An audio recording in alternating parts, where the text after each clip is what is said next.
This and hear me where we are through the service. I just want to share this to those of you who are from Nigeria, and even if you are not a Nigerian.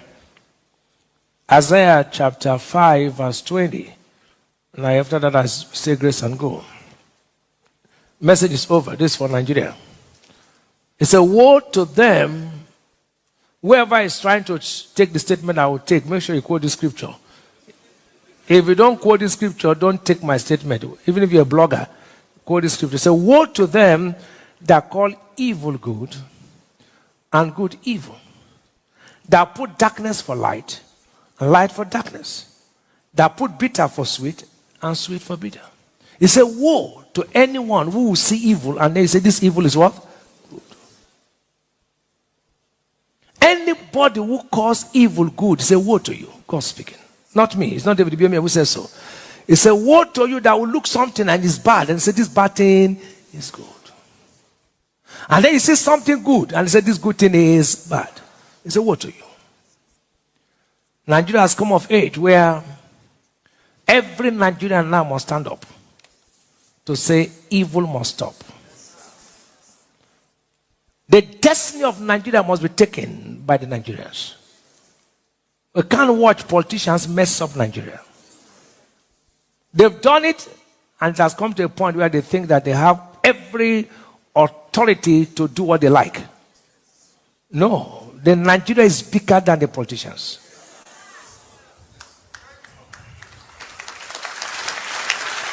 We must stand up as Nigeria says, politicians is enough. 1 or 2 persons cannot take Nigeria for a ride. The nation is bigger than the individuals. Why I say so is this. When people anywhere in the world enter with force without being voted, they don't respect the people anymore. But the man you vote will ever respect you because he knows you can anytime ask for him to answer. Till tomorrow, they challenge Trump in America. They challenge Biden in America till tomorrow because they voted them in. Nigerians now don't want to be voted, so they are not answerable to the people.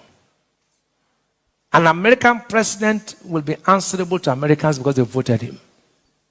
They are careful when they are doing something because they know the people, they are answerable to them. But Nigeria is turning to be another thing, becoming a monster, where somebody will not be voted yet want to impose himself on people. It's high time the church, other religious bodies, I don't want to call other religious bodies, the judges, the military, the students, every Nigerian will say no to very few politicians. Enough is enough. We must not call evil good. If INEC chairman knows that he will not be able to conduct election, no point for 306 or 305 billion to be voted. There was no point. They would have used it for education. No point doing an election that will not have any effect. Yesterday, many people did not go to vote because they were disappointed. They were disappointed. Many people in Nigeria did not vote because the first one they voted, what is it? But Nigeria cannot remain like this. No. Everybody must react. Enough is enough. We can't keep quiet. Every Nigerian, students, lecturers, church, even every religion, say no, don't call evil good.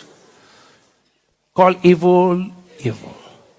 Whether you like it or not, people have failed in education, they failed in security, they failed in finance, the economy, they failed in your education. Everything they failed, we thought they will only succeed in election. Now they have also failed in election. So what is remaining? As bad as some rulers were, at least they have some things you can remember them for. But I tell you, after these people leave, they will not remember them for anything. Life is not people can praise you. All right. Thank you very much, my people. Good morning, good afternoon, good evening to you all. I guess everybody can hear me. It's good to be here again. Today is 4th April 2023. How you guys doing today, my people? Yes, it's another wonderful day. Today is Tuesday. The year is already running. It's very, very running. I can't believe that we celebrated Christmas the other day and we're already in April. Yeah, that's life for you. You are getting old. Yes, I'm telling you, you are getting old. Yeah, that's why if you allow these satanic people to continue to rule us, just imagine if you add 4 years to your age now, or rather, if you add 8 years to your age, or let's say 16 years, these people, they don't ever want to leave power. So let's talk about the constitutional duration. Let's say 8 years, because they always want to be there for 8 years. So, Oga, Madam, brother, sister, how old you dey right now? Tell yourself, not tell me, oh. So just plus add 8 years, join your age right now. Look how old you go be when these satanic people go come up for power. And possibility, every possibility, they'll give their own loyalist again. Oh. They know they come up for power like that. Oh. That make you they see, say that they tell you today, say, Tinubu build Lagos, Tinubu build Lagos, Tinubu build Lagos. Person wey don rule tere. He don't take. But today now he still build Lagos. You know why? Because when they come up for power, they go put their person. They'll take that their person, waiting they go they do for that power. You understand? So let's assume now, say, since 1999, if I'm not mistaken, Tinubu Thr-atens rule till now. So calculate the years till 1999. Now, how many years with that? So subtract or add that one to your age. Okay, let me put it this way. Let's say Tinubu build Lagos. Now, so they talk amo. Many governors don't come after Tinubu, but Tinubu still build Lagos. Okay, fine. God forbid, Tinubu end up now as the president of Nigeria. God forbid, oh. So that means Tinubu build Nigeria now will come the year, oh, may you remember. So it means, say, after 8 years, in the next 40 years, Tinubu build Nigeria over the year. So, make we not to add for this talk now. Okay, make we say, now arithmetic we do now, more just say more day fair. More just say 20 years, for example. More just say 20 years from now, will the year Tinubu build Nigeria, right? Okay, now, at 20 years, join your age, Oga, madam, brother, sister, at 20 years, secretly, oh, don't let anybody hear them, just add down to your age. 20 years, join the age, the year where you did now. So, okay, more I assume, say, now 30 you did now, right? You go be 50 years, you go the year Tinubu build Nigeria, right? Or more by say 40 you did, you go be 60, we go the year Tinubu build Nigeria. Or what about our mama, our papa, our elderly papa and mama where they wash us? Many of them, they wash us for abroad, for Nigeria. Somebody called me the other day, say, you want to give him mama, may greet me. And my mama, they tell me, say, she did 79 years. Say, she did listen to us every time. Okay, more could say average. People, when they comment for comment section, more by say, oh, you say, some of us don't reach, more just say 50. At 20, join 50. That could be 70 years, right?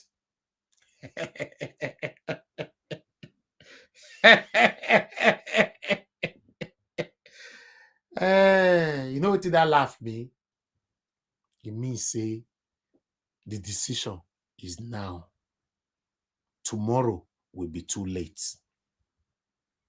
It is now or never. Yes, it is now or never. In fact, it is now or forget it. Good morning, good afternoon, good evening to you all, Nigeria Watch family.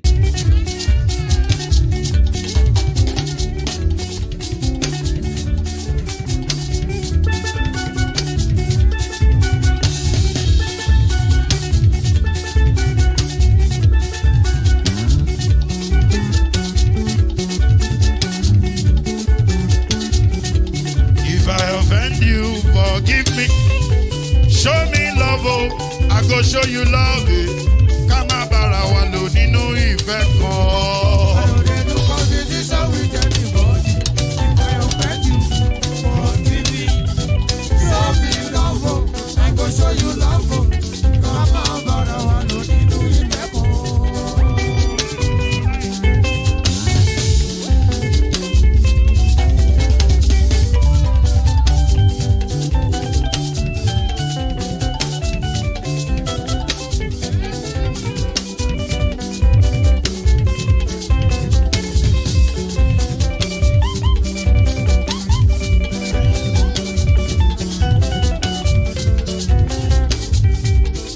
know they do competition with anybody. If I offend you, forgive me. Oh. Tó bá ti sanwó fún Ṣẹ́gun nàbí o. Ẹ fẹ́ jókòó. Alákọ̀bí. Ṣẹ́gun nàbí. Alákọ̀bí. Sábà mẹ́la. Anybody? Anybody? Any bobo. Anybody? Mo ló ń fọlú, ó gbà mí bó ṣe rí mi láti kíníṣí. Délé mo ló ń fọlú, ẹ jẹ́ ń sọ̀rọ̀. Délé o.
All right. Thank you very much, my people. We are back again. I appreciate you all. And God bless every one of you right there. I appreciate you all. Trust me, I appreciate you all. I can see we have a couple of people right there on the backstage already. Meanwhile, good morning, good afternoon, good evening to every one of you. Thank you very much for joining us. Let me start accepting people to the screen. I guess the screen is already filled up. I'm not sure. We have 3 people who not turn on their mic. I'm sorry, I'm going to remove you. Because if you not turn on your mic, you can't come in, and you cannot block the way for others to come in. You know, I'm talking to Sam Scott, and I'm talking to Wilcox. You know, your mic must be turned on for you to be accepted to the screen. Meanwhile, let me start accepting people in.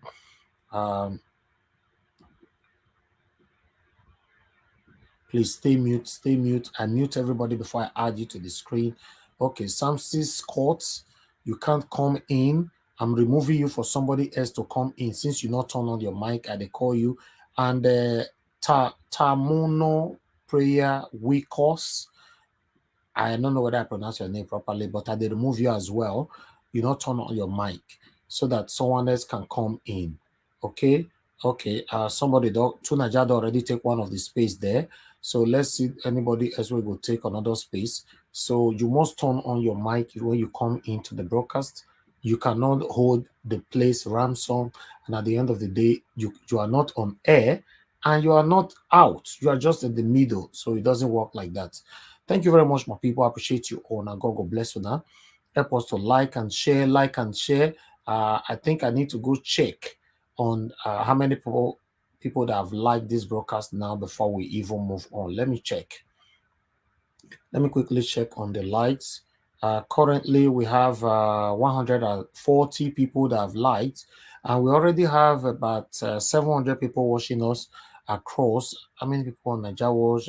We have 600 watching us on Naija Watch. Please continue to press on the like button. It's very, very important. Please let us have a minimum of 300 people, 300 likes at the moment. I think that is fair.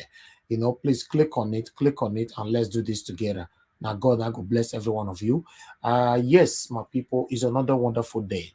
The first question that I would like to ask here, I don't know, you never know, because we got an APC person that came here yesterday. We can't defend the principal. Maybe if he listen to us now, you might, although no space for the screen for you to come in at the moment, or maybe one space still there. Anybody that want to come in, we don't mind. But the question is, where is Tinubu? Yeah, it's a big question that we're asking right now. He's a president-elect, right? So it's my right to know, where in they. Now make me they ask, say, where Tinubu, where in they at this particular moment. All right, let me see. We don't have somebody is still on the back. Are they X, please turn on your mic. Turn on your mic so that I can accept you to the screen. Please turn on your mic. Appreciate you. Okay, I can see more people already joining us right there on the comment section. I appreciate every one of you. Samson Scott, turn on your mic. That second time I tell you be this, I remove you, you come back. Maybe you are struggling with it, but more people want to come in. I'm sorry, I have to remove you for now. Make sure you turn on your mic before you even enter studio. I want someone else to take that space. I beg. I don't remove you as well. I can see someone else is trying to come in. I can see Maui, Ezra, Musa. Thank you very much for joining us. Good evening to you. More people right on the comment section already. I wish I can acknowledge every one of you. Elizabeth Joseph, thanks for joining us. Nosa Omosawa, good evening to you. Good evening to every one of you. Rosalind Obano say thank you. Leo Akujo, thank you. Yes, Samson Scott, you are on the comment section, but how come when you come here you can't turn on your mic? I don't know why. Ahmed Salu, thank you very much. Thank you, my people. I appreciate you all. Mrs. Eboy, be favor, I can see you right there. Doris Audio, I can see you. Good evening, my people. Janet Oluremi, I see you right there. First Society Gear, thank you, my people. Everyone go, I can see you as well.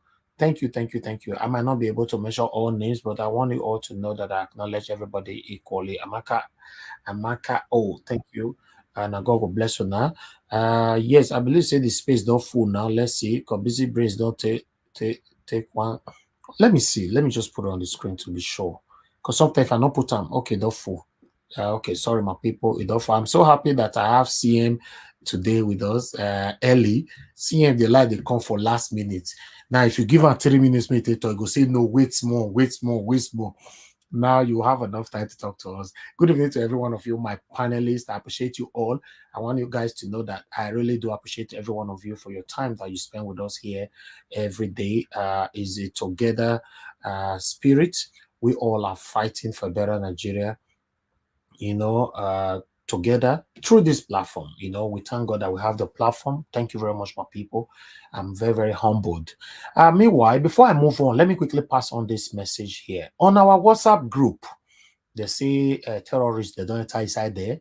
Now they call everybody for inside WhatsApp group. Now they tell them, say that Nigeria was get a Zoom meeting and all that, made a press code. They'll send their code, or I don't know how they do them, send their code, press the code and do this. My people, if we have a Zoom meeting, I'll pass it here. Even though I did not pass it here, let's assume it's a private meeting. I will be the one to reach out to you.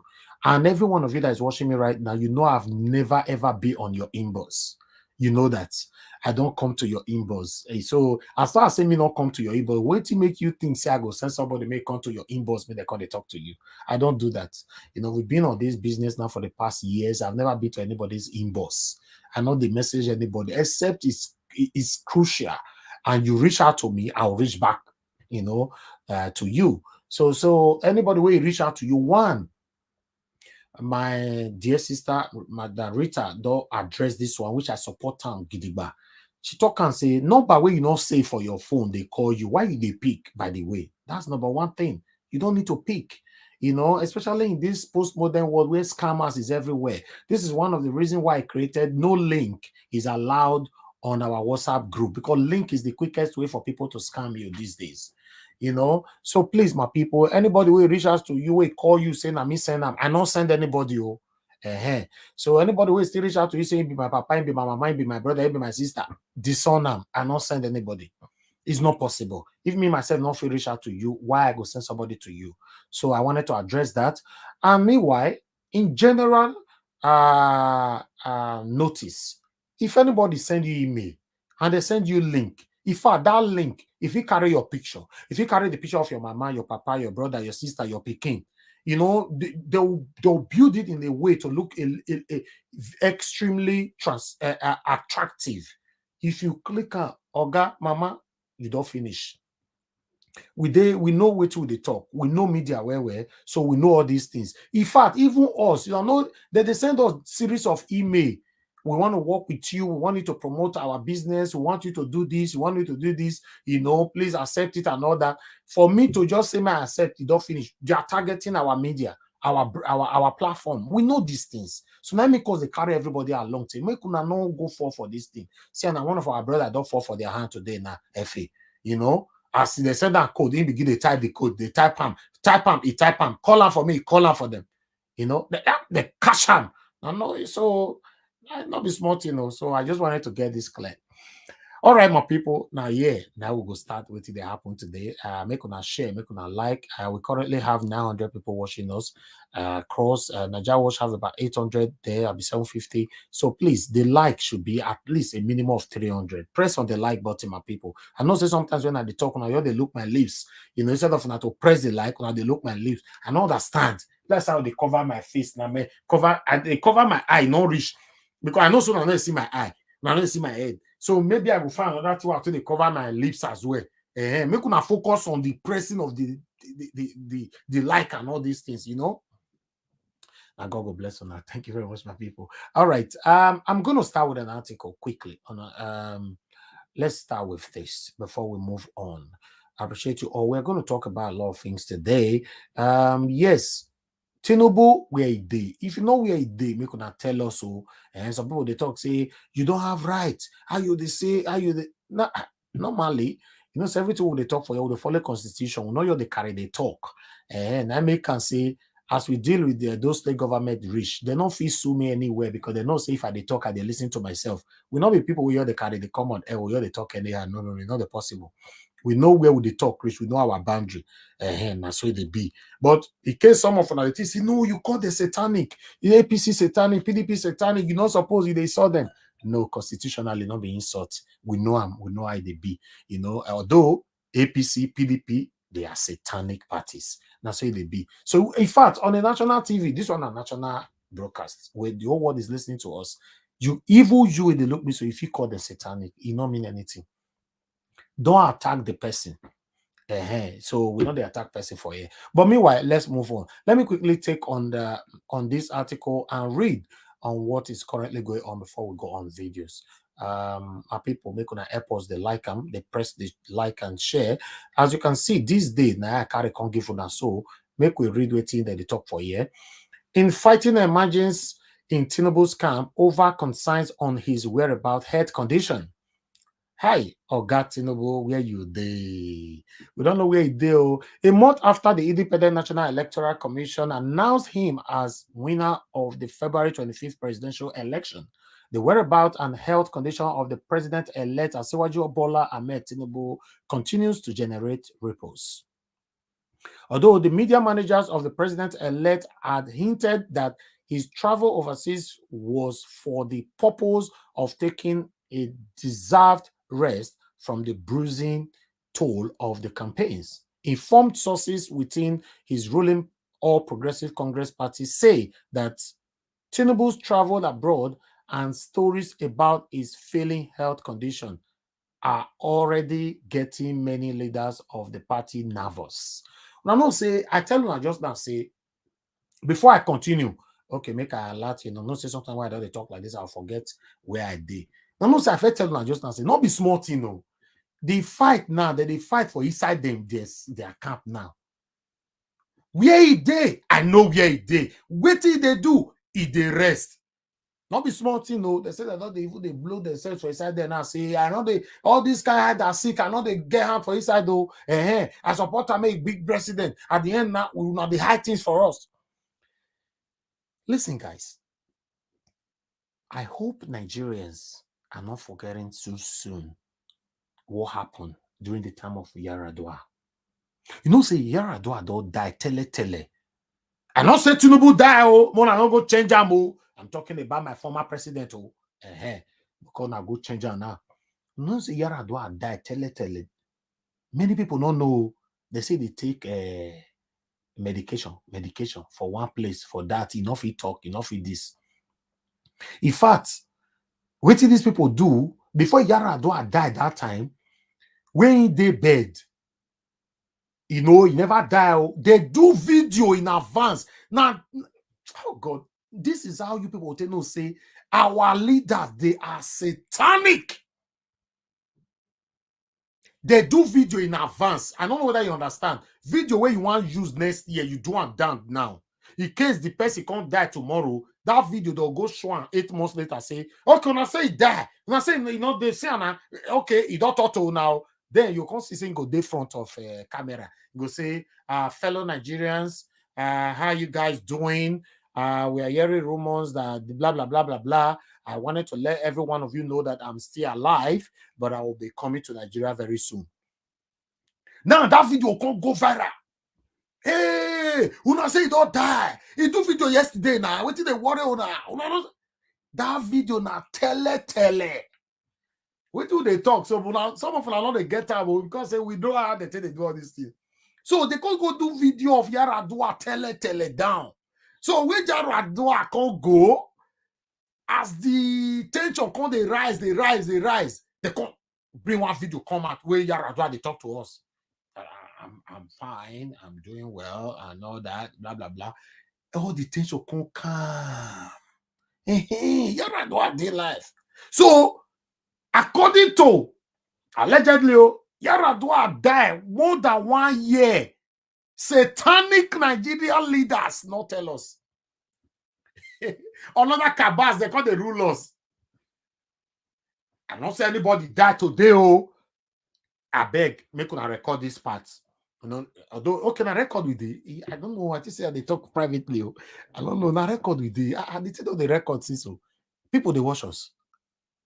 People they watch us. So I don't know. I don't. More than no verse. Okay, make I compose myself now. I don't know. Say this is not the record. To be honest, I don't know. I just say I they talk to myself. Okay, now my people, make una not surprised if una see one video today, una gonna say giri. No, the only way you can trust this satanic APC and PDP, may they go live as we all go live. So you know, say what me they talk now. We can't edit it as I know they talk. The only thing I feel tell una say sorry, not be which I be want talk. I cannot edit it. Because that is why it is called live broadcast. So if these people do video, they can go give Channel TV or give TVC, say make it play. Don't get carried away. Oh, may they go live, make we see our president elect. Make we see Yaradua. Sorry, Yaradua don't really that. I want to talk this thing. Even me myself, I don't confuse. I don't know how I want to talk this thing. Make we not go change them. Because I know say some of the day now they will change. They can't change anything. Satanic APC. Hi. Now, see the audio where they say our principal do. Now complete 4 audio. They pashy. You know the way Taylor tell the pass trouser. They come pass. The audio come long. They say now our principal like talk for them. So these people they can pass when you say satanic. Okay, if I say I will say APC is satanic. They go remove APC.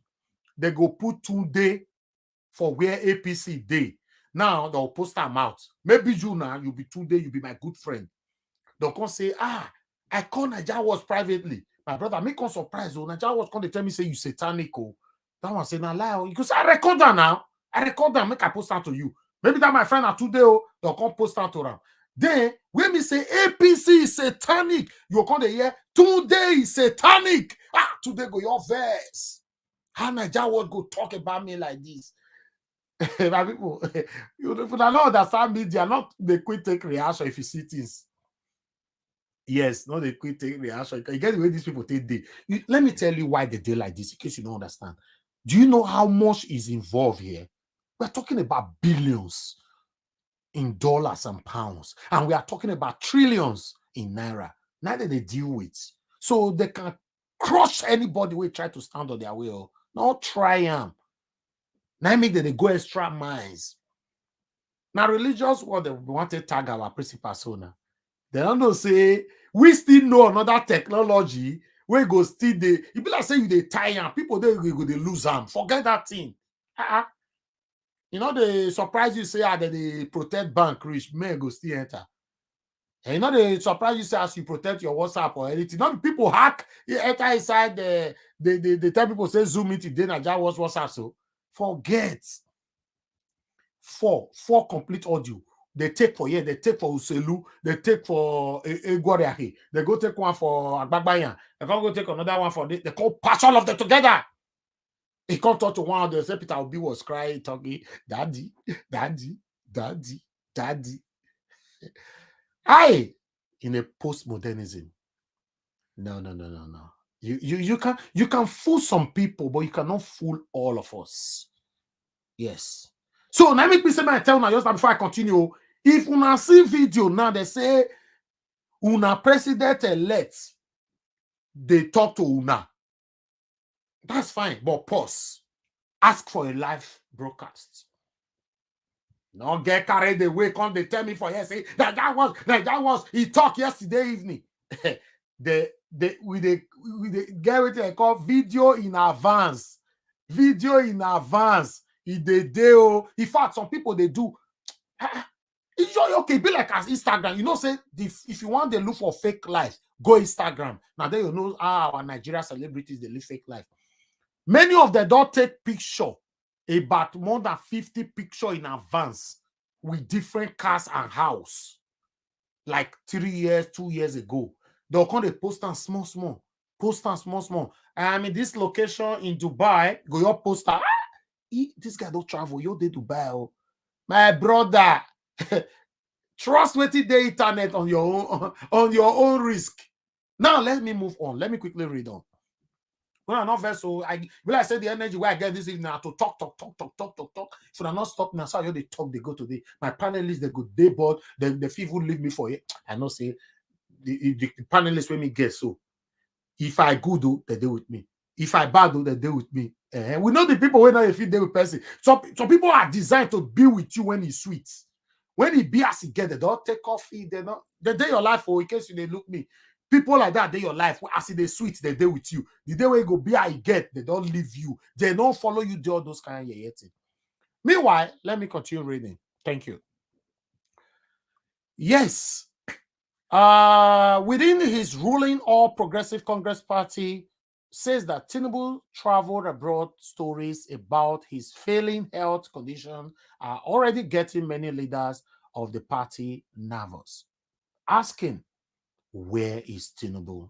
The apprehension over Tinubu's health was further heightened when his spokesperson Tunde Rama announced on Monday that the president-elect had directed that prayers should be offered across Lagos celebration of his 71st birthday anniversary. Tinubu, who is celebrating his 71st birthday anniversary on Wednesday, had headed to a marked lecture series under the auspices of the Bola Tinubu Colloquium in honor of his previous birthday anniversaries. While no one had been able to put a definite location where the president-elect visited overseas, it becomes even more worrisome that no optics of his recreation activities has surfaced either online or through his media handlers since he left the country a week ago.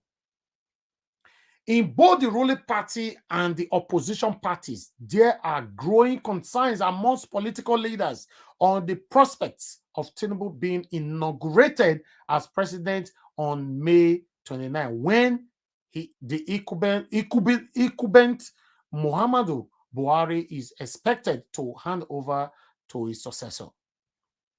Why the candidate of the opposition People Democratic Party, PDP, Atiku Abubakar, and Labour Party, LP, Peter Obi, are currently challenging the declaration of Tinubu as winner of the February 25th presidential election. Associates around Tinubu, especially one of his campaign's media director, Mr. Festus Keyamo, among others, have continued to express worries about plot to truncate Tinubu's inauguration and undermine democracy. Competent sources say that the development is beginning to brew a cold war between incoming First Lady Senator Oluremi Tinubu and the incoming Vice President Senator Kashim Shettima. Remi Tinubu no longer trusts Shettima because my people, if you say the thing on the shekel, if I make a still post, make not vessel. If this all they sweet me today, I don't know what it is. What did make my energy high like this today? Can somebody tell me what's wrong? Calm down now. Me don't understand though. I don't understand what they happen for here. Because they say Tinubu wife and they talk now say not trust Shettima again. The problem with your the ground now say Shettima sorry, I don't understand what they happen this evening. They say Boko Haram Shettima. I don't know what they change my tongue go. Not the way I want to talk. Something they change my tongue. I know they try to control myself here. They say Tinubu wife. They talk now and say, well, even might tell now what they happen. These people and these cabas, if they capture your papa, your husband, you will be wife, not go know where your husband did. If I tell you now, say Tinubu wife now say, though they ask, say, where is my husband? Now they say, no, his wife, no. You know understand though. Now these same people now call her national cake. National cake. Tinubu wife now they talk say, I can never trust Shettima. Now so they're talking for paper, for Bible, no, for paper. Anyway, make I continue to read. Mona calm down. Now calm down, oh. Mona not rush me, oh. Say now, don't make me forget where I read and read just now. I don't forget her now. Where I read and read just now, self. I don't even know again. This can't wala be this.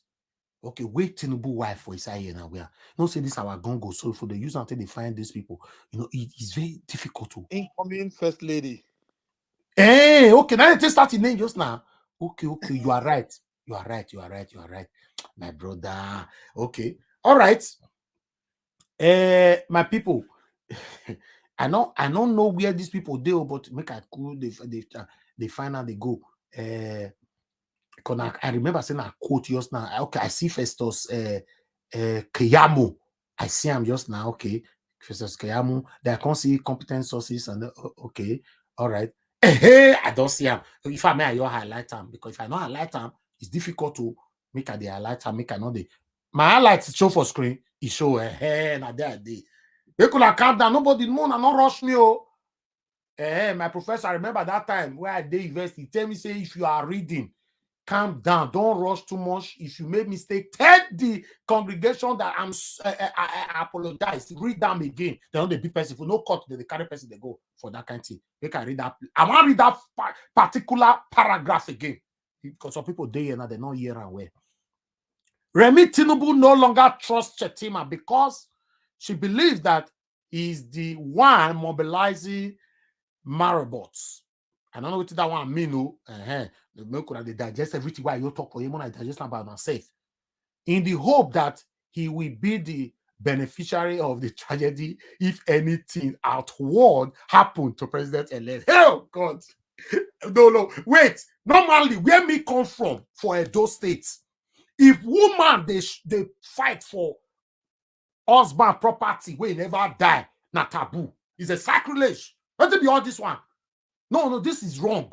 No, this is wrong. Somebody need to speak on this. Tinubu wife now, they talk say, in case her husband die, he no trust Shettima. This is wrong, go. Make una they talk for this matter because they don't know they look me so. Elvis, you not talk the word, you not write the word die there. I beg you. No, wait. I know yell. No. Me, you know. Elvis, if anything happen to the woman, you go marry her.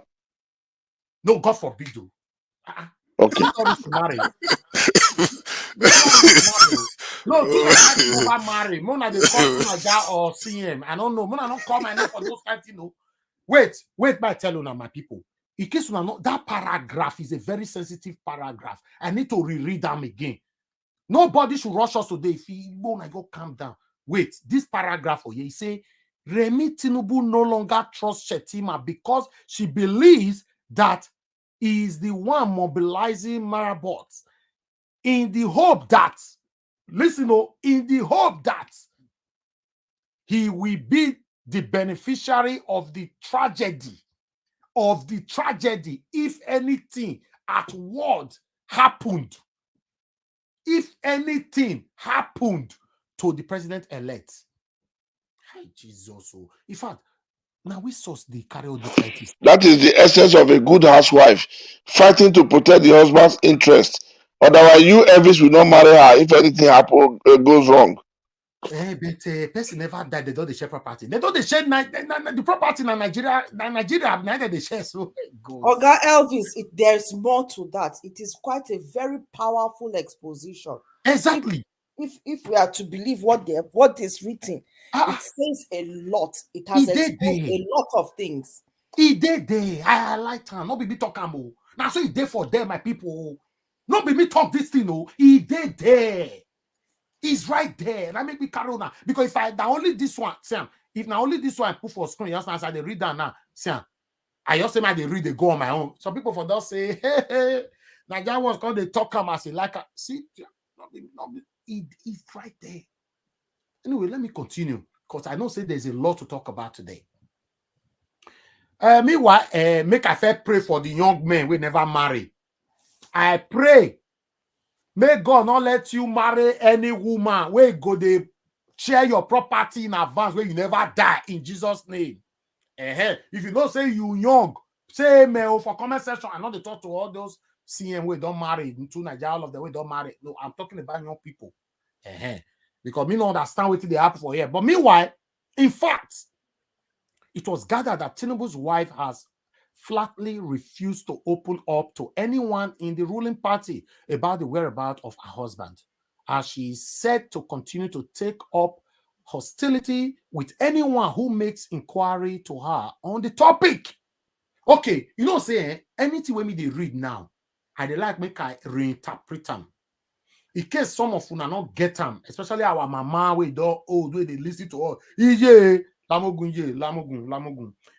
Waiting that they talk to here say they say Tinubu wife. Okay, now wife or wife, not na wife, no this.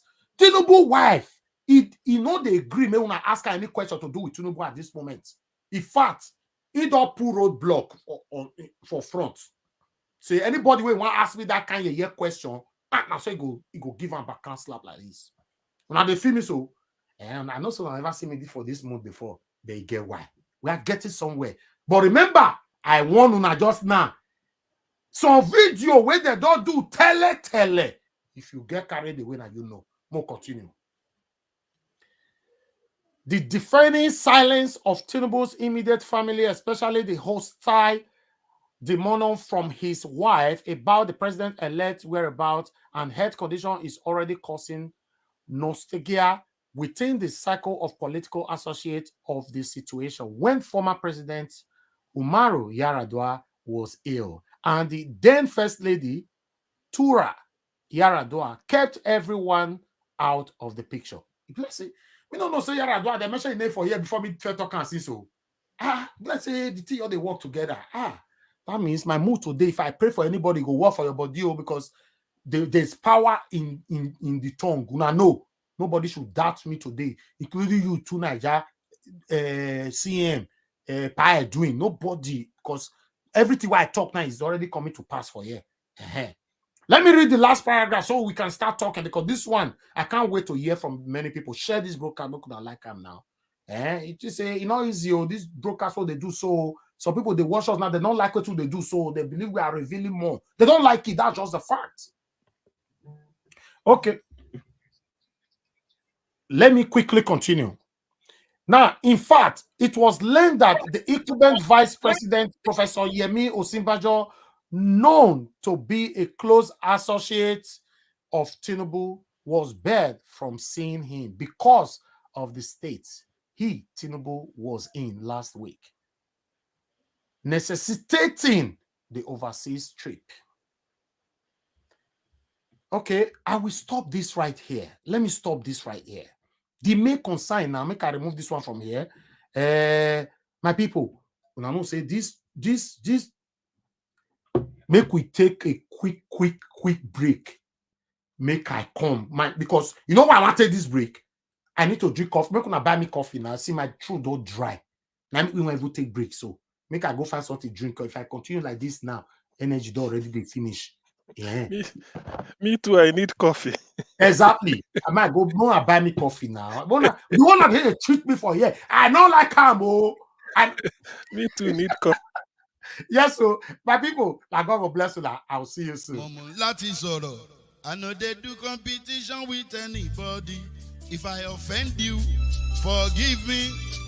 Show me love. Go there, biza. Kama bara wa lo ninu ife kan akanbi. I know they do competition with anybody. If I offend you, forgive me. Show me love. I go show you love. Kama bara wa lo ninu ife kan. But I know they do competition with anybody.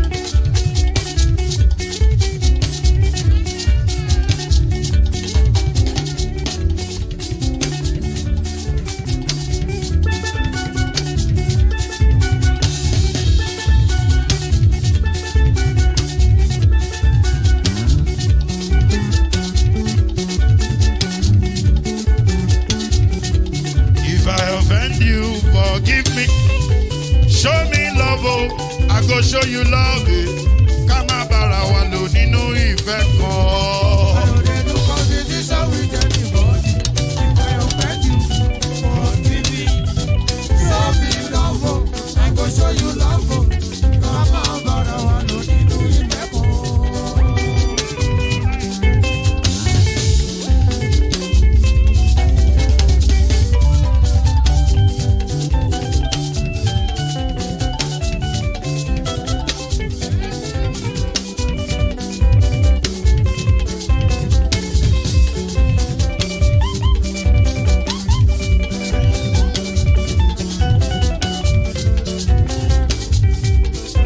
They do competition with anybody. If I offend you, forgive me. Tó bá ti sanwó fún Ṣẹ́gun nàbí o. Ẹ fẹ́ jókù. Alákọ̀bí. Ṣẹ́gun nàbí. All right. Okay, my people, we are back right now. Thank you very much for your time with us. God bless you all. I can see, okay, some people don't already buy me coffee. See, huh? Mr. Elvis, I make mistake, oh. I make mistake for my post, oh. Okay, I'm not going to put that for screen. I mean, don't put that back. I'll not put that for screen. I'm not checking for check post. No, we rebuke that statement where you put. I can correct that later for comment section. Okay. You know? Yeah, sorry, eh? Yeah.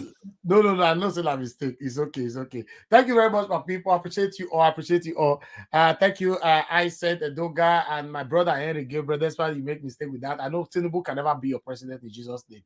Amen. Yeah, thank you very much, my people. I appreciate you all. All right. I don't want to play any video yet at all. Because if I play another video, you know, in my one way or the other, drawn down the energy, the eagerness, you know, of the interpretation of this current story where I read just now. So because of that, I'm not going to play any video for now. Yes, on the second segment, yes, but make we analyze this one. Thank you, my people. I appreciate you all. I go make I start with the first person who there with us for here. Make gonna press the like button and share.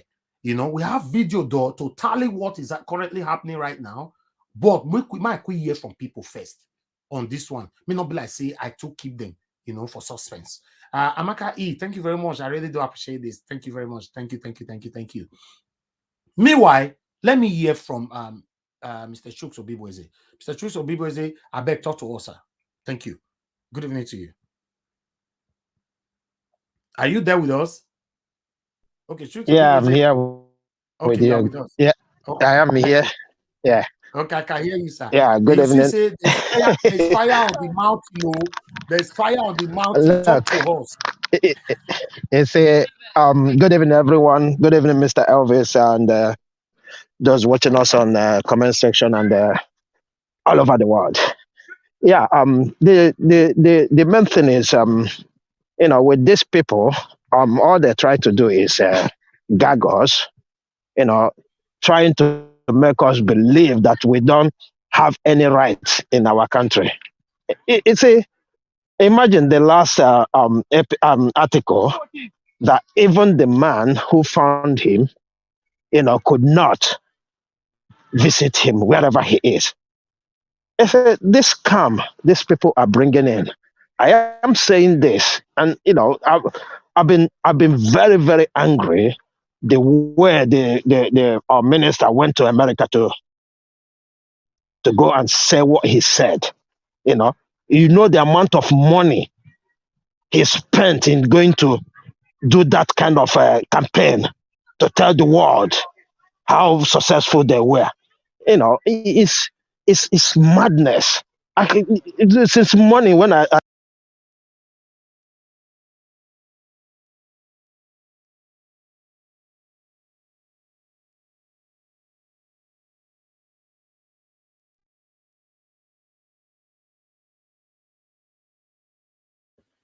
Hello.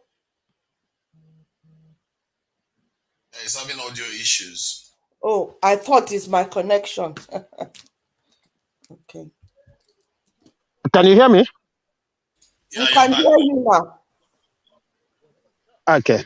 So, like I was saying, I was very, very angry when I saw the news that, Lai Mohammed have to go and spend our money to tell the world that he robbed us. This is madness. I'm so angry since morning. I don't know how to control myself, and it's very, very wrong that they continue to do this kind of evil against Nigerians.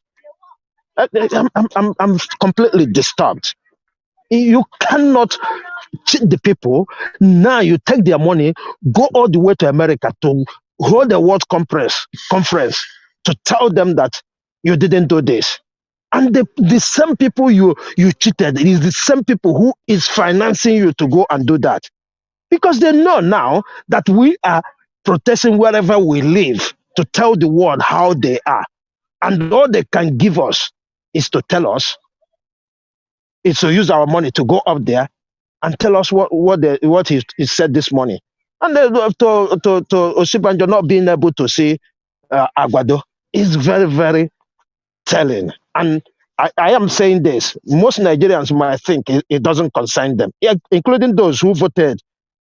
We watched the video, I think last week, where the cab drivers and the transporters, they were angry at Lagos State, right? And it's not even they've not even swear him in the second tenure, and this is happening. I am using this opportunity to tell everyone who cares to know that it is the same thing that is going to happen with Agbado being in control of our affairs. And the worst part of it is he hasn't been there. We don't know where he is. Like Mr. Elvis, you are looking for him. I too am looking for him because nobody knows. Even his surrogates, many of them that come on TV, they never answered that question. They never answered that question. Where is he? Because that is where we need to start first. It doesn't matter who you support, but as Nigerians, we should demand that we know where he is. Because right now, he should be talking to us, not telling us who and who that is going to be on his ministerial board. So I am very, very angry, and I hope everybody learn especially, the person he groomed. Because each time they talk, they tell you, oh, he knows how to spot talents. The son of Sibanjo, he spotted as a talent. He can use him to make Nigeria better. And that is worrying. And all this his surrogates walking up and down now, we tell you, he spotted them. Like yesterday, I was so mad when Emeka come back to this very channel.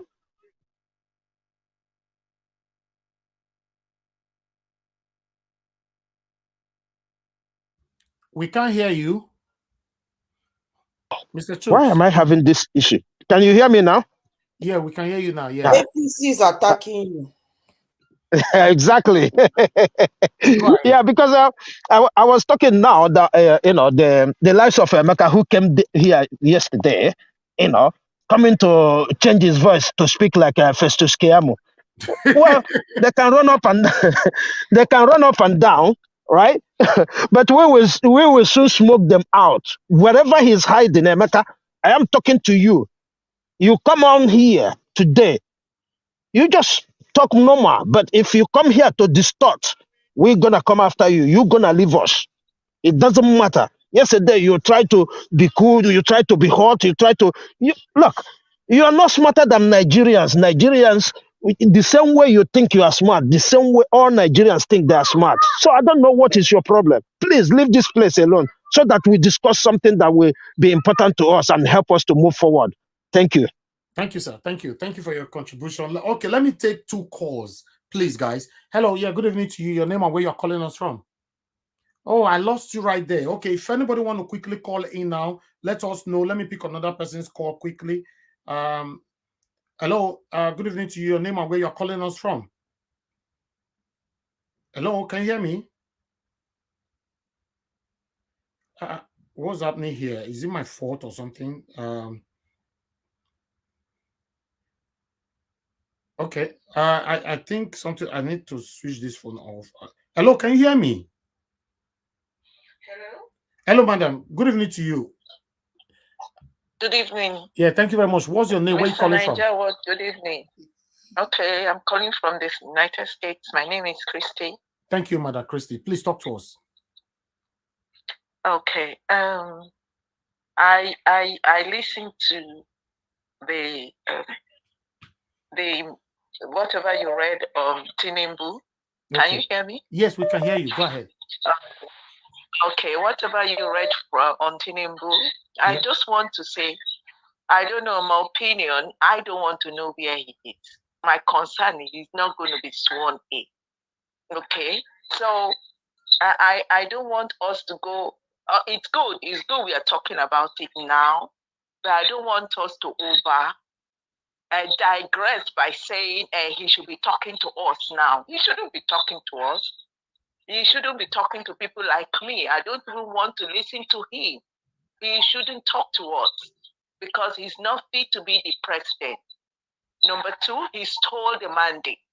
So I don't even want to hear anything about him.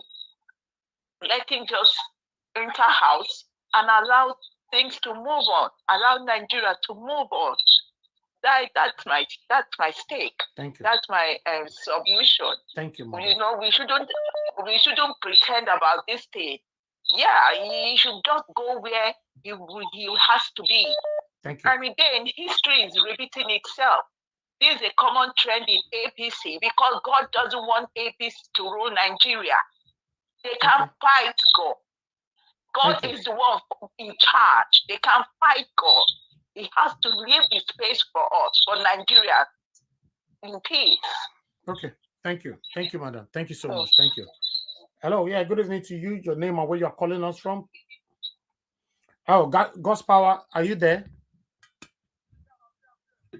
Okay. I beg, quick talk to us. Good evening to you. Okay, I greet everybody, the panelists and the commenter and the lover of the truth, the obedient family. Well, first of all, I want to concur with the last caller. As far as we are concerned, Tinubu is not our president. And for what we saw, for the article that you just point out on the screen earlier on, these people think they are smart I think they just want to make use of that man because the way I'm seeing that man is not even fit. He's not even healthy to even stay up to some years. This is the, what is it called? The game plan of all this so-called Boko Haram. And thank God that they are being exposed gradually. In as much as we care, we are going to take our mandate back by God's grace. Thank you. Thank you. Thank you so much. Thank you. Hello, yeah, good evening to you. Your name and where you calling us from? Hello, good evening. Good evening, madam.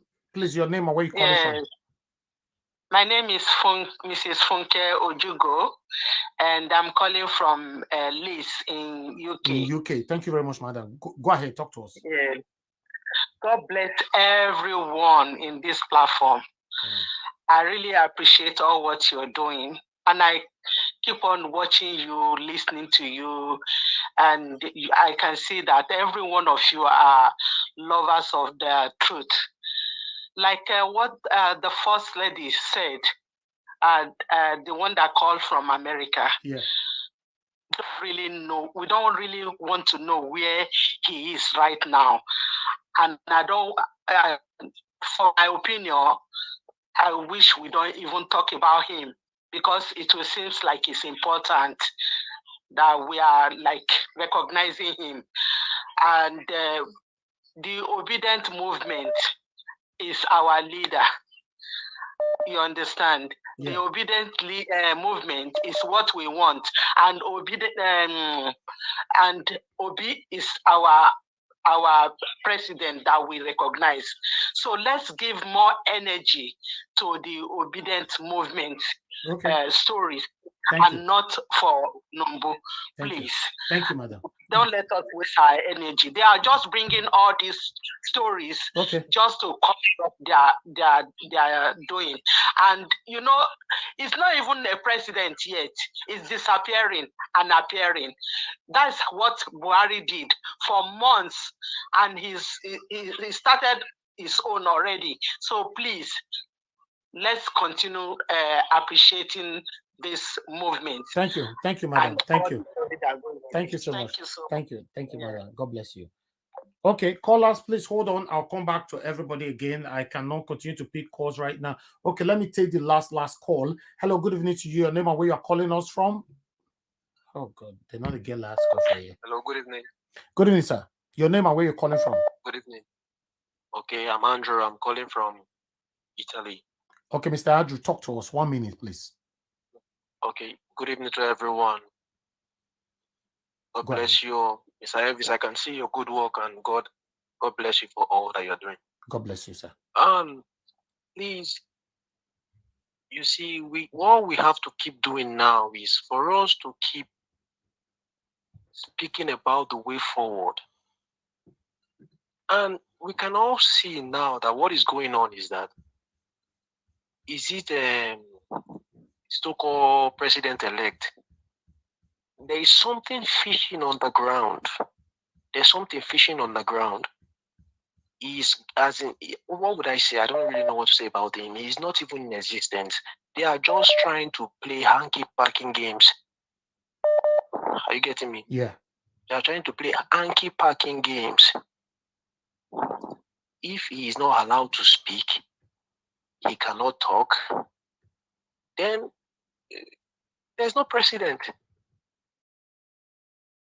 So let us focus on the way forward here. Let's speak and let's talk about the next move to make, and not the side distraction of, there was a young man disturbing, I don't know, is he a maker or whatever is it called? I don't know. You should stop coming to distract the house, because now we are thinking of how to get the mandate back. Thank you, sir. Thank you. Thank you so much. Thank you. God bless you. Thank you. All right. Hello. Thank you very much for calling in. Your name and where you're calling us from? Hello. Hello. Yeah, please turn down your device. Please turn it down. Your name and where you're calling from? I've done that. Yeah, I'm a Patrick. Okay, thank you. From the United States. Talk to us. Sir. Yeah.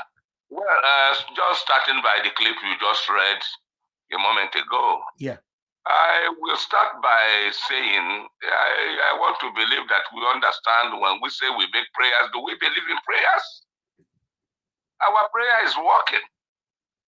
We want the camp to fight against one another. You are seeing it there. And we have said it. Anybody that hijacks the mandate will not stand on that podium that day to be sworn in. Let the winner of that very mandate be sworn in. So, see, when people are talking of go out to the street, do this and that, it has never been part of my own project. I know that a battle can be fought and won sitting where I am sitting right now, talking to this God of heaven who owns all of us and who owns Nigeria. Yesterday, I did all I could to see if I could come in because there were comments I wanted to discuss on, but I put those ones behind now. What you just read here now is an indication that the issue is solved. You guys should watch. The work you are doing there, you think people don't, appreciate. You think people are saying the people in the north, they are not part of it. And Muslims are not part of it. I said the other day, I said, a lot of people are keeping quiet. They are just watching. When the die is cast, you will see what you will see. And you will acknowledge the fact that, yes, Nigerians are tired of this bunch of people. Thank you, sir. People who can say, and you see them, they can rape a dead woman. Are you hearing me? Those people you see there, you call leaders, they are not worth piece of onion. You people shouldn't worry about them. Okay. If Oluremi is talking, she knows what she's saying. What's her name? Ture did it. Even during the time of your incumbent president right now, it was, you know what happened too? Ochicha the boy and what's his name came out to Abuja to start talking. People gathered before they went and bundled him back. I will stop here. This is a call I wish I joined people. But God will bless all of you. Just keep doing what you are doing. Amen, sir. The result is. Thank you, sir. Thank you very much. God bless you, sir. Thank you. All right. Okay, Mr. Pius, thanks for calling in, sir. Good evening to you. Please talk to us. Understand the Moses of our time. Good evening, sir. Good evening, sir. Thank you. Yeah, more anointing with you, sir. Thank you very much, sir. I appreciate it, sir. Sir, that guy that always come and disturb in our program, sir. You are the Moses of our time. I know that wisdom God has given to you is with you. It's only one tree cannot make a forest. Sir, anytime that guy come, remove that guy. You know me say we, the Nigeria watch family, will not be there again. That guy always come to distract the people. Sometimes I'm annoying you. True. I'm just telling you my mind. Because I know say that wisdom is with you, sir. Do the right thing. Anytime that God cannot please everybody. You can Jesus Christ now, you don't even feel pleased everybody. Not talk less a woman be like us. You understand? And I want people to know about Tinubu. We have asked God. We have God to make we ask. He said, make we knock, make we seek, make we find. And in God already given to us. And from there, if you go from that Matthew 7, go down from verses 9 again. What is God said? He said, many of us, Father, that our children will ask for a bread. Why will we give them a snake? Or when he ask for a snake, can we give them other things? No. He said, talk less of all, if talk less of him that created us. Whatever anything we ask from him, he give us. God already give us Peter Obi. Me, some people ask me now, where are they Tinubu that go to swear? I say, no, they are swearing in Peter Obi. That is my president. Man of God, I'm telling you, manager, from today, any type of person, whether they put Tinubu there, it's not going to happen. I will tell people, Peter Obi is my president. Wherever any office I go in this country, in this Euro country, anywhere I visit, they say, who is your president? We tell them it's Peter Obi. But I know it's not going to happen. They're not going to put Tinubu there. It's not going to. But I don't know anyhow they do it. But Peter Obi will come back. But whether he's there, I will always tell people Peter Obi is my president. Any office I enter with the white man, they see me, any black, anybody say me. Today, from today, I always said people, I say Peter Obi is my president. That's who I vote for. Thank you very much, sir. God bless you, sir. Man of God, may God bless you, sir. Always use your wisdom. God has given that your wisdom. You have to add to it. May God bless you in Jesus' name. Amen. Thank and you you too, sir. God bless you always. Thank you, sir. Okay, callers, I'm really done this time. I'm done. I'll come back to you. Okay, thank you. Let me move on now to moderator. Moderator, thanks for your patience. Good evening to you. Please talk to us. Yeah, good evening. Good evening, everyone. Everyone in the comment section and those at home. It's a great day. Niger, well, just give me like 1 minute. I would like to show my appreciation to Pa Edwin Domosa. Even you, Sir Elvis, I thank you so much. Mr. Ike, there's a gentleman that called and told that guy he was going to sign a paper. And then Busy Brain, and then, everyone, Mommy Diaspora, even my sister, Florence Omorege, she called me. I just want to say thank you. And Omoye, everyone, what happened like 2 days ago, thank you for your support. They said evil thrives when good men or good women refuse to talk. Even Sasiem, thank you so much. And then you guys really displayed what it is to go against evil. It is amazing. This is the kind of country that we need. This Niger Watch little country is the kind of country that we need holistically. When something is wrong or something is being said that is very bad, if people don't nip it in the bud, it will become a norm. And that is what is killing Nigeria today. A lot of evil has gone through the land for so long, for decades, and it's now normalized. And that's why you see people that you think that are professors or elderly men, elderly women supporting evil even in broad daylight. They can't even do it at night. Now it's in broad daylight on social media. So if this little country like Nigeria do not go against this kind of evil, it will become a norm. And I believe it will never be normalized in this our country. Nigeria Watch, it will never be normalized. And for those people like that guy, I don't want to call his name because he's not important, and people who are Confucianists to come here, you can never gag us. We can never be silent. I am a kind of woman, I cannot be silent. I cannot be gagged. I am wired that way. Let me just break it down. That's how God created me. Let me just put it, that's just how I am wired. So, like I said it before, Nigeria Watch is a family where it is not for the faint-hearted to come here to just talk. And you ought to be thick-skinned, and it just shows growth. That's how I see it. It's growth. So whatever it is that happens, we are moving forward and we are not distracted. When I hear people say we are not distracted. I don't know about you, but I can never be distracted. No matter the person that come here or people come and give different opinions, we cannot be distracted because we know that Peter the Rock Obi is going to be our president. He's going to get sworn in as the president of the Federal Republic of Nigeria. Period. Going forward with the topic, what is a marabout? I actually went to check the definition of a marabout. That was in according to what the paper said. Madam Oluremi was saying, Tinubu, she said, according to the article, yeah. Yeah, according to the article, she said Shetima is mobilizing marabouts. I don't want to speak the Islamic word for marabout. I might not be pronouncing it properly, but a marabout is a member of a Muslim religious community living. I mean, it's how will I put it? It's described as a holy man or a hermit, specifically from North Africa. Like the Sahara. They usually on their own. They use them to teach children. They are regarded as holy men. But I thought he have other thing to do with burial, like Yes, I mean, okay. In a garrison, for example, when these people who are fighting like a holy war in a garrison, definitely, and that term is normally used in some part of North Africa. Those marabouts, they go with them, to pray for anybody who's passed on, or they look at that person like a holy man. Yeah, but according to what I also have here, it means a shrine marking the burial place of a Muslim holy man. Yes. So yes, it's just like saying where they buried Pope John Paul now.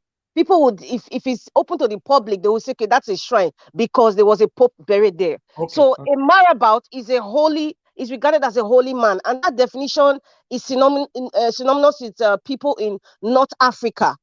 From the Sahara. It's like a devout Muslim that has dedicated his life, just like a nun or a Catholic priest dedicated, and they are regarded as holy.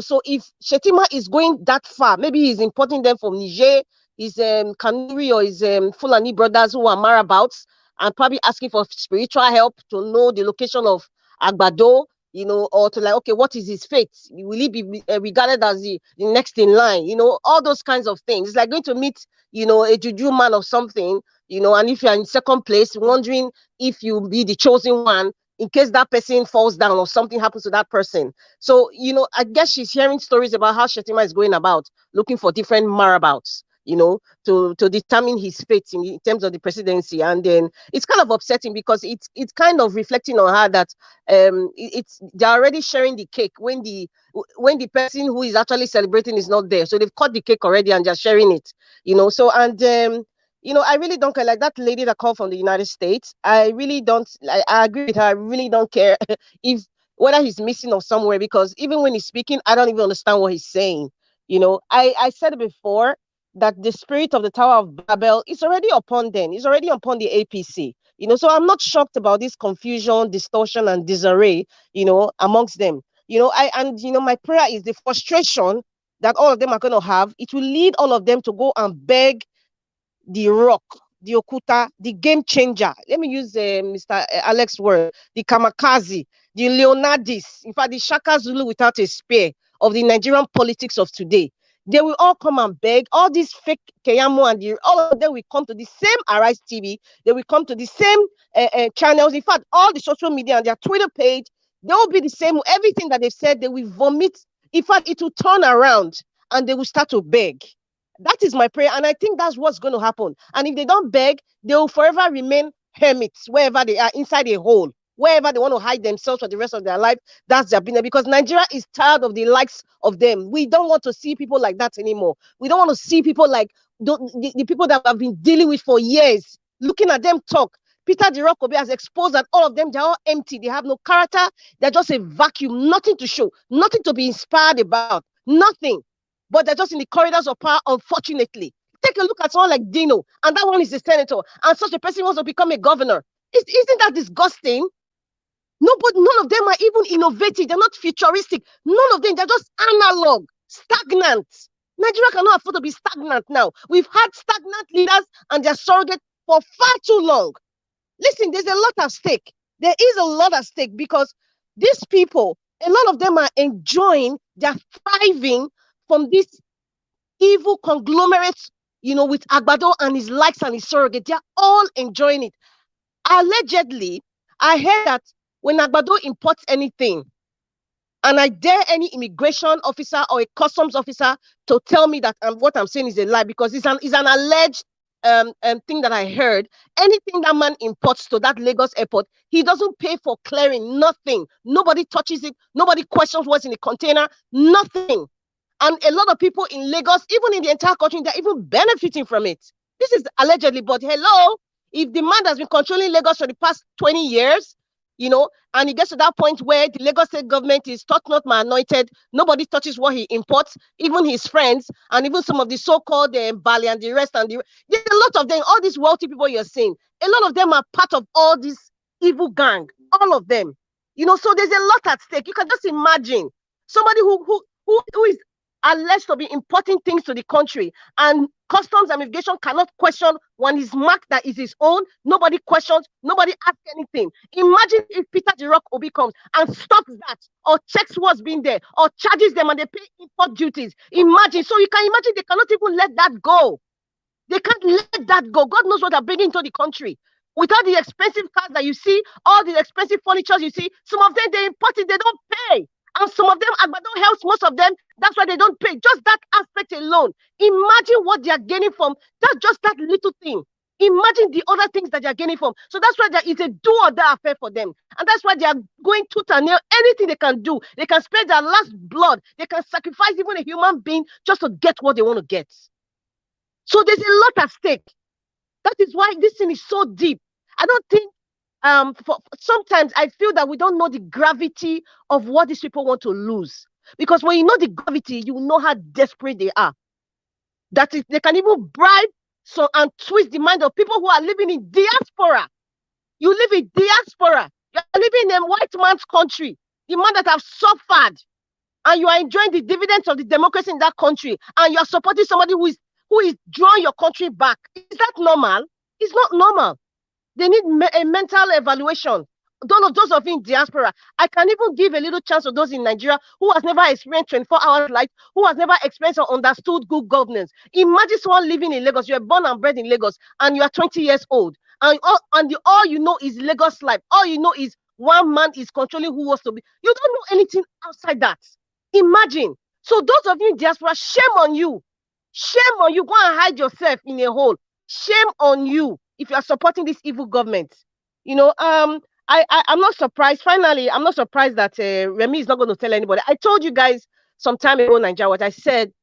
All these people coming to talk, going to Festus Keyamo, you know, Dino, Reno, all of them coming out. They don't know where Agbado is. Even Bayo and Nonduga, they don't know where he is. They don't know. So they just keep coming every day. A time will come. Their presence on social media will reduce because they'll start looking stupid. You are defending a man that you cannot even see. You're defending a man that you don't even know whether he's alive or he's passed. You don't know. You're defending a man that you can never even see. You don't know his phone call. You don't know his location. You don't know nothing. So you look stupid. So we're going to be seeing less presence in the media very soon. You will see it will start dwindling down. They won't be showing them because it's a disgrace. Anybody who wants to talk about Agbado here, the first thing you to tell me where he is before I can even have a conversation with you, because you cannot be talking to Madam Rita. Let me cut you short. There's a video in Twitter. They show a short video where instead they are breaking their fast there. I don't know if it's I don't care if they're breaking their fast or they're slow. You know, it's a headache. I'm not really interested. You know, thank you very much, Nigeria Watch.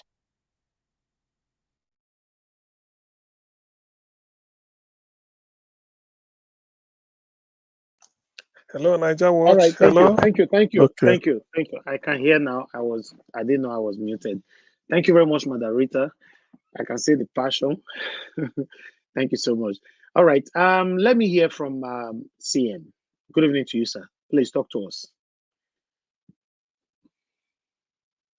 Okay. Let me. Okay.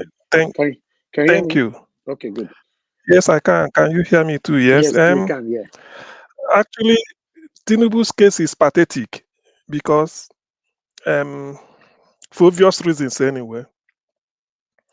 The thing is, let me start this way. An average Nigerian goes to bed, wakes up, sleeps, prays to God to change the situation. We all do. Somehow, God is selecting somebody who could do it better, because God cannot come down from heaven to change your situation. Yet, you people still want to be doing the old thing. Now, look at the type of news we are getting. We all know that Tinubu is not in the best of health. I wouldn't say sick, because if you use the word sick now, the people will start to, vibrate. He's not in the best of health. Apart from that, by the time you cross 70. But the APC is not saying that. They said they went to rest. Wait, I'm coming. In medicine, that's what they call pediatric medicine. That is for kids. Neonatal medicine for a newborn baby that is not more than 1 month old. That is neonatal. Then pediatrics, then teenager or adolescent medicine for those that are between maybe 10, 11 till they get to 20. Then you have what they call geriatric medicine. These are people, the system, everything in the system changes. There are ranges. If you measure their cholesterol, say if you want to measure lipids in somebody who is 35 years old, there's a range for people within that age bracket, maybe 30, 35 to 40. Then there are range for people beyond 80. It is not, even if you don't feel anything, but because they feel that the nature will take its course. That's why they will tell you when you get to 70 as a Supreme Court judge, I think, you retire. Not that you can't read and write, but they feel that your coordination might not be as it was when you were maybe 25, 30. That's why when they said you retire, that's what they call retirement age. Go and rest. You've been working all your life. So why should we now be insisting on bringing people like this? Because I know people will now say, what of America with 80-year-old? Those ones are stable society. If Biden is not on seat for the next 1 month, Nobody will even know. It won't affect America. The person who steps in isn't acting or whatever, things are moving. Every as simple as that. Because those that advanced and stable economy, stable society, they can experiment. But we are just getting on where everything depends on the man at the top. Why should people insist on imposing Tinubu on Nigeria? Now, Remi, the wife, who should know better, or is now revealing a secret, what Shetima is doing. You know, Nigeria is always power struggle, even at the point of death. It is in the best interest of Nigeria not to allow this man to step in. Yaradua was a mistake. We all had it. The way Niger Watch analyzed it, died the tete. They kept him. Later they will say they want to take the budget from Lagos to Saudi Arabia for him to sign. Eventually, the man died. He was smuggled in like a contraband good. In the dead of the night, they took light at Nnamdi Azikiwe Airport, Abuja. Jonathan is not aware, the vice. We all carried all those, hey, never again, never again. Buhari came in. The same thing. They say, let us take the budget to London for him to say, what are we really serious? That's why sometimes when I see, particularly when I listen to Nigerians living in developed world and they're insisting on Tinubu, I know that their measure of hypocrisy is breathtaking. You can't really excuse it. How can somebody, you are living in a developed world, rather than show the light, tell Nigeria, if I'm resident in Nigeria, probably, if I've not been able to leave the shores, I may be behaving the way they are behaving. Oh, if not, Tinubu will die here. But you that that is abroad, you've seen the light, you've seen the way it works. There is nowhere you will get. That's why if you want to be aspire to any public office in any Western world, you don't need to say you are going to build a skyscraper, you build the road. For all those things are taken as given. It's the job of civil servants. There are different ministries. Just raise your hand up, then they will go back home to start to check when were you born, what primary school did you attend, there is the principal of your secondary school still alive, what type of person. This is what they will be checking. By the time you see 2 or 3 new news items in the newspaper and you know they are true, you withdraw. Naturally, you withdraw. You don't need to, because it's a shame and you apologize. But in Nigeria, we have to go and look for the worst of us to lead the best of us. What really are we talking? Now, look, these are signs of what will happen. Already, these are people they rigged in. Tinubu deliberately instructed Mahmoud. They did a deal. They did. It's still in the bond. It will be fleshed out in the days ahead before the tribunal, through the tribunal, that they should not upload the result of presidential election. They cannot deal with the rest. And they didn't do it. That's why they were TPEX. Okay, eventually look at where we are now. Look at the mess. And people will be telling you, based on that figure, let us compute. You cannot get a genuine data from a very fraudulent process. You can't. You cannot. You can't tell me the answer is 4 when you are adding 20 plus 20, 22. You tell me is 4. It's not now. You cannot. Or you tell me it's 44 when you are adding 18 and 10. 18 and 10 cannot give you 44, though 44 is the answer. But 18 plus 10 is wrong. Forget about 44. Let us get the procedure. Well, now look at where Nigeria is. Look at the mess Nigeria is going through now.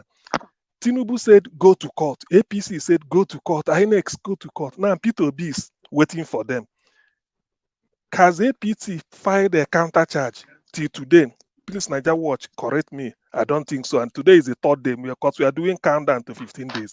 So what are they afraid of? You said you scored 8-point-something million votes. You are garnered. Come and show us how those 1 plus 1, 10 plus 15 here, 18 there, 120 there. Come and show us how they added up to 8-point-something million. And you are running scared and you are running about. That's why when I look at all this inside, I feel so annoyed that those Nigerians you expect to know better, to show the light and insist that no, this should not be done. They are the people that are, by their complete silence or maybe outright support, are egging these people on. Tinubu, how old are you? That is enough to disqualify you. You can't be telling lies. You cannot. We can't know. Okay, even if you are denying the drug charges, Show us exactly, place your card on the table. We invited you for debate whereby Tinubu, Oshowore, Peter Obi and the Atiku and the others. You refuse to come. You don't want to. You don't want to debate Atiku and the show around. What really are we talking about? He's taking us for a ride. That's why when I listen to this type of thing, I feel that I'm much pained than any other person because this is taking us for a ride. Now they are scheming behind. Probably I don't know what Shetima. Maybe based on what Remy is saying, maybe he want the guy to give way by hook or by so that he will now inherit the throne. And who is Shetima? An apostle of Boko Haram. These are people that brought Boko Haram to remove Jonathan. This is on record. Nobody can deny unless I can take anybody up on it. Who is Shetima? This is what they did. And then Nigeria is sinking by the day. Every day, Nigeria is sinking. And yet we are still going to choose a very dirty leadership. How can people of Sierra Leone be coming to observe our election? Sierra Leone, Ghana, these are no longer Igbo. These are people we are comparing with. They do election in Sierra Leone, clean. They do that of Ghana, clean. You don't hear all these things. Even Rwanda, not Rwanda, even Botswana. Tanzania is no longer classed as, Tanzania is no more third world country by World Health Organization classification. They don't class world as third world. They call them middle income country because of John Megafuli, one man. He came in like Peter Obi came in, turned the thing around. Unfortunately, he died. Now look at Tanzania. Where Tanzania? I wish Nigerians would just do a documentary and see Tanzania. Tanzania got her independence 1961. I think a year after Nigeria. Or Uganda was 62, Kenya 63.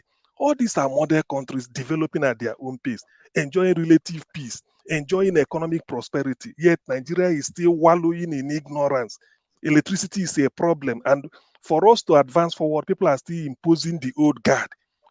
What business has Tinubu to be contesting Nigerian presidency? What business? What can he do? Now they are claiming he built Lagos. Tinubu built Lagos, a former capital of the Federal Republic of Nigeria since the 50s or maybe early 30s or 40s. What really are we talking about? Please, let us be guided. If really we want Nigeria to sink because we are resident abroad, well, get to your feet and say so. But if really you feel that you have some milk of human sympathy, you want things to change, you feel for these people, giving money to Nigerians at home, that is handout. It won't change the situation. Look at the mess everywhere. Instead of us, we've cried enough. Peter Obi came out just to make sure that things are done properly because why they are doing all these things, because when the man gets there, he's not interested in embezzling money. He will save money. A person who told you that this is the amount of crude oil we lose in a month. The month of February, he checked it and calculated it before. Was it not a Nigerian Bar Association in Lagos? He told them this is how much we are losing every day. For 31 days in July, this is what it will give us. Assuming we recover it, it's enough to settle us once and for all, and they go home. So these are the type of leader you should look for. Yet people are telling me Tinubu for what? Because you can manipulate the man. Maybe if he's there snoring, things will be going under him. In the end, he will make some few criminals, millionaires or billionaires. In the end, everybody will be wallowing in ignorance. The area called Makoko is in Lagos. Didn't Tinubu build that area? Is Ajegule the best of place? When you talk of building everything, is that the Ijora area of Lagos? There are a lot of ghetto everywhere because you just went to maybe Lekki, you sold land for 100 million a plot, and thieves go there, or people who had money go and develop it and build and put. They say he built Lagos, he built Atlantic City. What of other where the real voters are? So please, when we discussing issues, when we come here to discuss issues, let us first of all ask ourselves: can you live in the Nigeria that you want Tinubu to be president of? Why is it that some of us are not in Nigeria? That is the issue. Why? Do nobody is driving you away? Why can't you go back and be there and say yes and beat your chest that I want to be here? You can't, because you've seen the way things are run abroad.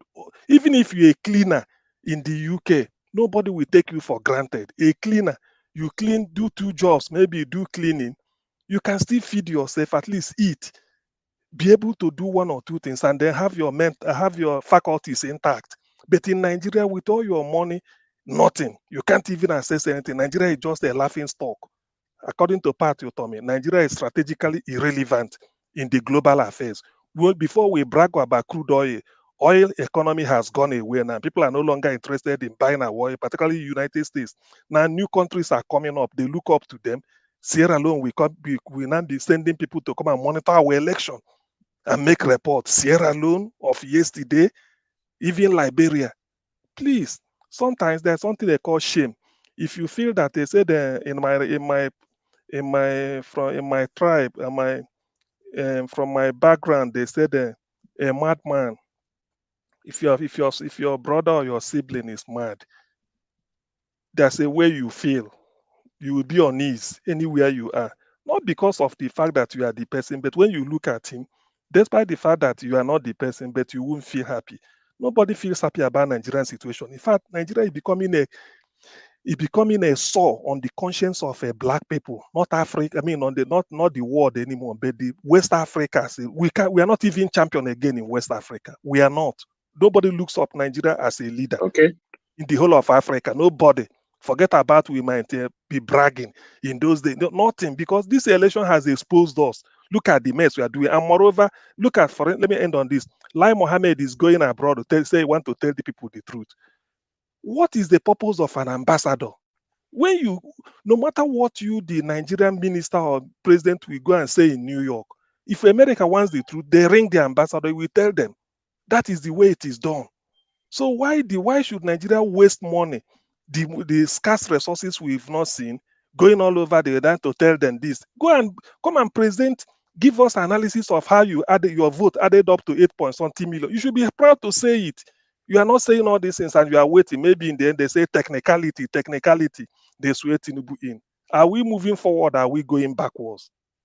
Thank you. Thank you. Thank you very much, Mr. CM. Thanks for your submission. You said it all.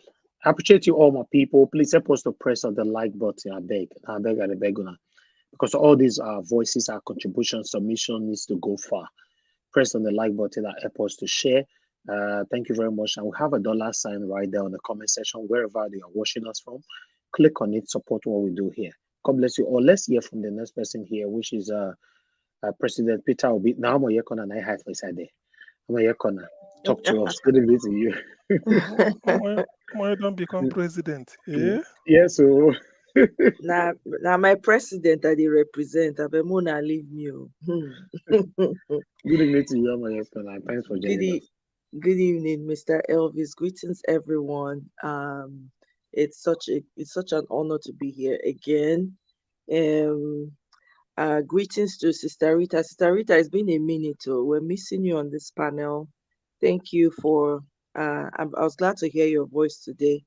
And Mr. Chooks, Mr. CM, all the heavy hitters came before me. Wait till now, I'll make a talk. All our heavy hitters don't talk everything finished now.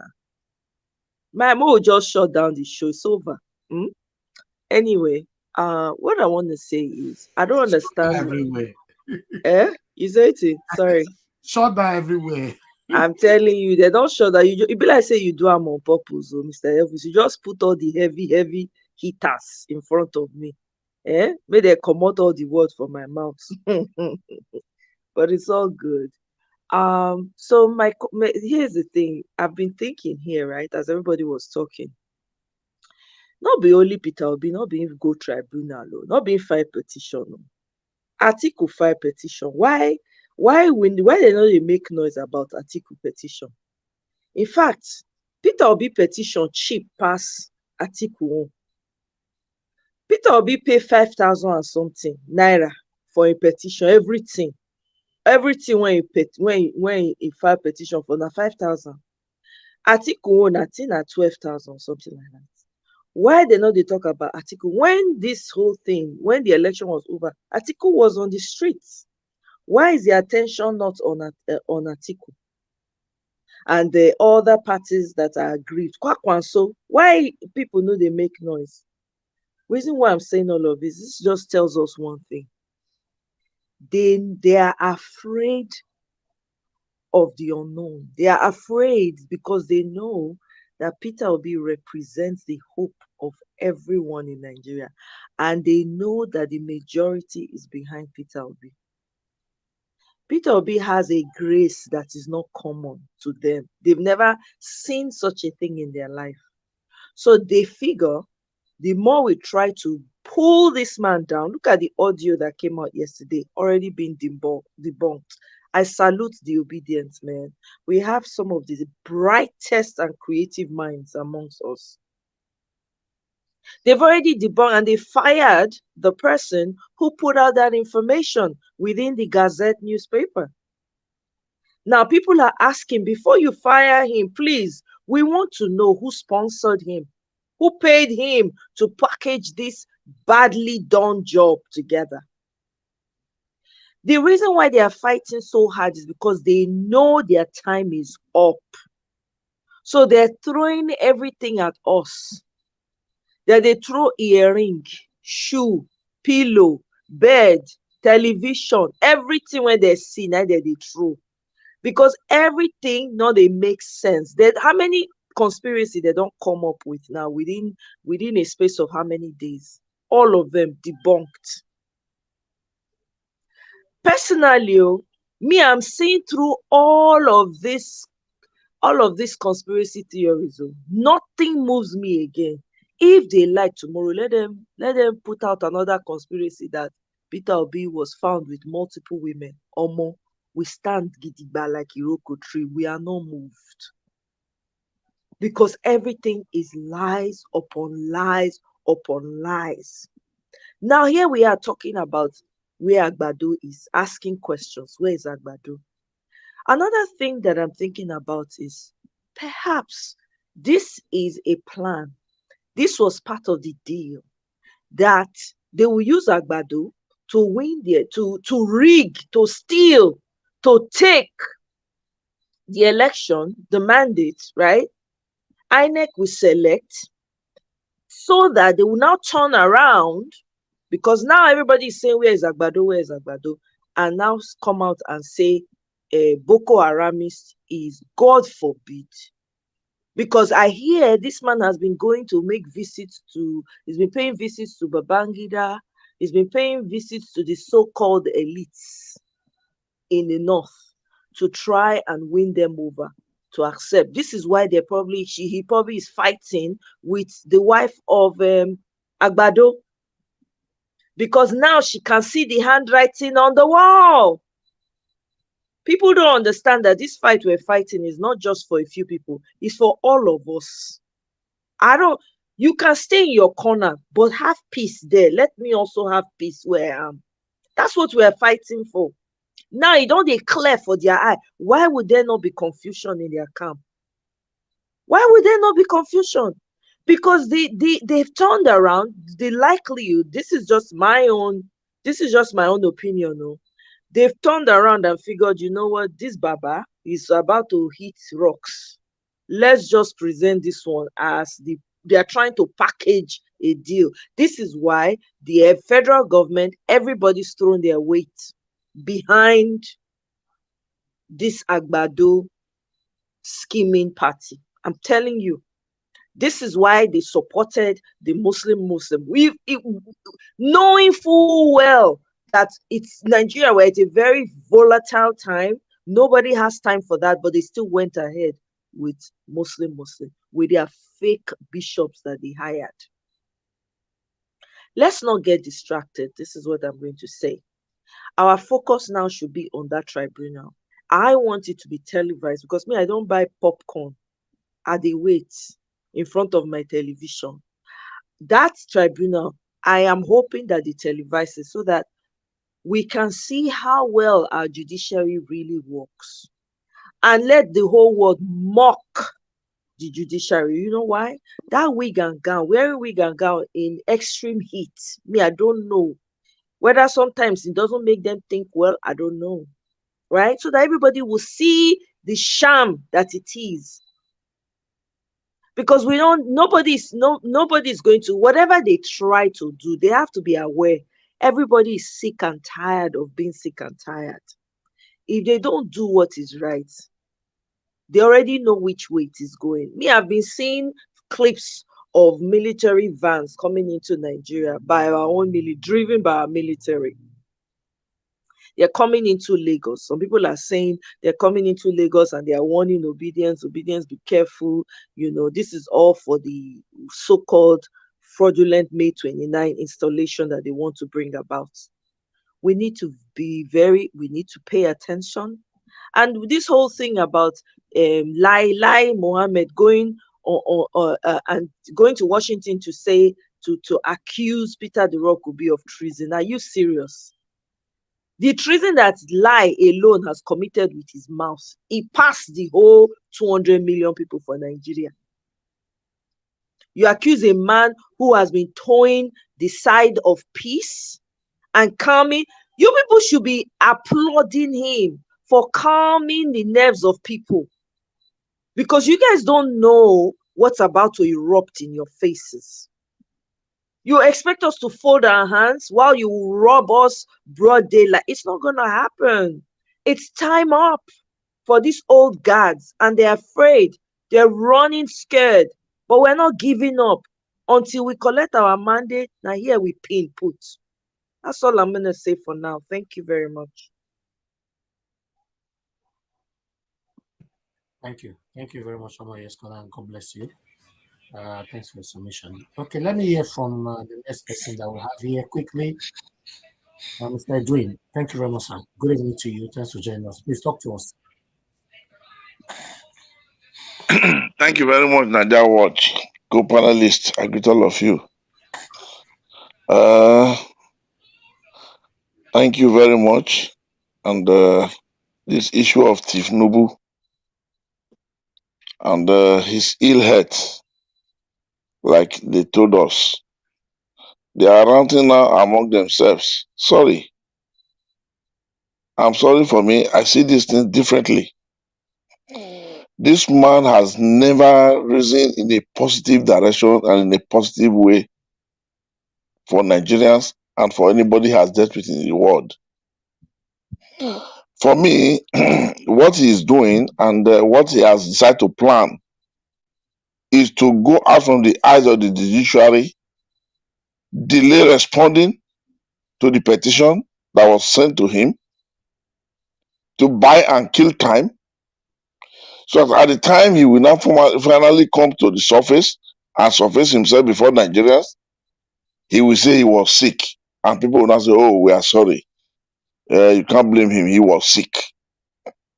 This is the way I have seen him. These are procedures of the animalistic in him. So you will not expect me to believe that. Everybody is not the same. Everybody has been in their view and they are all well respected by me. I see sense in what they are saying. But me as a human being, these are my reasoning. This man has gone into hiding. And as he's there, he can purchase one SIM card from Europe, send to the same CJ, and start communicating with him on how to work. Now that we caught both of them coming abroad.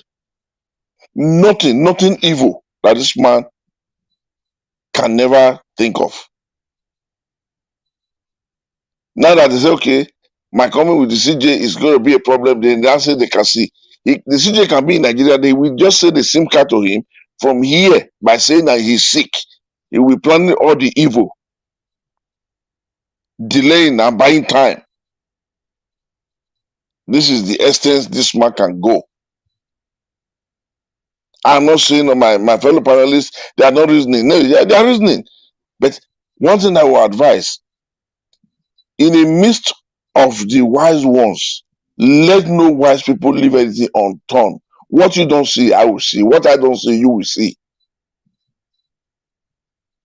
So that is the way I have seen this thing.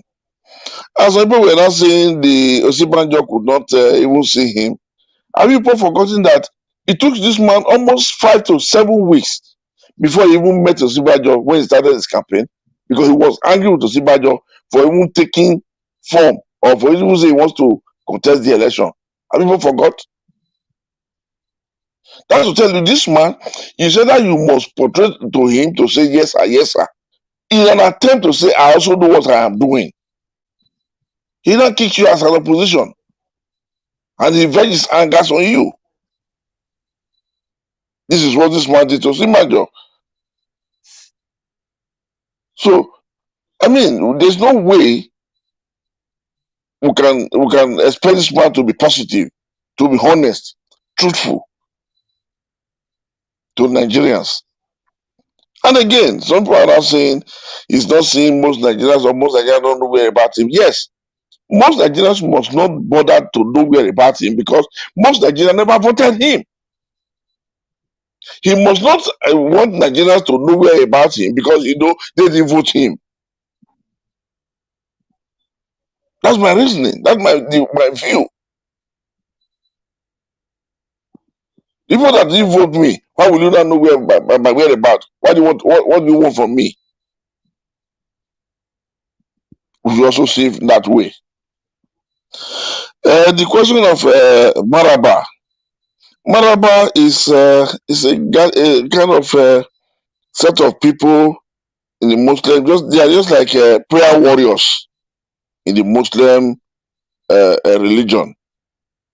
They pass sentence positively or negatively, depending on the way they use them.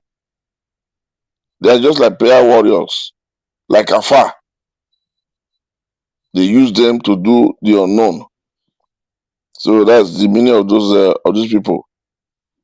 And then somebody was talking about how they import things into Nigeria and they don't pay. Gentlemen, that one has been the normal thing. The normal thing. Do you people realize that when Atiku was the Controller General of Customs, Nigeria Customs was almost bankrupt. Nigeria Customs was almost bankrupt. I experienced it when I was really dealing on export to Nigeria. There was a year I was in Nigeria, to be precisely in the year 2000. There was a ship that belted in Apapa. For 4 days, nobody was able to take anything out of the port because I went to port myself. I didn't want to wait for the agent. And they were discharging the ship with trucks, trailer heads, let me to be precisely. And then I asked, where are these trailer heads going to? Who owns them? They said they belong to Dangote. Quote me. I said, but they said no, they are taking it to Dangote Park Yard. As they are taking it, customs are taking the number of how many trucks that the ship brought. And later they will send in the bill. He will then pay. Oh, he has not cleared yet. They said no. His mind is too big now. He can't. How much are you going to say to him that he cannot pay? I said, my God. This happened before my eyes. That same period, there was another guy that came from America. He came with Porsche. And this guy was trying to clear it. They inflated the price with almost 400%. And this guy was making problem until a custom officer, Dadu, let me to be precise, I mentioned his name, told him, okay, this guy, let me be very honest with you. One of guy getting stressed inside. So this is why you're going through this thing. Just say you want to market it, they will now go and inform a guy who will come and pay. The guy said over his dead body. The guy came from US. That guy set that car ablaze inside the port. At the end of the day, that car got burned and he was arrested. Okay, stay with the topic, sir. Stay with the topic, please. Okay, so I was just explaining what somebody was trying to say, how they handle this clearing of a thing. So it's their usual practice. Now, gentlemen, the only thing I will now tell you people is, this man, for me, I don't believe he's sick. I believe he has taken an exit out of Nigeria to go and hide from, not to respond to this petition on time, to delay time, kill time, and then for the eyes of Nigeria not to say, oh, which means he's doing this thing purposely, so he might not get anger from the entire public. he will not come with the story of he's sick. If he truly is sick, he should go and pay for what and the people he has held hostage. Free them from bondage, so he will also be free from the bondage of health and sickness. Thank you. I yield. Thank you, Mr. Edwin. Thank you, sir. All right, let me quickly move on to Niger. Thanks for your patience, sir. Good evening to you. Talk to us. Yeah, thanks for having me, Elvis. Greetings, everyone on the panel, the chat, and to the viewers. I must say, Elvis, you are displaying some talents that I didn't know was there before. So you are displaying some talents. So, yeah, man, this entire episode in Nigeria, it tests somebody's sanity. I tell you. Yeah, this, when before the election, when I was saying that, when people that are thinking that they're going to get Tinubu, they are likely to get Shetima if they're not careful. He hasn't even made it to 29th of May, and we're already having drama. I don't know what to say. I feel sorry for Nigerians. I don't know where to start from, because our leadership, there's something seriously wrong with them. I just saw that Buhari named our counter-terrorism center after King of Jordan. I don't know how King of Jordan is the hero of counter-terrorism somehow. This madness, a country like Nigeria doing this thing, it's like America naming something after. I don't know what's wrong with our people. I don't get it. Our leaders are going overseas and it's okay. It's just, the whole thing is a mess. The whole thing is a mess, and nobody is calling anything and saying this is unacceptable. This is not how countries are run, especially a country like Nigeria that is so important. I can't get for the life of me why people just blind themselves to reality. Nigerians are really awful at doing this. When something that is not right is happening, just because you side with that person politically or tribally or whatever, you pretend as if you don't see it. It's really sad that this stuff is damaging us altogether, because when we keep doing this thing, it just keeps damaging us over and over again. Some of the things we accept, for me, if I was in Nigeria, I was even 10% of the population, this stuff will change immediately. Our leaders will stop trying. You just won an election, or they name you as they call it, selected candidate. And the next thing you do is just go and disappear into a foreign land, and nobody knows where you are. They're trying to find out where you are, just like the way Buhari did. And he's got ill health too. The drama starts all over again. And when I looked into the terms, the Whereabout, this in term, what they actually were referring to, because it has several connotations or interpretations, is this type of bird. I think they call them the marabou kind of birds, and it's associated with scavenging. And this is what they were implying in that, is because they are trying to scavenge on the carcass of a dying selected or elected candidate in Nigeria, which is Tinubu. So that's the context they were coming from. So the whole thing, when I look at it, it's just, my head is aching. Because sometimes I don't even know where to start. When I look at what is going on in Nigeria, sometimes I like, where do I start from? The chaos that you see, the leaders, the people, everything. There's so many things that you see that shouldn't be acceptable at all. But I guess the people have given up, that somehow the leaders can do all these things, and whatever happens, they too don't care about the country because they are running away. It's like, where do we draw the line? Where do we start drawing the line and say, let's march forward with this approach? Because no leader is showing up. Buhari is busy meeting dignitaries and naming our buildings after foreign petty leaders, and he doesn't even talk to the people. This guy, I don't know the last time he spoke to Nigerians ever, even before the election. What kind of people are these? How did we manage to be lumbered with these type of people constantly? I don't understand it, because you can't rule people like this. This is not how nations are governed.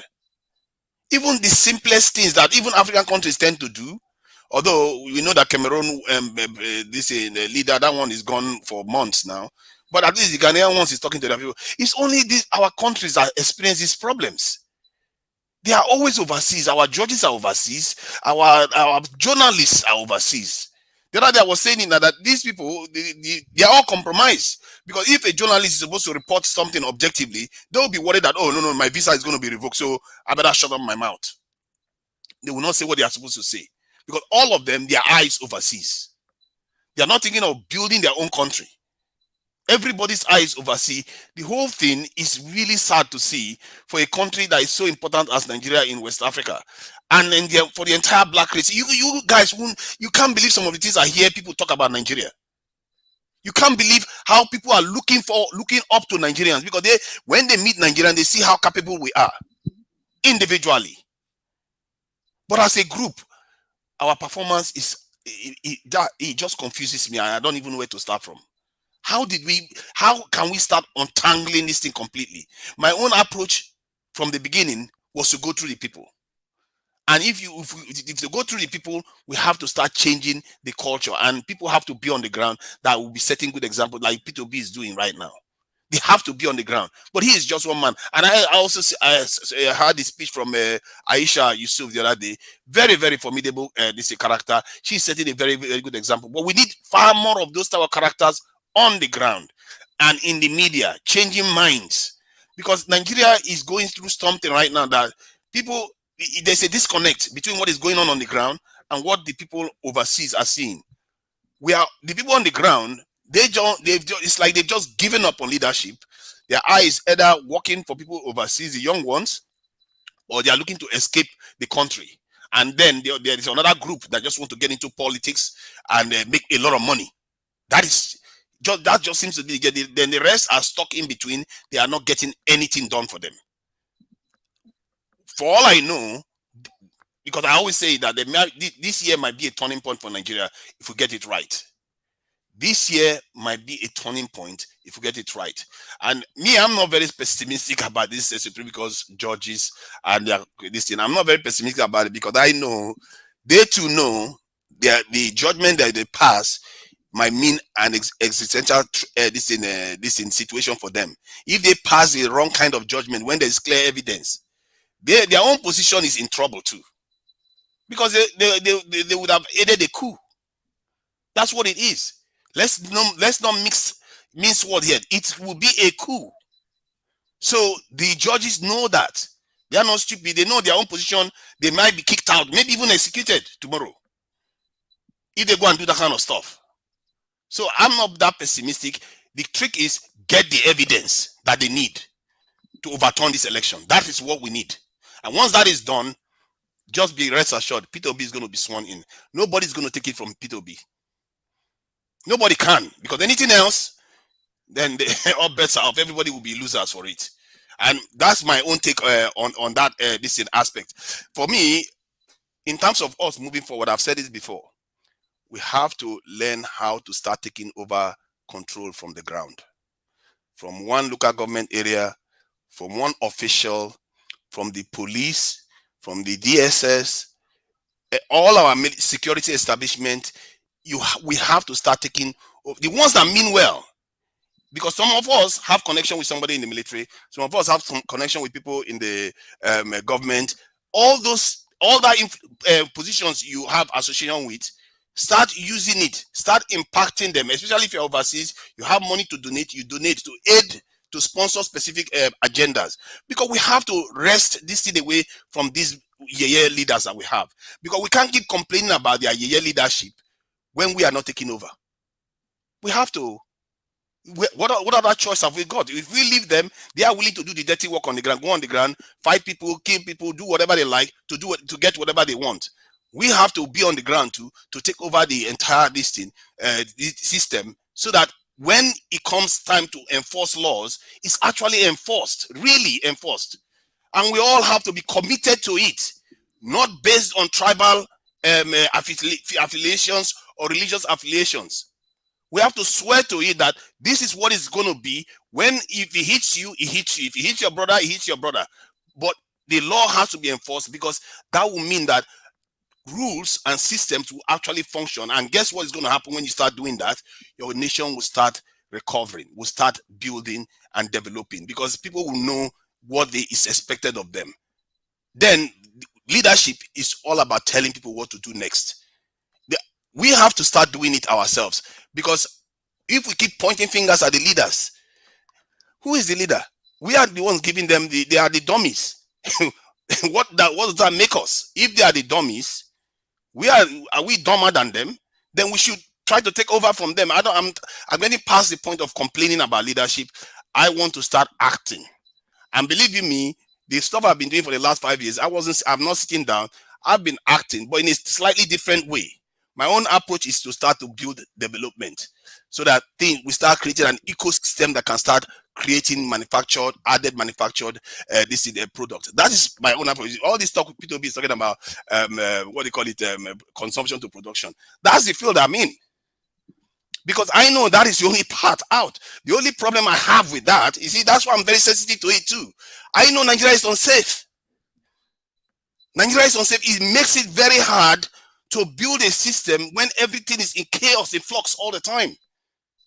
That's why nobody wants to bring their money into the country. The country has 200 million people. That's a big market for any business to come into.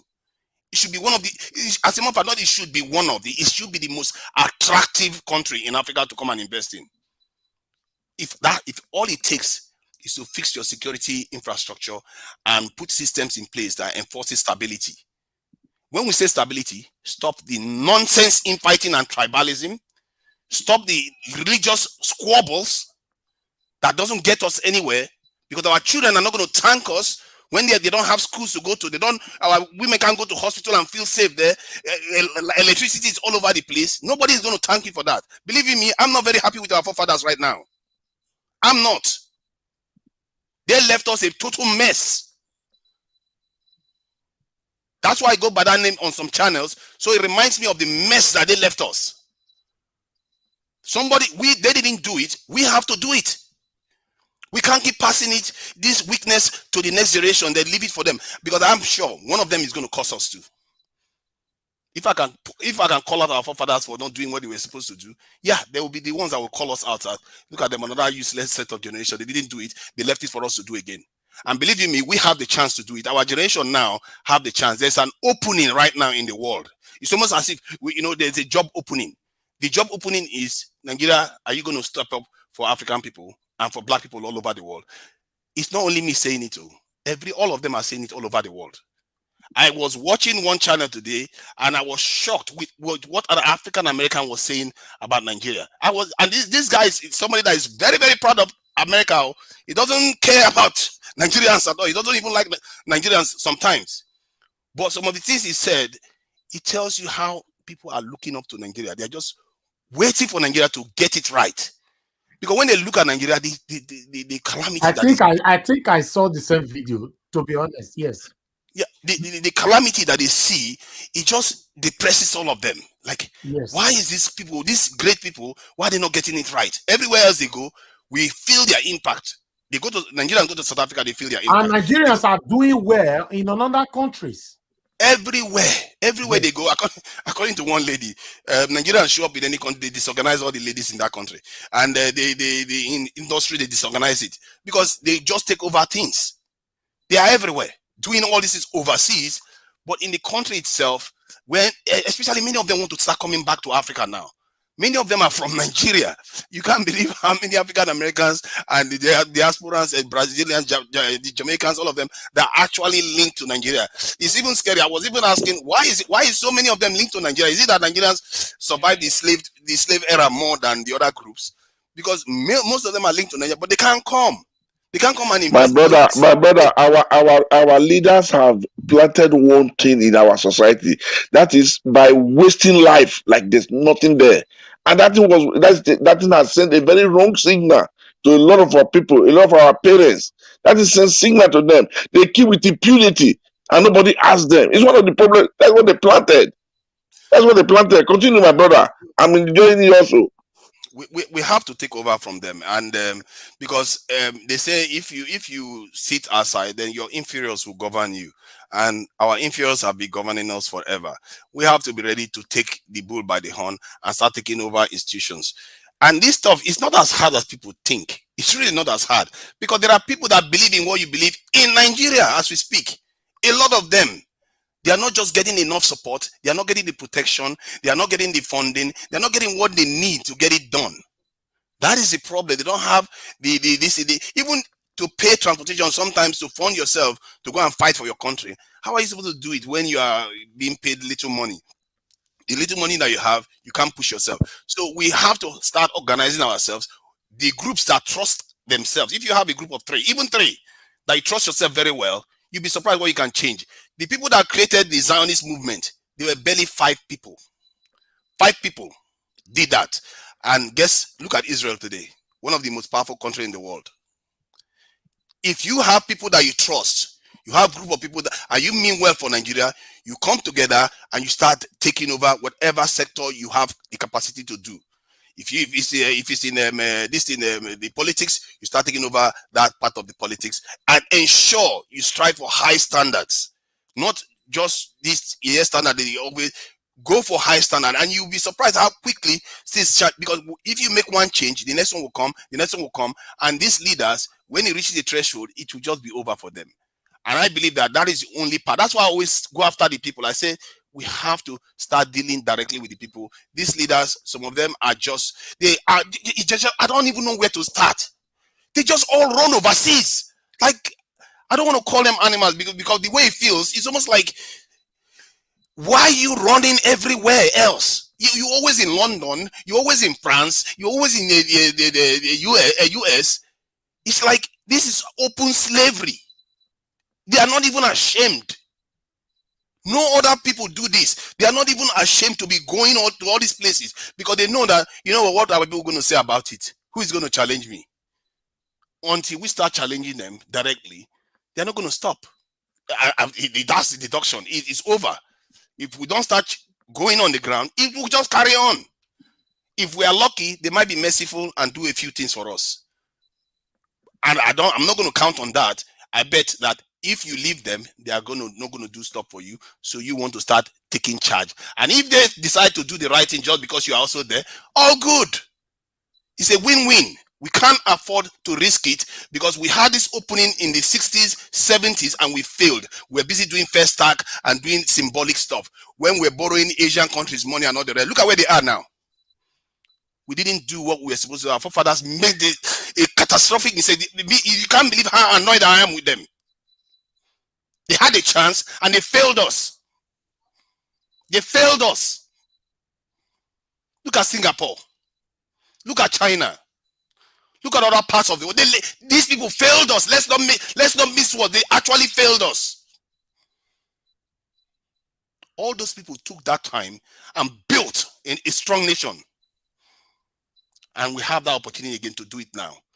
We shouldn't waste it because the next generation will come again and they will see that we had this opportunity and we've squandered it again.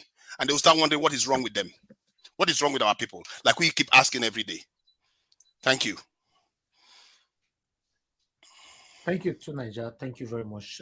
Today your submission, I don't understand though. You not strike anybody. Your submission is perfect. It's powerful. Thank you very much. Thank you. I understand that we cannot always get it the way people are expecting it sometimes, but always be who you are. Always be who you are. Thank you very much for saying it how it is. Okay, my people, I beg, let me ask for a like thumbs up now, likes. We currently have 498, which is a good one. Can we take this to 600, please? Press on the like button, my people. We have 499 now. We can take it to 600 because we currently have 1,200 people watching us across Nigeria Watch. We have 912 people watching us. Press on the like button, my people. I appreciate every one of you and help us to share as well. Mr. Pansat, we can see you right there on the comment section. Thank you very much, Madam Bella Naomi. Thank you very much, Madam. I can see many of you right there. God bless you. Oh, Amaka. Oh, thank you. Doris, Ebony. Thank you very much, my people. Kelvin Cal, I can see you as well in the comment section today. That's wonderful. Let's Talk Supplements, I can see you as well. God bless you, Dr. Alexander Gomez. Thank you very much, sir. God bless you. And thanks for the super chat as well. Guys, please help us to press the super chat $sign right there on the comment section. Encourage what we do here. We are here every blessed day. All we need is encouragement, to be honest. All we need is encouragement. My panelists are already doing that for us. You guys are spectators, especially our spectators, also do your own part. God bless you all. Okay, let me hear from the next person here, which is Busy Brains. Busy Brains, thank you very much, madam. Thanks for your patience. Please talk to us. Hello, Mr. Niger Watch. Good evening and well done for a glorious work. Thank And you, the whole panel, honestly, those that spoke before me, everybody was hitting it on the nail. Bam, bam, right up. You know, I will start my submission from your first your submission when you said APC is a satanic party. I concur with that assertion. I stamp it, and I even add my own. Not only are they satanic, they are demonic. They came from the pit of hell to come and give us a bit of that hell. You know, you see, the reason why I say that, if they are not satanic, tell me the kind of suffering that we've gone through as a nation, as a people, where people are in serious pain, where during this pandemic that they went and locked people in without any measures, and then they were having palliatives to give people, to give them a bit of succor, to say, oh, we are with you. They locked food. People are dying of hunger. They locked food, that the food was even rotting. Then some of the corrupt ones were using it to do giveaway for their parties. They will be alive and they'll be having maggots coming out of their body. Not only that, they told us that we are cashless, change of money, no money in the system. People do not have money. Those that have money, they cannot collect their money. And those that want to collect their money, they will have to use money to buy their money. No be juju be that. Tell me, what is this not the highest height of wickedness? Tell me, even the devil cannot even do that kind of level of wickedness because he fears God. He knows there is a God. So when we say they are satanic and demonic, honestly, it is not an understatement. If there is another higher adjective to qualify them, I will go for that. Talking about the wife of the wife of the wife of the select. The wife of the select is coming out. While I do not give a hoot where the select is, yeah, but this kind of discourse is sometimes very necessary, because when it comes out in the open and people pontificate, we talk about it, we go through it, we analyze it, it makes a meaning, because they are playing with us. They are doing, the more you see, the less you understand. And we need to have an idea of where the train is taking us so that we will not be left in shock. So we need to have an idea so that we will work with that little idea, that knowledge, and fight back. You see, when you are raising the issue about where is she? Remi Tinubu is now gatekeeping her husband. She does not want anybody to talk about where her husband is or anything, and she's turning her cane on Shetima, saying Shetima is she's already seeing Shetima as a threat, which tells us something. It tells us the deep-rooted issues that they are facing it. Obi is not their problem. Well, Obi was one that brought their problem. It just tells us that there is more to it. If she's already worried about the sanctity, not sanctity, no. If she's worried about the possibility of that tool being taken from the thief to give to the assistant thief, it tells us that all is not well with the man. It tells us that he is dead on arrival. It tells us that there are serious issues either with his health, which could be terminal, or his mind has gone with the ferry. So for somebody who is not in a position to physically or mentally be with it, then there is suggestion, it is only clear that the second thief will be the one that will be holding the helms of affairs if we are to go with that story. It tells us seriously that there are concerns. If she's already trying to, before somebody is dead, they are already trying to talk about talking about inheritance or things like that. It tells us that there is sign, there is something going on. There is really something going on. And saying that, I read something about Boko Haram congratulating Shetima, that they are not even acknowledging the chief thief. Yeah, they are acknowledging the second in command thief stroke the terrorist as president, because they were congratulating him, which goes to tell us we should be watching this space. Sometimes things come out like that. It is for us to pick up, not to just sleep on it. It is for us to wake up on it, to wake up, to mull over it, to think about it. What is going on? Which direction are these people trying to take us? And come up with our own fight back. You understand? And you know, with regard to the same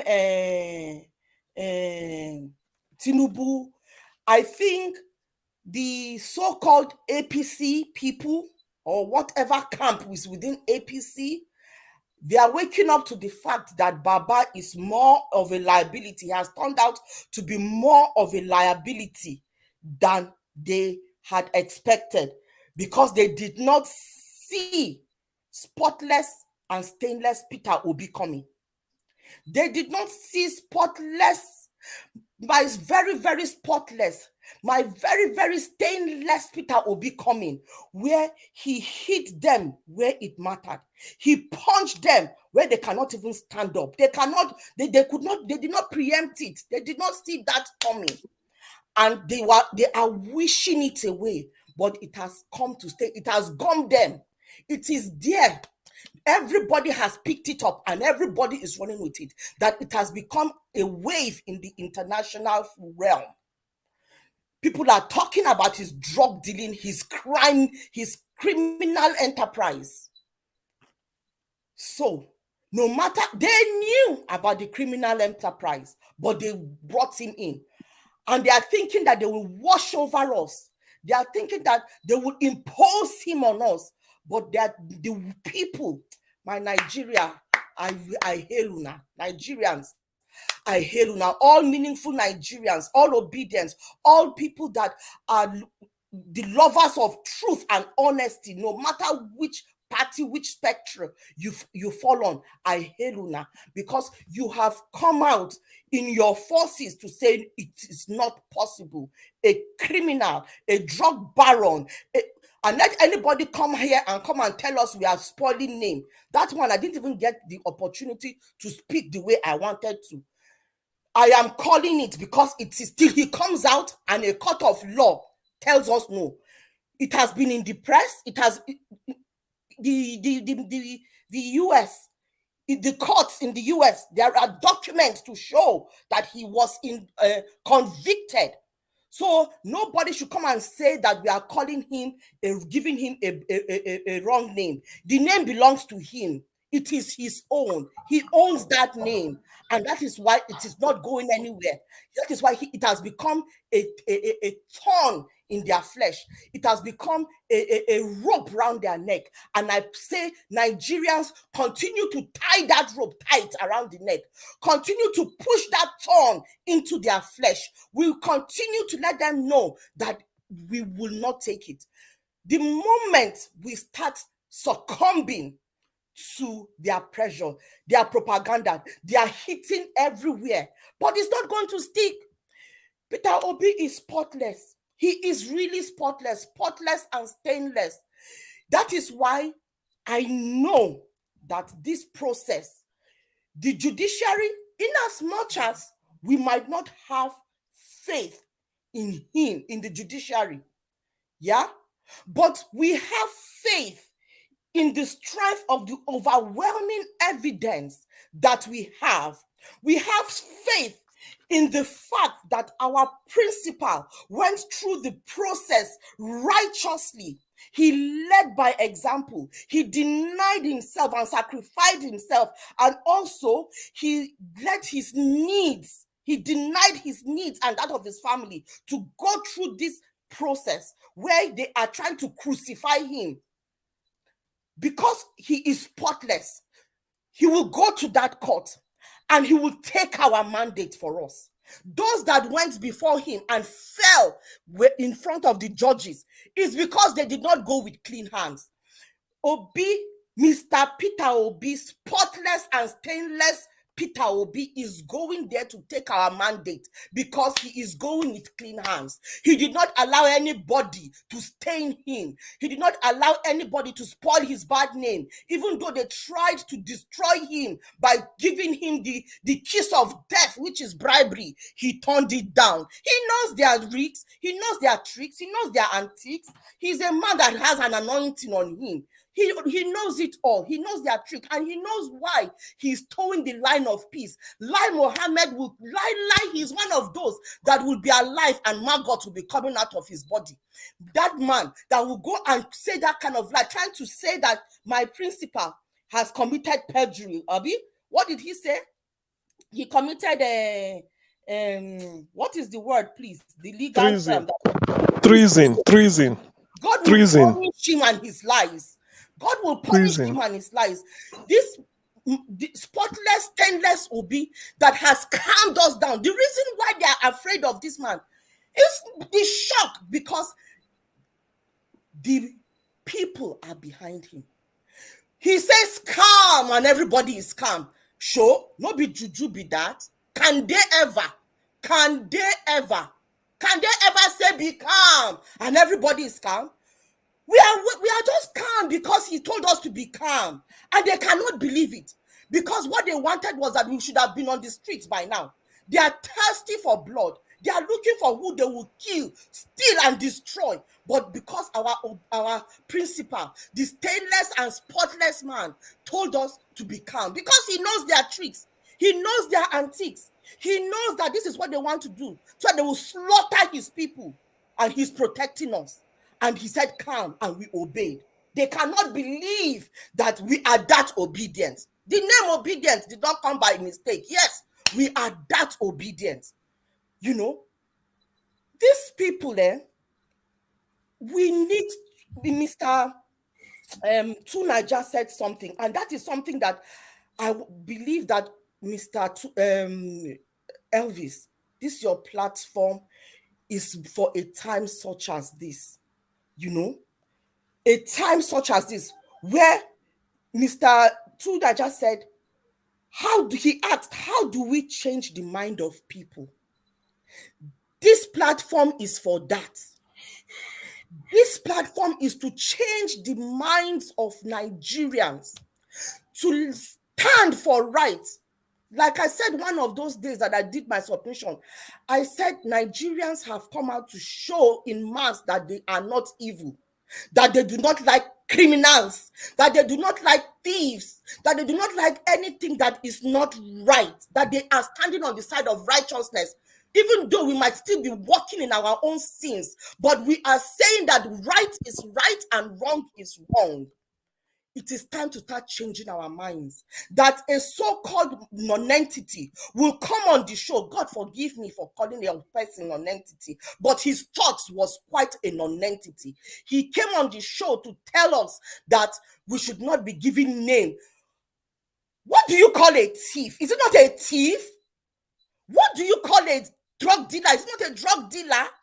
What do you call somebody that has nursed somebody? Is it not somebody to praise, to call them a nurse? Somebody that has done good, to say they are good? Somebody that has dashed money, to call them philanthropist?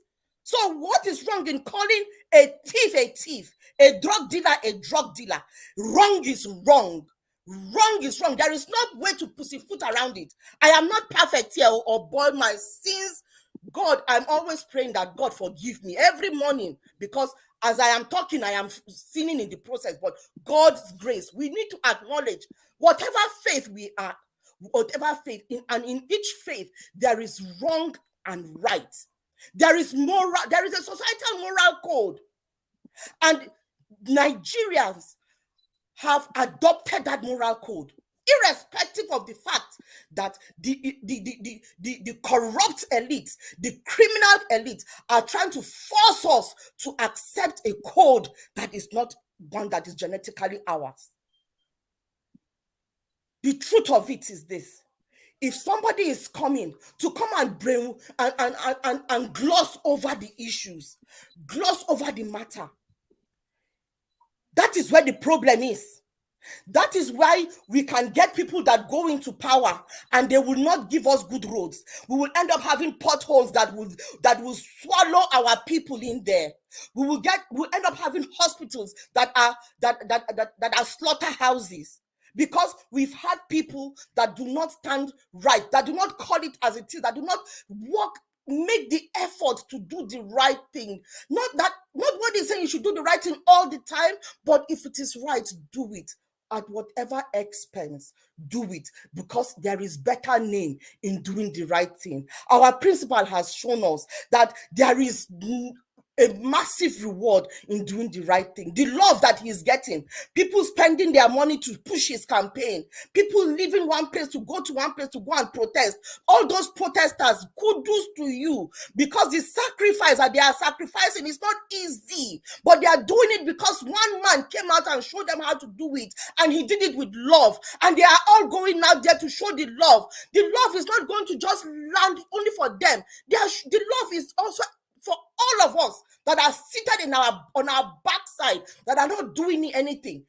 Go out wherever you are, no matter the little. Show that love by adding your own voice, by adding your own actions. Whatever it is, no matter how small, tell people, the next person next to you, that is not right. Castigate them. Tell them this is the right way. You are not perfect. Don't say you are perfect. Nobody is saying you are perfect, but do the right thing. Let us be seen as doing the right thing. Thank you. Thank you, madam. Thank you, Busy Brains. Thanks for your wonderful, passionate submission. Yes, let's stand for what is right, and let's be known for what is right. Like I ask all the time, how do you want to be remembered? Or what do you want people to remember you for? Remember that we all are fighting for Peter Obi today. He didn't pay anybody. In fact, if Peter Obi, if we want him to pay us, he cannot pay us. Do you know how many obedience all over the world? Peter Obi cannot pay everybody. This is what we call organic love. But do you know what triggered this love? Is his footstep, his past life. Yes. So if you want your past life to speak for you tomorrow, leave it where today. That's it. It's not everything money can buy. Okay, if we have to talk about money, the bigger spender, you cannot tell me now that Peter Obi is more than the Tinubu. Tinubu is buying everything. No, mute yourself now. God's power. What's happening? Always stay mute, please. Whenever I mute you, you will unmute yourself. It's not right. What you are discussing with your wife or your people there, we don't want to hear it here. Thank you. All right. So if we have to talk about who really spend money, Tinubu, they spend money anyhow. But you can see now that even the money that is spending, even inside their own cabinet or their own caucus, they're inside within themselves, they don't even like him. We should say how it is. Don't be deceived by your money, thinking that, yes, I have all the money in the world, everything answered by money. No. People will answer to the money, but they are not actually answering to you. That's what it means. Look at Peter Obi that is not spending money for anybody. Look at the way Nigerians are clamoring for him. So you that is watching today, you are alive today, you are breathing, you can see us, we can see you. First, give thanks to God.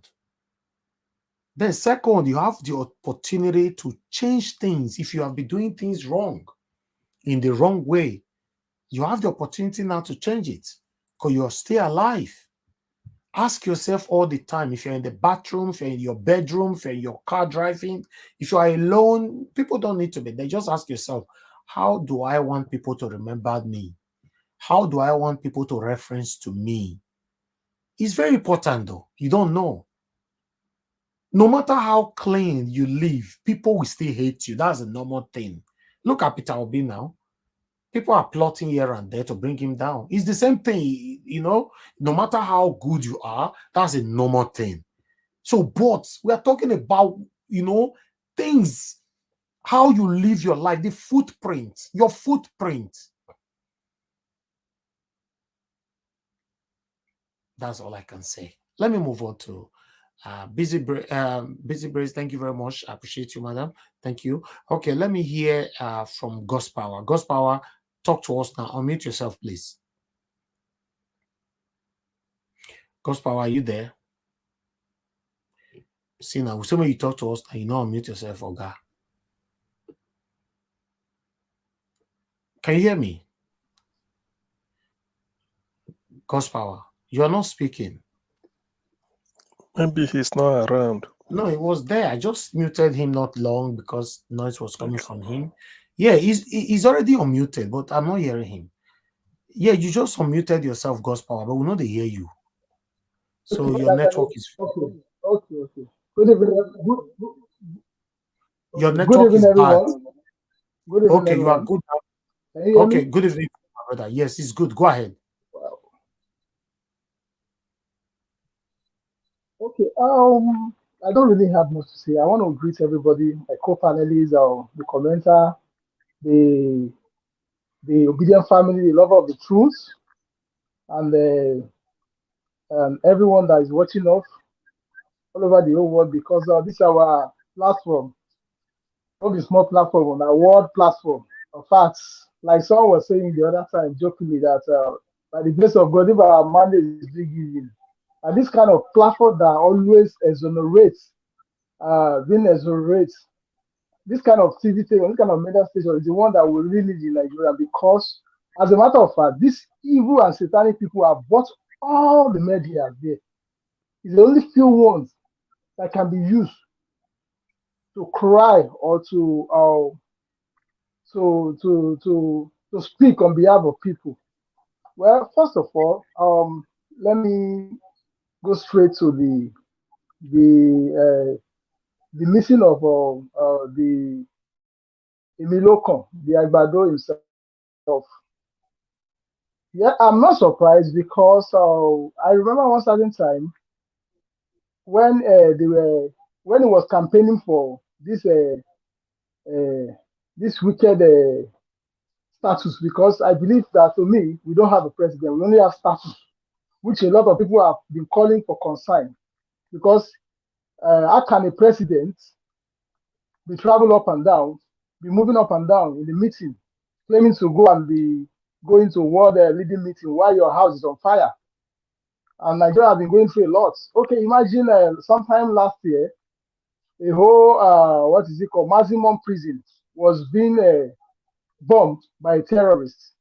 The next day, our so-called president travel out. It's a very shameful and disgraced. Honestly, it cannot be done anywhere where your house is on fire. You see the man moving up and down, going to solve people. I don't know what you want to go and solve.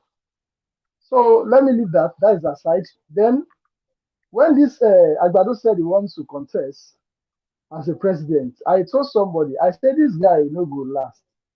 They just want to make use of him. These evil people, because it is what they bargain.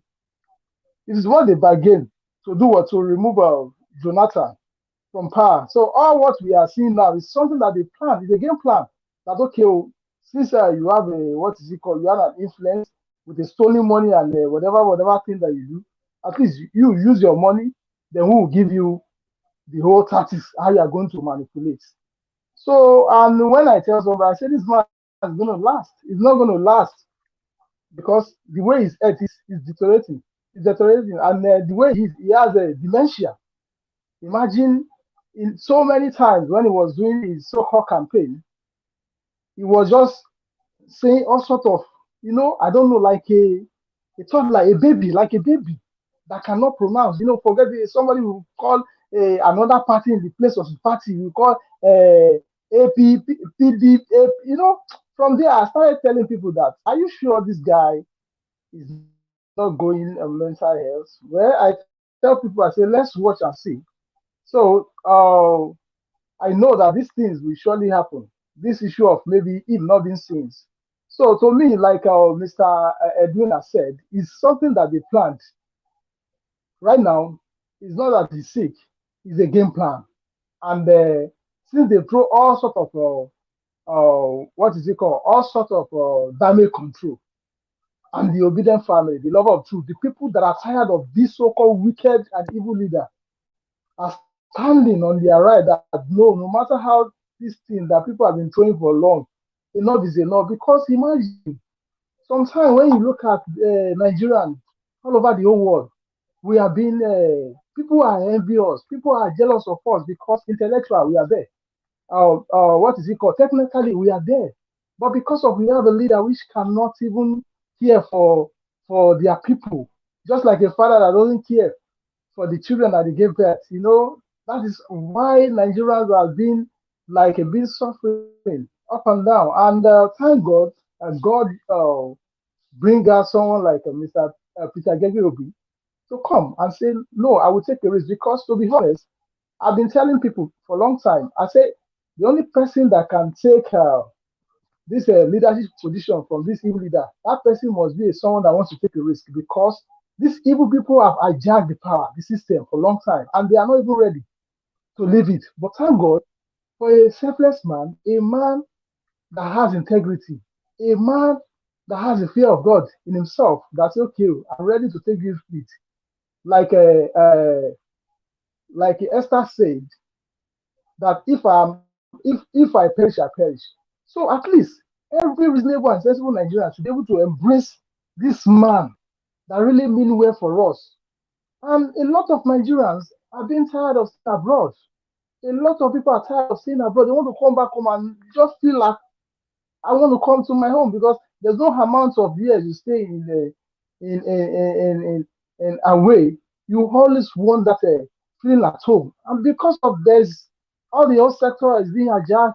The security aspect of it, is just zero. You cannot sleep with your two eyes in your home country. Before, I thought it's only northern side that they do all this kidnapping and all these things. We noticed that it's circulated everywhere. You cannot travel on the road, and not everybody that has the money to take flight to their destination in Nigeria. So road is like the cheapest, avenue for anyone to travel, to move up and down. But the road is not safe. And we claim that we have a security, which we don't. The security aspect of this has been hijacked by this evil leader. So by the cries and by the cries and by looking unto God, God brings Mr. Obi to come and say, let me save my people from this suffering. So, and now the evil ones we want to come and say, no, this thing cannot work. And it's so surprising to me that somebody will not come and say, okay, you are not fitting, you are not this and that. It cannot work, because I was telling somebody yesterday, like the obedient family, they're like a FBI, that they are monitoring every movement, every of your step that you take. And I thank God for the kind of knowledge and the kind of wisdom and the patience that the obedient family all over the whole world. Okay, thank you. Are because they've been taking advantage of us for long. But thank God that God uses this man to open the eyes of every Nigerian that there's still hope in Nigeria. We can still regain it for me. So I want to urge everyone that have been fighting this cause never to relent, never to give up, because all what they throw a lot of that, a lot of what is it called, weapon. But by the grace of God, God has been shielding all faithful and very truthful Nigerians. That no matter how what they throw to us, God is being our shield. And by the grace of God, the mandate will be taken. So I want to thank every one of us that have been on this platform and every one of us that have been fighting for the same cause. And I pray that God will continue to strengthen us. Thank you. Thank you. Thank you very much, God's power. God bless you, sir. Thanks for your submission. We have, okay, this your name, Proof. I don't know, so I want to, might look at your real name. Okay, Engineer Wilson. Thank you very much for joining us. Good evening to you. Please talk to us, sir. Yeah, please call me Prof. Dr. Okay, that is Prof. what I used to. So, Okay. good day to everybody over there. Thank you. It's my first time speaking here. I'm proud of all what everybody said, and I'm going to speak based on the condition of what our people are going through in that country, Nigeria. Because you say, I like what the last speaker said. No matter how you stay in this Oyibo man country, you always like to long to go back. And last year I went back home and I felt a bit of what people are going through. People are going through hell. And it pains me when some set of individuals who feel that APC should come back to power. I have said it on platforms. You see, APC, even if it's my father that formed that party or my brother, I will never vote for that party. You see that party, even Peter Obi enters that party now, I will never vote for that party. Busy Brain says something that party is satanic. It's satanic. There's something someone sent to me on WhatsApp. A foreigner analyzed it of the icons APC use. Everything is a satanic party. If you want, I can look for it. I'll send it to you. The person, a foreigner, not a Nigerian, analyze the icon, everything. And the person said, please don't. He's not in Nigeria. He said, please don't vote for this party. Now let's go by what's going the trend. You see this entity, BAT. That's what he called himself, Bola Ashurawa Tinubu. He should. Why wouldn't he be missing? He doesn't care for the people. How would he care? He knows he rigged himself in. He knows he's not well. He knows he's a drug baron. He's surrounded by allied people that claim they love him. Yeah, I'm not surprised that he's away. And I thank God for one thing, Peter Obi, because you see, that man, when he lost to Ngige, the next day on Minaj System Television, he said something. He said, Ngige, if he believes he won that election, let him come out. He'll give him 1,000 naira. That was in 2003. Yeah, he said it, and Ngige never came out. And I'm happy Ngige even made a statement letting Tinubu know that he should not rejoice yet. He should not rejoice yet because he knows what he went through. That will be. And I laughed at people. I told people, come, this man will be. In short, I told people, without the eastern states, he's going to win the election. That man has a kind of, will I call it, charisma he has. He's simple. He's honest. He has the feelings of people. Go and ask people. I know people that worked with him in Anambra. And these people that worked with him are not Anambrians. So they have told me the type of person he is. He's very plain, honest. He's the only governor. Go and find out. When he goes to the airport, he queues up. I don't know if you have heard of that. He's the only governor. When he queues up. People ask him, why do you use Emirates? He mentioned because he can get some, something like, I don't know the right word, but something like coupon. You understand? To getting cheap flights. This is what he has been doing, and they think they can just rob him of his votes. Concerning the man, this entity, Bola Tinubu, he hasn't started because that his illness is yet to complicate. I'm saying it, you're seeing my face. I don't think. Because see, you can't rob people and think it will go on. No, this thing has been going on for so long, and they thought they can do it this time around. No. I'm speaking because it pains me what people are going through. In a nation, you're buying your own naira. What kind of nation is that? When we send people maybe 10,000 naira, equivalent 10,000 naira home, they'll end up getting maybe 7,000 or 6,000. Is that a nation? And you say we have leaders? The president won't comment. The man I call limpid liar, Lai Mohammed, that's his own lies. They prefer flying out. I'm not surprised because we all know what happened. Buhari in 1985. I was in primary school then, and I remember in our primary school we had morning information, and what people then were normally coming out then to give morning information was Buhari traveled to so country. It was what us then were using. So don't be surprised he did this. He will do the same thing. This is someone in, I think, 1978. He was petroleum minister. Why won't he continue robbing it? And the same Bola Tinubu is saying when he comes in, he's going to go on with that same pattern. No. It's only a tree that will see himself in a position that someone is coming to cut him down and remain there. We're not trees. And I'm happy the Obi movement is going on. I say amen to the prayer of brain, busy brain, and to all those Nigerians that are standing up, because I'm talking at this point in time. This is paining me. I'm unhappy. Someone here said Nigerians have a lot of potential. It's true. My little travel to Zimbabwe then, I know how people, regarded me as a Nigerian in their midst. Nigeria is a great country. Nigeria has more than enough to excel. The nation, to me, I keep saying we have most of the people in power. I call them qualified quacks.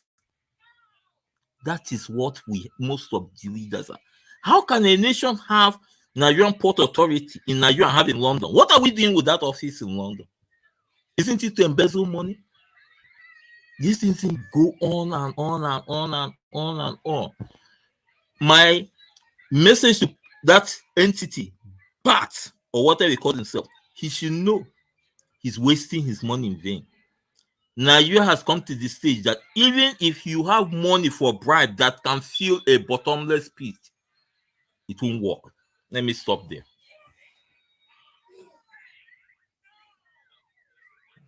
Thank you, Prof. I appreciate you. Thanks for your submission. Today is your first time here on this channel. Yeah, and I like your show. Keep it up. Thank you. I'm very happy to have you here. We are looking forward to having you back here again. Thanks for your submission, sir. Okay. Thank you. All right. Okay. I think that is all. Yes, I've called everybody. So I'd like us to quickly take on the second segment. Another situation is still Bola Ahmed Tinubu, because currently Bola Ahmed Tinubu is threatening the media. Remember this video here from our VP, Dati Ahmed, have caused a lot of talking ever since. Let me recap. I am not a careless, reckless speaker. I am working with the Constitution there, that document, right, you just read. I'm following it. And I dare to tell you that swearing in Tinubu and Shetima is as good as swearing in the Nigerian army on 29th of May. If you swear in people that have not satisfied the requirement, you have, by so doing, ended democracy. The crisis I'm telling you now is that our democracy is going to end. By the way we are going, this democracy is going to end on the 29th of May, 2023. Please write it. Those are extreme, those are extreme thoughts. I am very, very happy to say it. My name. You introduced me. Yeah. Listen, don't stop me. No. I will, because those are extreme thoughts. You know why? Because there are allowable language to be used on television, especially as it relates to our nation and the unity of this country. Put your question and let me answer you. Put your question. I know what I'm saying. If there is an official... If you breach the Constitution... Is it not left to the court to decide otherwise? This is already decided by the courts. But the authority in charge of the election gave a declaration. Sherwin, if you are afraid for some things, don't ask for them. I am not afraid. I will, as a citizen of the country, by the ethics and the guidelines of my profession, live by it. Yes. What is lawful? And I hope that you're a lawful citizen of the country. And so whatever the stipulation of the law guides, that if you are aggrieved about something, you go to the court to seek redress, isn't it? This document is a product of the legal system. It has been signed into law by the President, Commander-in-Chief, Federal Republic of Nigeria. I believe in this document. That is why I'm so lawful. That is why I'm so confident. And that is why however extreme it is, Sheung, I am saying it on national TV. I don't like to take risks. I'm not taking any risks. Swearing in a ticket that has not met the constitutional requirements of the Constitution, okay, is ending democracy. Quote me on it. That's your interpretation. That is my interpretation, and that is indeed a correct interpretation. You cannot swear people who have not met the constitutional requirement. You can't do that. If you did it, you have done something unlawful, something unconstitutional, and I'm repeating it. Whoever does not meet the constitutional requirement must never be sworn in. You said my name. If you like, I can say it again. I'm Dr. Baba Ahmed. I'm not taking risks with my safety and with my life. But I'm repeating, swear in anybody who does not meet the constitutional requirements of our country. You are engaging in an unconstitutional act. Mr. President, do not hold that inauguration. CJ and your lordship, do not partake in unconstitutionality. I am taking these risks for the sake of my country. Yes, it is extreme, and I'm saying it. It was more extreme for Yakubu to issue that certificate. It was reckless. He is putting all our lives in danger. All of us. We're already at risk. So what is there again in me taking risks again? What have they not done against Nigeria? What have they not abused in Nigeria? Now they'll take the constitution where it is clear, it says, and get 24. After that, and FCT. They fail to get it. They are going to swear this man in, and I should be afraid? I will not be. I am telling you that on the 29th of May, 2023, swear in Tinubu as this result is. You have ended democracy, whoever you are. All right. That is the video that have caused a lot on social media. In fact, let me say within the APC camp, they don't like that video. They've been so angry. They've been talking about that video. They've called for the arrest of Dati Ahmed. In fact, they've called for the arrest of our principal as well, Mr. Peter Obi, just because of that statement. But there are more. Channels TV was petitioned, sanctioned, or rather fined 5 million naira for allowing Dati Ahmed to come to their platform to talk like this. This is somebody who will not be president yet. They are already bullying everybody. They are already telling how media should be run. Okay. Petition NBC to sanction Channels Television for breaching the Nigeria Broadcasting Code during an interview with the vice presidential candidate of the Labour Party, Dati Baba Ahmed. The petition was signed by the All Progressive Congress Presidential Campaign Council Director of Media and Publicity, Bayo Ananuga, and dated March 30th, 2023. So, yes. So I would like to start from top again. Madam Rita, thanks for your patience. This is the second segment. Please talk to us on what we've presented on this second segment. Thank you. Oh, that was quick. I thought there was someone before me. Okay. Dati Baba Ahmed, he's a brave soldier of democracy. That's just what I want to use to describe him. And I think playing that video again, Naija, thank you very much. Because sometimes there's some certain things you need to hear over and over and over again so that we get it. And even listening to that video again, it seemed to me like that was the first time I was hearing it, because it was so powerful. It was so powerful for me to hear what Dati Baba Ahmed was saying, because it was the truth. If you vote in somebody who doesn't fulfill what the Constitution says, you have killed democracy. Period. It's not rocket. It's not. It wasn't speaking Greek.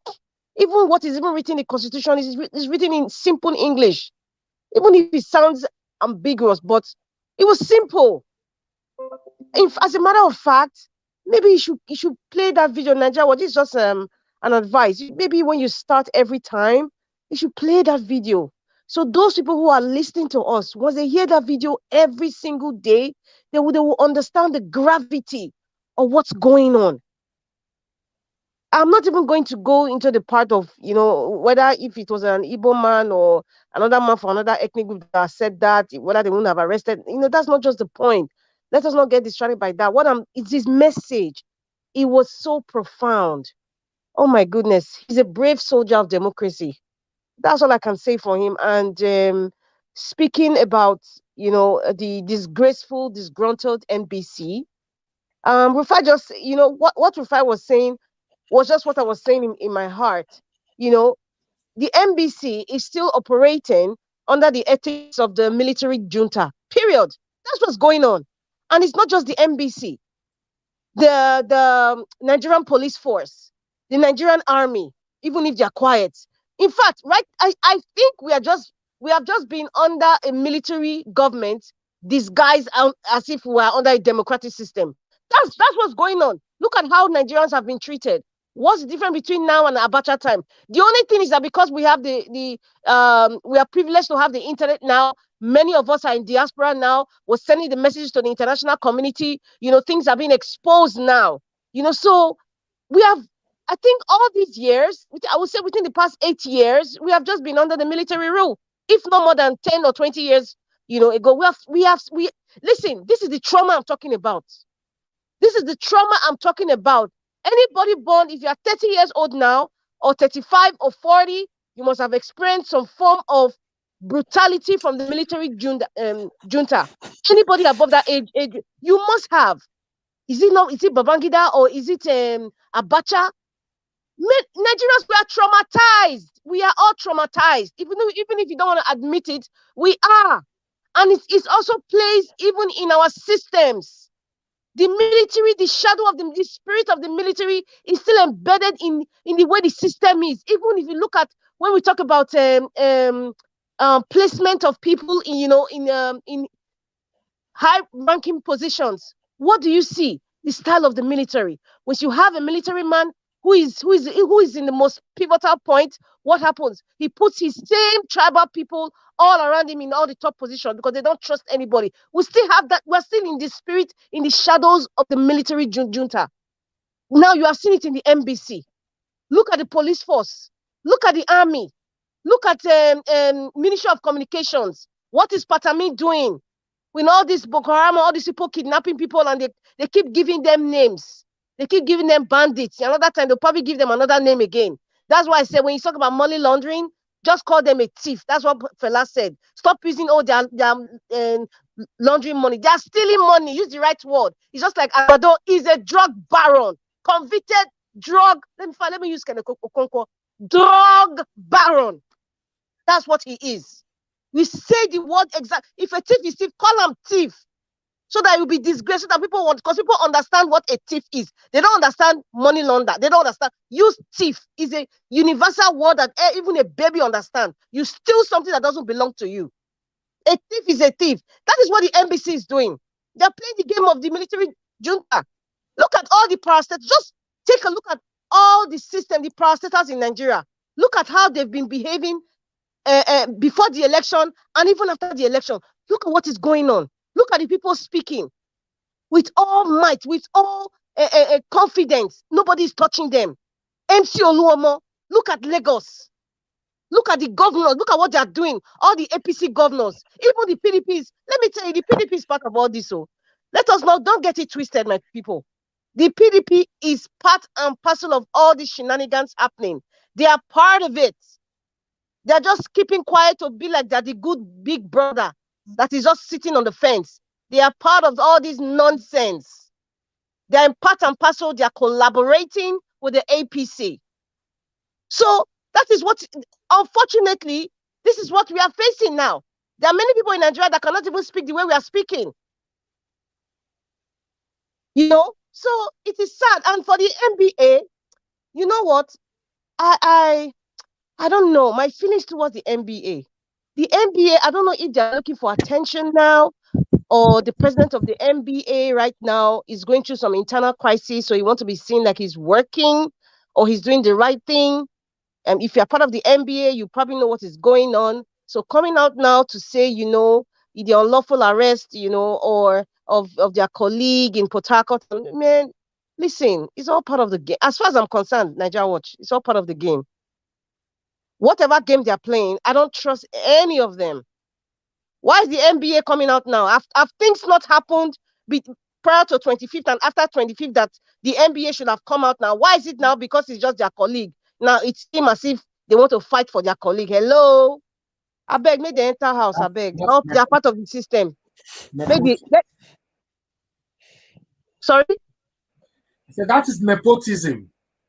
In fact, they can call it all sort of adjectives you want to describe it. Let the NBA enter house. We don't want to know whether they want to support their colleague or from day one. Why did they, in fact, please let us move on, I beg. As for Uhuru Kenyatta, I think his father, Jomo Kenyatta, was somebody that was really respected, and it is unfortunate that anyway, I'm not even surprised that this is really happening. Do you know why? He was one of the observers with some African leaders that came to observe the elections on February 25th. And what happened after that disgruntled Mahmoud Yakubu announced at the devilish night hour that this person is their selected candidate, the man at Bodilon, Uhuru Kenyatta and some other people, they went to his house. Allegedly, I heard that when they left, he gave them some brown envelope. So perhaps, going back to Kenya, what he learned from Agbado's election, because as an observer, everybody saw the impunity and the evil that was going on. Everybody saw it, including Uhuru Kenyatta. He cannot deny that. But any brave African leader right now that hasn't, I heard Johnson Sirleaf, former Liberian prime minister, I think the first, African president in Africa, she congratulated him, but she deleted her. I heard she deleted her tweets when after she found out what happened, because sometimes some people might do it ignorantly, not knowing what went on. But at least she was brave enough, she was bold enough, to like delete her tweet and take it back. But Uhuru Kenyatta was there live in Nigeria. And then obviously he went to practice what Agbado taught him and thought that it will fly in Kenya. It didn't fly because they have a working judicial system. If you see the expression of it on his face and his countenance, holistically, you could see that he knew that he cheated.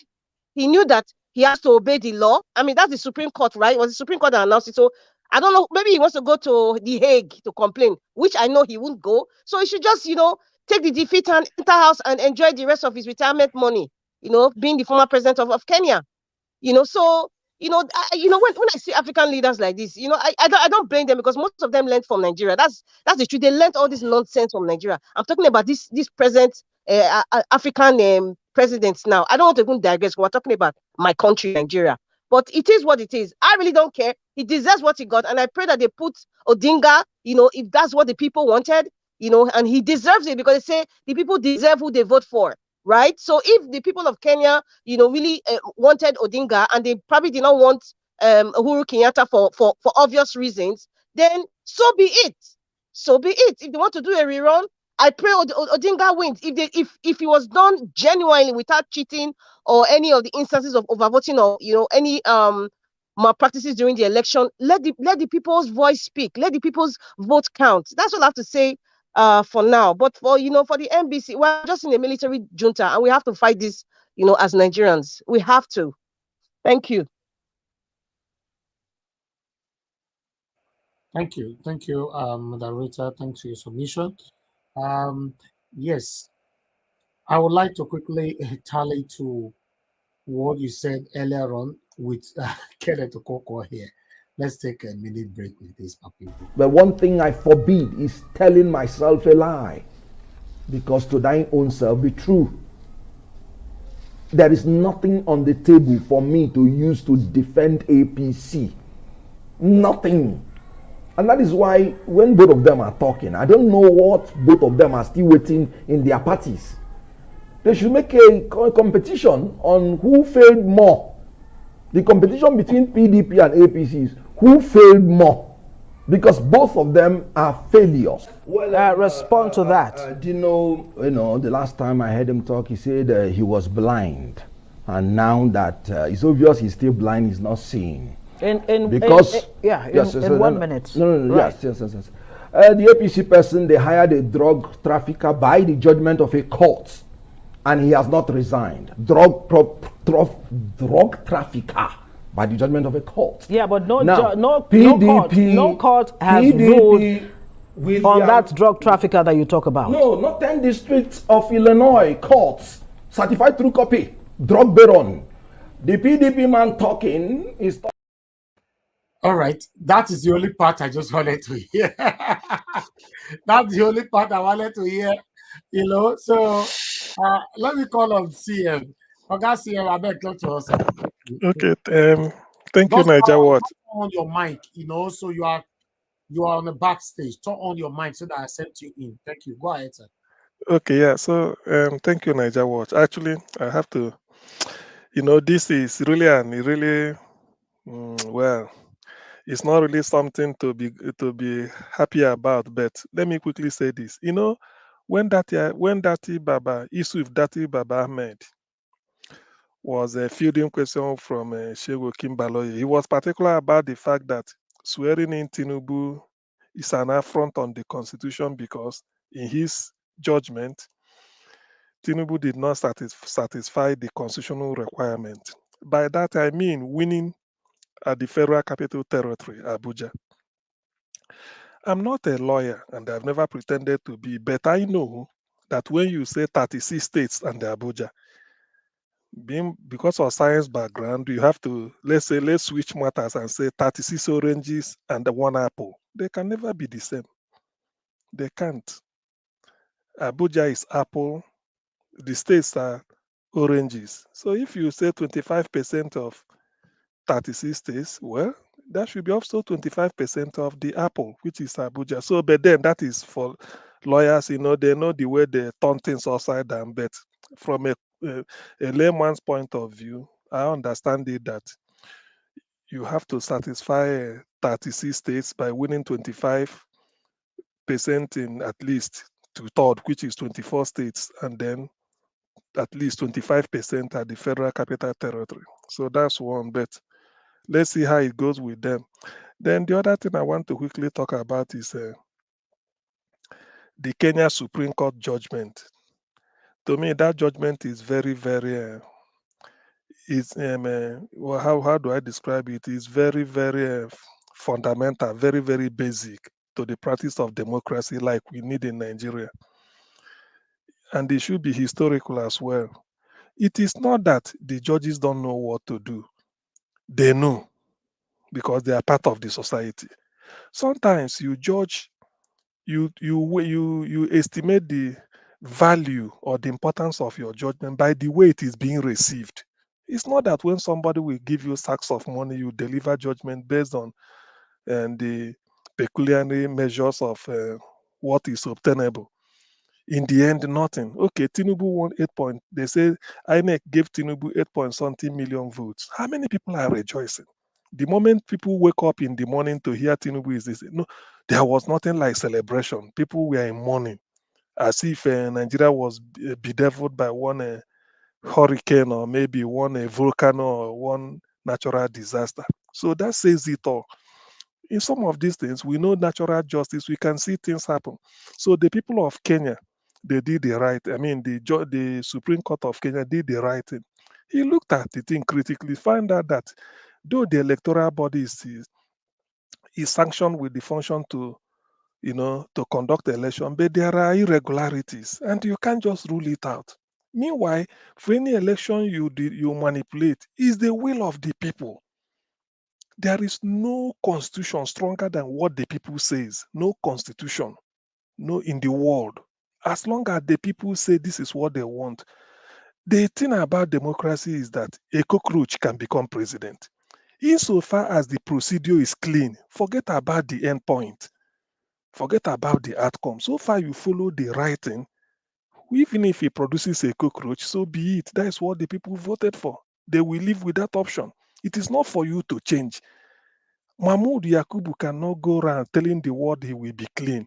We will upload it in record time.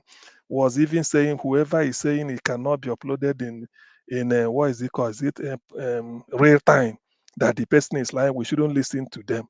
Then you go and do a deal with Tinubu or APC, and then you give out a result, thinking that you will push it down through our truth. It's not going to work now. They should know. Such a job, if you are giving it's you don't care. All you know is that let the procedure be clean. Whoever, if he gives cockroach or rat at the end, all you need to do is say we've done the right thing. It's not for you to vote. People voted their choice. People are suffering. They felt that how can you, with APC, who promised Nigeria one naira will be $1, and people voted. Now with 1 naira, you can't get 1 naira. 1 naira is not even equal to 1 naira in Nigeria, because if you want to go and withdraw 10,000 naira, you may be giving 7,000 or 8, which means your 10,000 naira you want is not equal to the one you are giving. So that is the thing.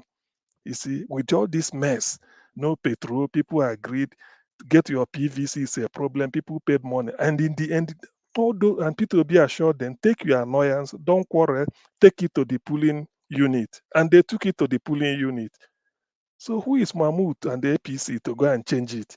So that is the issue. I think our Nigeria Supreme Court should listen to the way Kenya handle their own, because in the end, it is better to avert a disaster than to say that you know how to contain it when it happens. So that should be it. Then the third thing I want to speak on is this NBC and the Channels TV. Is it Tinubu that will tell NBC who to sanction or who not to sanction? What the propaganda they are spewing out in TVC, the one owned by Tinubu? All they do there is just to concoct this thing and then spew out. A journalist will say, this person will win. In the end, that person will win. He said, didn't I tell you? Who are you? Your own as a journalist is to be independent and not to take side. But they do it in TVC and nobody is saying anything about it. So Tinubu saying all these things, I think these are diversionary. The focus of Labour Party and P2B, their eyes should be on the ball. All these things are just tactics to derail it and then make people not to, to people to lose hope in the choices they've made. But it won't work.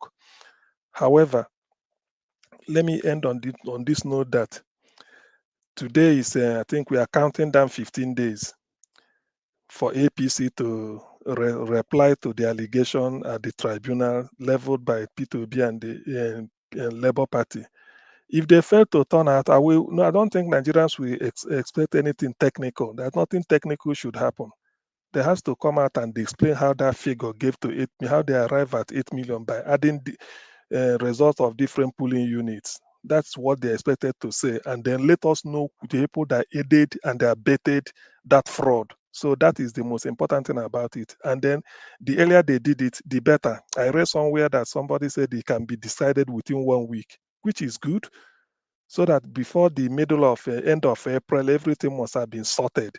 So if they know if they really mean business, they should allow P2B to take in so that the journey to reform Nigeria will start. Not that the man will do miracle within 1 year or 2 years. In fact, if P2B could be sworn in today and he gets Nigeria back to 2015 situation within a year, he will be celebrated because the economy is really hopeless. loss of loans taken. Even okay, imagine China refusing to give Nigeria a loan because you've taken enough and you are not nothing to show for it. And this is a man who want to take a risk, so he should be encouraged. The INEC and the tribunal, please, they should be good. They should be on the side of Nigerians. People have suffered enough. Let P2B take over so that it will give people will now wake up and say, oh, we are hopeful. Now we've started. Then people will look up to him and say, what next? Where are we heading to? Whatever he says, we give people hope, and then we know we've started. Other African nations are laughing at us. I never believed that I will come across a black man here in the UK and they will say, oh, you are Nigerians. What is really happening in your country? Can you a black? Yeah. When Nigeria was, just let me end on this. When Nigeria was Nigeria in the 70s, the Chief Justice of Kenya, the Chief Justice of Uganda, Botswana, Namibia, they come to Nigeria to come and borrow our lawyers, to come and pull them through. Imagine being the Chief Justice of Botswana, Justice Timothy Akinola Agoda from Ondo, then Justice something Acholono for Uganda, Chief Justice of Uganda, not to talk of their bar association. So that was when Nigeria was Nigeria. We have the brain. Africans respect us. Now look at where we are. These are Tanzania that came to Nigeria, Julius Nyerere. He was thought of following Zik, Tafawa Balewa, all of this to see how they are going to borrow idea to develop their country. Now Tanzania is a middle income country. They are not a third world country anymore. Middle income country in Africa. I want somebody to go and check it. Now look at where Nigeria is.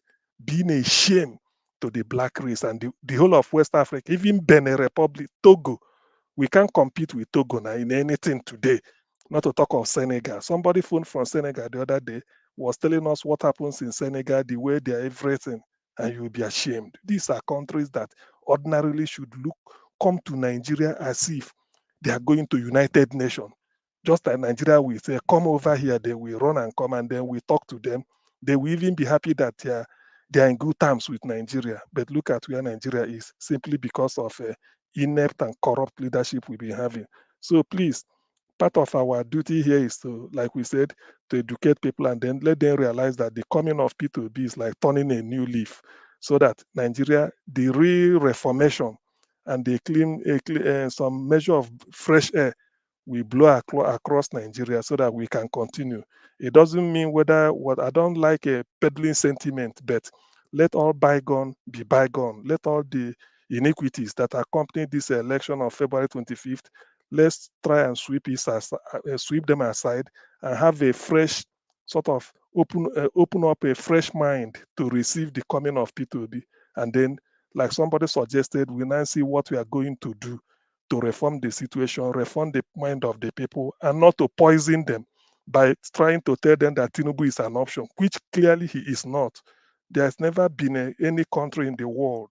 There are many drug barons all over the world. I keep saying it, but I want somebody to tell me a country in which suddenly the drug baron will say, I want to be president. It never happened. Nigeria can never be. And by the way, if you allow Tinubu to be president of Nigeria, if tomorrow you catch somebody is caught at Murtala Airport or any airport in Nigeria with drugs, will you have the moral authority to challenge the person? After all, the president did it in a high scale in Chicago, and then you are holding a small rat. So you see, part of leadership is have to be moral. You should get your moral bearing right. That's why in leadership, your leader might not give you direct bread, but when you see that the guy is clean, you will be forced to be clean and say, yes, one day I would like to be like you. Let me leave it here. Thank you. Niger War. Thank you. Augustine. God bless you, sir. Thank you for your submission. All right, let's hear from who is the next here? Amoyeskona is still with us. Okay. Amoyeskona, please give us your final submission. Thank you. Okay. Thank you very much, Mr. Elvis. And I just want to say that, listening to Ahmed Dati that speech always, I don't know about anybody else, but it sets fire to my bones. And I think I hope that's exactly what it does in the bones of Nigerians who stand for the truth and want the best for the country. that really mean well for the country. We need more people like that. We need more people like our Vice President, Ahmed Dati. We need more people like Rufai that are not afraid to speak the truth. You know, if you are someone who stands for the truth and you're in Nigeria, you need to stand up anywhere you are in the world. You need to stand up for the truth right now. We are the only ones who can bring the victory that we desire. Nobody else is coming to help us. Personally, I have lost hope in the judiciary. I'm not expecting anything from them at all. I'm just going to put it out there. I'm not, you know, but there is power in our numbers. That's all I'm going to say. There's power in our numbers. We cannot be silenced. We should not be quiet.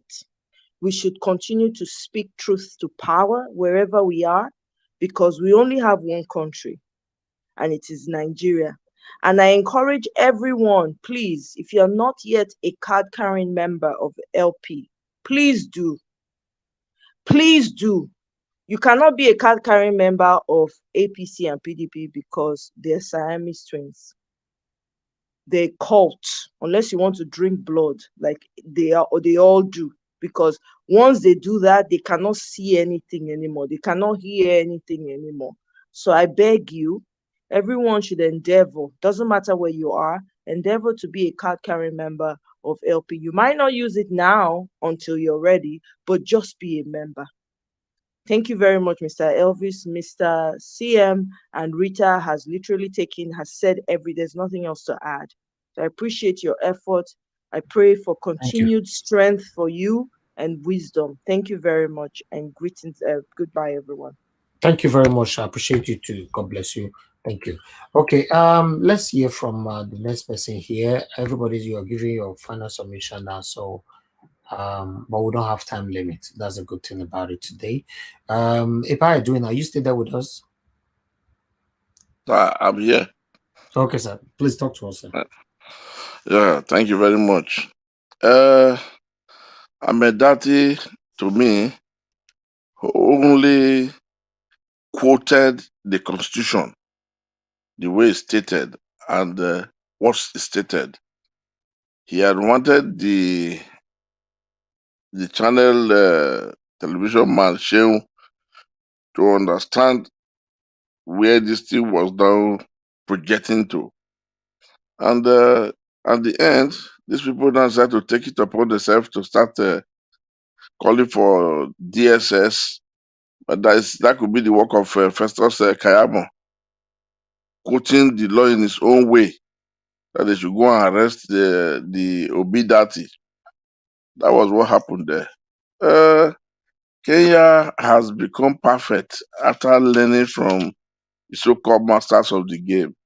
But at the end of the day, the same way we are fighting now, that is the same way the people of Kenya stood and said, let the will of the people be done. And it finally came out.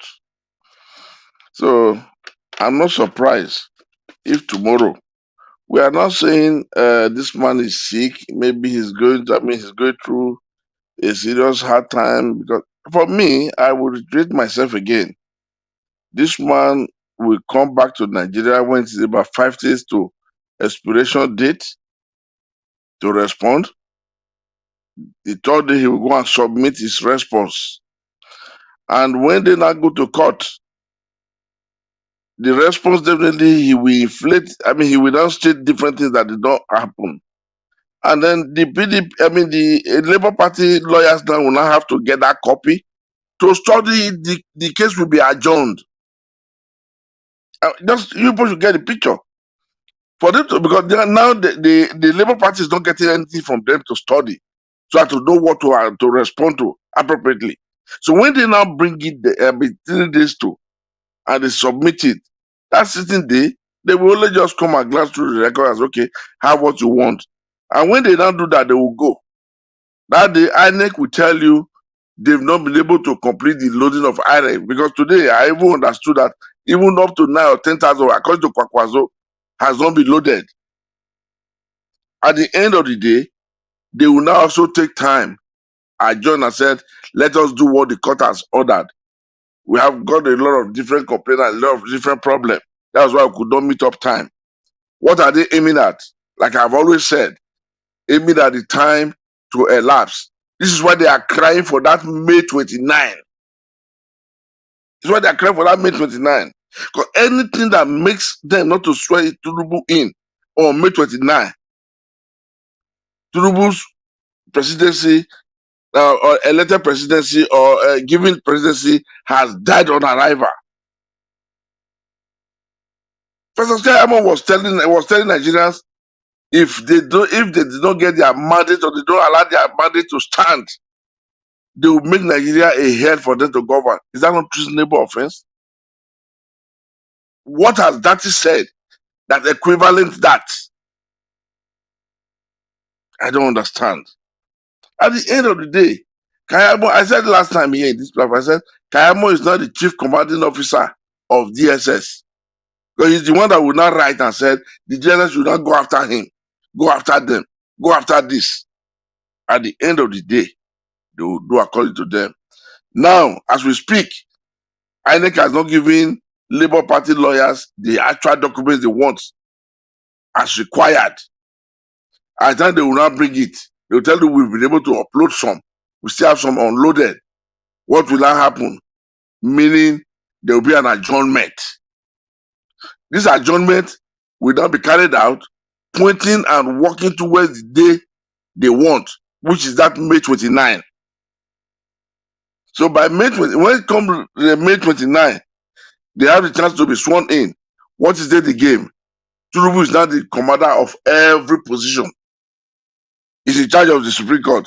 He's in charge of the Nigerian Ministry of Justice. He's in charge of the armed forces. He's in charge of the police. So who are you going to judge with? Make case with? People are saying after swearing in, they can turn everything. Not somebody like Tinubu. It will work like Donald Trump, who will tell you, I promise me and pledge your loyalty to me to take this position. That's what Tinubu is going to do with these people. The only trap they are having is if they miss that 29th. And that is why they are crying and doing everything human possible as agent of devil to make sure they get that date right. Anybody who understands what this man can do, it's a common sense. You will know exactly this is what they are after and this is what they are aiming at. So for that simple reason, I am not in support. This is why they started crying for interim government. Because if they not do interim, automatically Tinubu will not be the one to lead the interim government. Which means he's not going to be the one that is going to take command. I mean, sorry, give command during the interim government. The only way is when he now is not being sworn in that date. Then everything is now fully under his control. They do not be game over for other people. That's what they are doing. I want this one now to be what is in the mind of every Labour Party supporters, every obedient supporter. I will continue to say it. This is what they are aiming at. This is the game they want to play. You might be surprised tomorrow they will say he won in the appeal court, and then Tinubu will now go and appeal to Supreme Court. By Supreme Court, they will not give the verdict to him. These are the two games they planned, and it has been projected to that direction. If you study human beings, you will know exactly where they are heading to. So I will yield. Thank you very much. Greetings to every panel, members of the panelists and every viewers. I greet all of you. Thank you. Thank you, Mr. Edwin. Thank you, sir. It's not possible for them to say Tinubu win. It's not possible. The eyes that is watching them is a law. The whole world is watching them. I don't know how they are going to do that. But meanwhile, thank you very much for your submission, sir. I would like to call on the next person now, which is Niger. Niger, thank you very much for your patience, sir. Please talk to us. Your final submission. Niger is not available, so Niger will come back to you. Busy brains, please talk to us, madam. Thanks for your patience. Talk to us. Your final submission. Thank you, Mr. Niger Watch, for another lovely opportunity. Like my sisters were talking about that spoke ahead of me, Rita and Sister Omoye, about the our Vice President elect, Dr. Deti Baba Ahmed. Honestly, I've saved all his clips. Whenever that man speaks, it's like a bullet punching truth to whoever wants to hear or whoever does not want to hear. It is very punching, very powerful. He says it as it is. He does not color it. And he was saying some real hard hitting truths that it hit them, and they knew it also hit the polity. It shook everything, and the legitimacy of what they are trying to clamor legitimacy. And his interview with Sean ended whatever semblance of legitimacy they were trying to gather and hang on a dead horse. You see, they are trying to stop us from talking about a lot of things. And Mr. Deti Baba Ahmed used his 27 minutes judiciously and hit them with facts. They don't want to hear about the fact that Tinubu is a druggie, a drug lord, a peddler, the person that kills people's children on the street. For those of you that are sitting down there and thinking you've got somebody that are Tinubu sympathizers, let me paint a picture for you people. Let us just paint a picture of somebody who is a druggie. A drug dealer sells drugs to your family member, to your child. Your child becomes dependent on it. Your child cannot function normally in society as normal. Your child becomes homeless. Your child becomes a thief, a rogue, cannot keep a job down because he needs to feed an addiction. A child that has no future because drugs have destroyed his future. Not only does it destroy the future of that person, and their health is destroyed as well. That is who you hold responsible, because he puts it on the streets to make it accessible for your children. He destroyed a lot of families, because there are families who have gone from one home to the other to try and get their children cleaned up. Families that has been destroyed because of an addiction of a father or of a mother or of a child or of a relation. That is what Tinubu has done, or he is still doing. And his sympathizers. Just think of that for a minute and tell me you want him to come to power. That is what they do not want you to hear. They don't want you to hear that he is a drug dealer. They don't want you to hear about the US, where he forfeited how many thousands of dollars so that he will escape prison. They don't want you to hear that. That is why they are going hard on the press. They don't want you to hear the fact what Dr. Deti Baba Ahmed was talking about, the 25% that the so-called Tinubu did not get. He didn't get it in Abuja. He did not. They don't want you to hear about it, about what it is constitutionally supposed to be. They are raping the Constitution to fulfill a stolen mandate. They don't want you to hear about that. That is why they are clamping on the media. They don't want you to hear about the fact that he is an old man who is towards 90. They don't want you to know that his daughter is 61. They don't want you to know that he is claiming to be 71. They don't want you to know that we do not know his family. We don't know which school he went to. We know nothing about him. So he doesn't want the media. He does not want anything about his criminal life to be out there. So he's using his might to clamp the media. He's using, and remember, the media, the press, is supposed to be the fourth arm of government. That is, representing you and I, we, the people, where they are able to speak truth to power. They don't want that. It's not as if our media are even functioning at the level that they should function. They are still limping because they are still under control. Their wings are being clipped. And NBC, the NBC needs to be blasted. They need to be put on blast. The war needs to be taken to their own territory as well, so that they will know that they should not mess with Nigeria. This is Nigeria for Nigerians, not for a few elites that we don't know whether they're. In fact, I don't think these people are human beings. They are not human beings. You know, this is the kind of government that Tinubu wants to come and enslave you and I. Imagine he enters power. You think what you experienced under the military regime, that is even easy. Under the military regime, there was a I think it was Newsweek, where they were talking about Nigeria's predicting Nigeria's future. The one day a drug baron will be Nigeria's president. Can you imagine it? That was under military, and they were able to put that. That was headline. It was all over.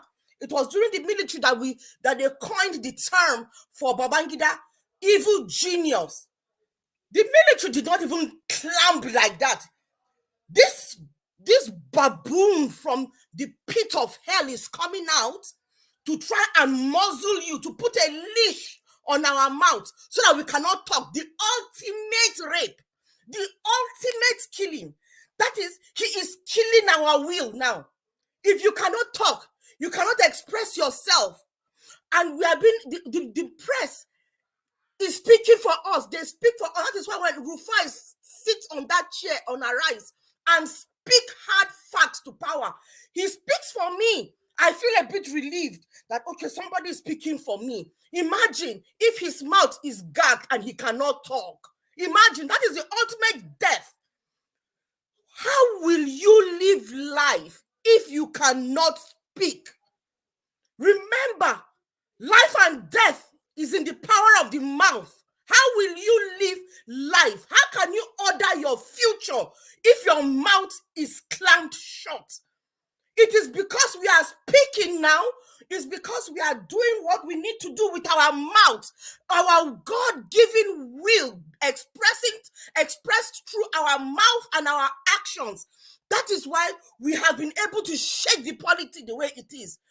He hates the fact that we have shaken the polity, so he wants to gag us. It is not Arise and Channel he is gagging. He is gagging you and I. Those Twitter warriors, those of us that are here on this panel coming to talk, to air our voice, to call and speak out. He is gagging all of us. He is telling us your views do not matter. At the end of the day, the way he treated us with disdain when he was campaigning, did he come to talk to you? Did he honor you with his presence? Did he come to tell you, this is what I want, this is who I am? He has no regard for us. He has no regard. He does not see us as human beings. The way he demonizes people, and with everything, he tries to make people look small. He say, is it not that one? It's always insult that comes out of his mouth. If he can insult the likes of our principal, who are you? Who are you? Better wake up and smell the coffee and go and use your mouth. Use your mouth. Use what you've got. Use your will. Push back. The mumus, our mumu don't do. If your mumu don't do, then God, oh God, don't be buried alive. Don't be buried alive. Better wake up and say, my mumu don't do. We are tired of this tyranny. This man, how can he's not even in it's just mind-boggling. It is shifting my brain. Just thinking that he's not even in power, but he's wielding so much power. Even the fact that you could see Sean was trying to gag our own our vice president-elect. Oh, but I love that man. He said, don't ask the questions if you don't want the answers. You know? He said his piece, what he wanted to say. Sean was trying to use some indemnity to try and cover themselves. But still, NBC did not see that. The mere fact that our vice-elect was able to hit it where it hit, proper hitting, he got it, he shot directly in the bull's eye. That is why they are upset. That is why they are upset. And I don't hear anybody. I don't hear anybody. The voice has died down. We need to hear more voices. We need to hear people who are disenchanted. We need to hear them speak out for those places who have not gone out for that. That there are outstanding march. What do you call it? March, not march. Protest. Please, as many as will come out on the 8th. There's in Trafalgar Square in London, wear black, carry your placard and come and speak. Come and speak. Come and stand and show that your will is stronger than theirs. They are demonic. Your will is stronger than the demonic. He that is in us is greater than he that is in them. So we are greater. Come out and speak. Wear your black and come out and show your disenchantment with these people. Let them know that we will not take it anymore. Let us show force in number. There is force in number.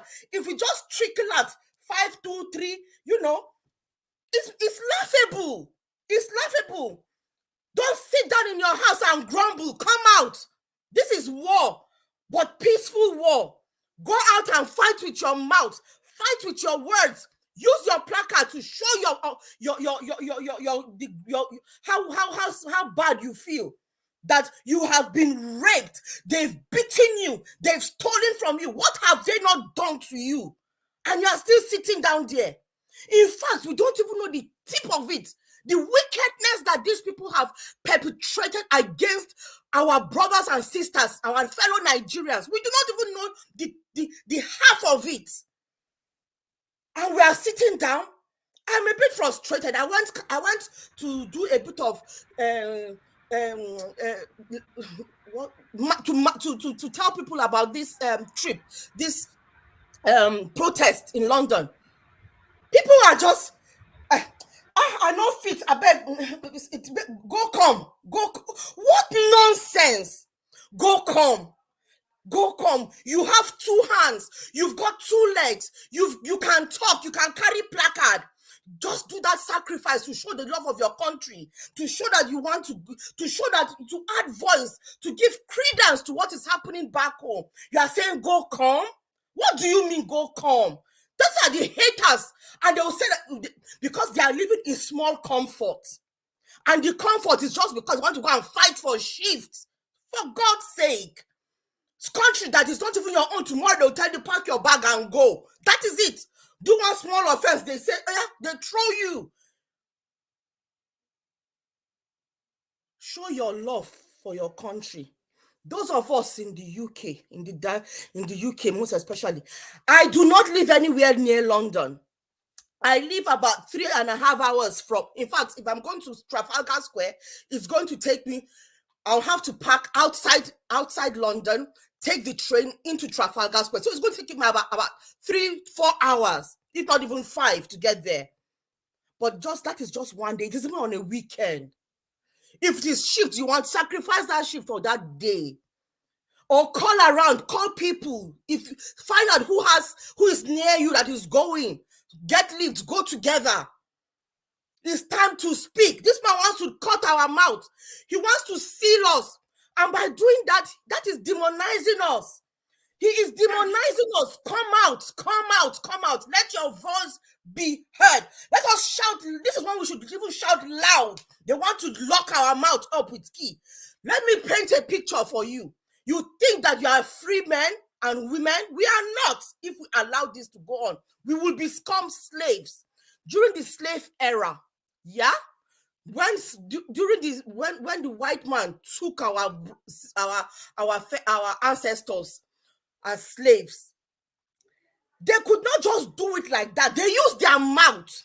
The slave master used their mouth first of all to get the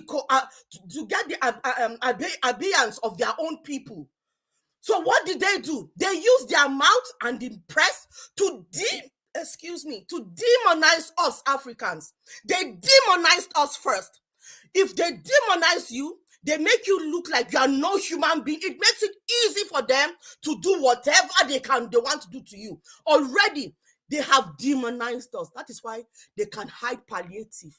That is why they don't care whether you have hospital or not. They've turned hospital to graveyard, to slaughter chambers. They don't care because they've demonized us. They don't see us as human beings. It's time you wake up from that your slumber. Wake up and smell it. Wake up and smell the fact that you are a slave in your own country. Better wake up. We have become the slavery now. At least the chain is not too tight. If we don't speak, the chain would be sealed to the floor.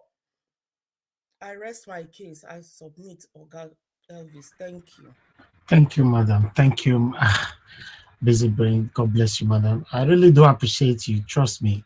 Thank you for saying it how it is. And if I have to add to you saying concerning the people that lives in London, one or two persons saying they don't have the time to come out in Trafalgar Square on the 8th. Listen, you going to Trafalgar Square, you are fighting for your country. You are also fighting for yourself. If you are doing that according to Busy Brains, if you are avoiding to come out that very day to speak your mind, to pour out your plight because of a shift, trust me, that money you will make on that shift, you will end up still spending it for one or two persons in Nigeria because of the suffering we are facing.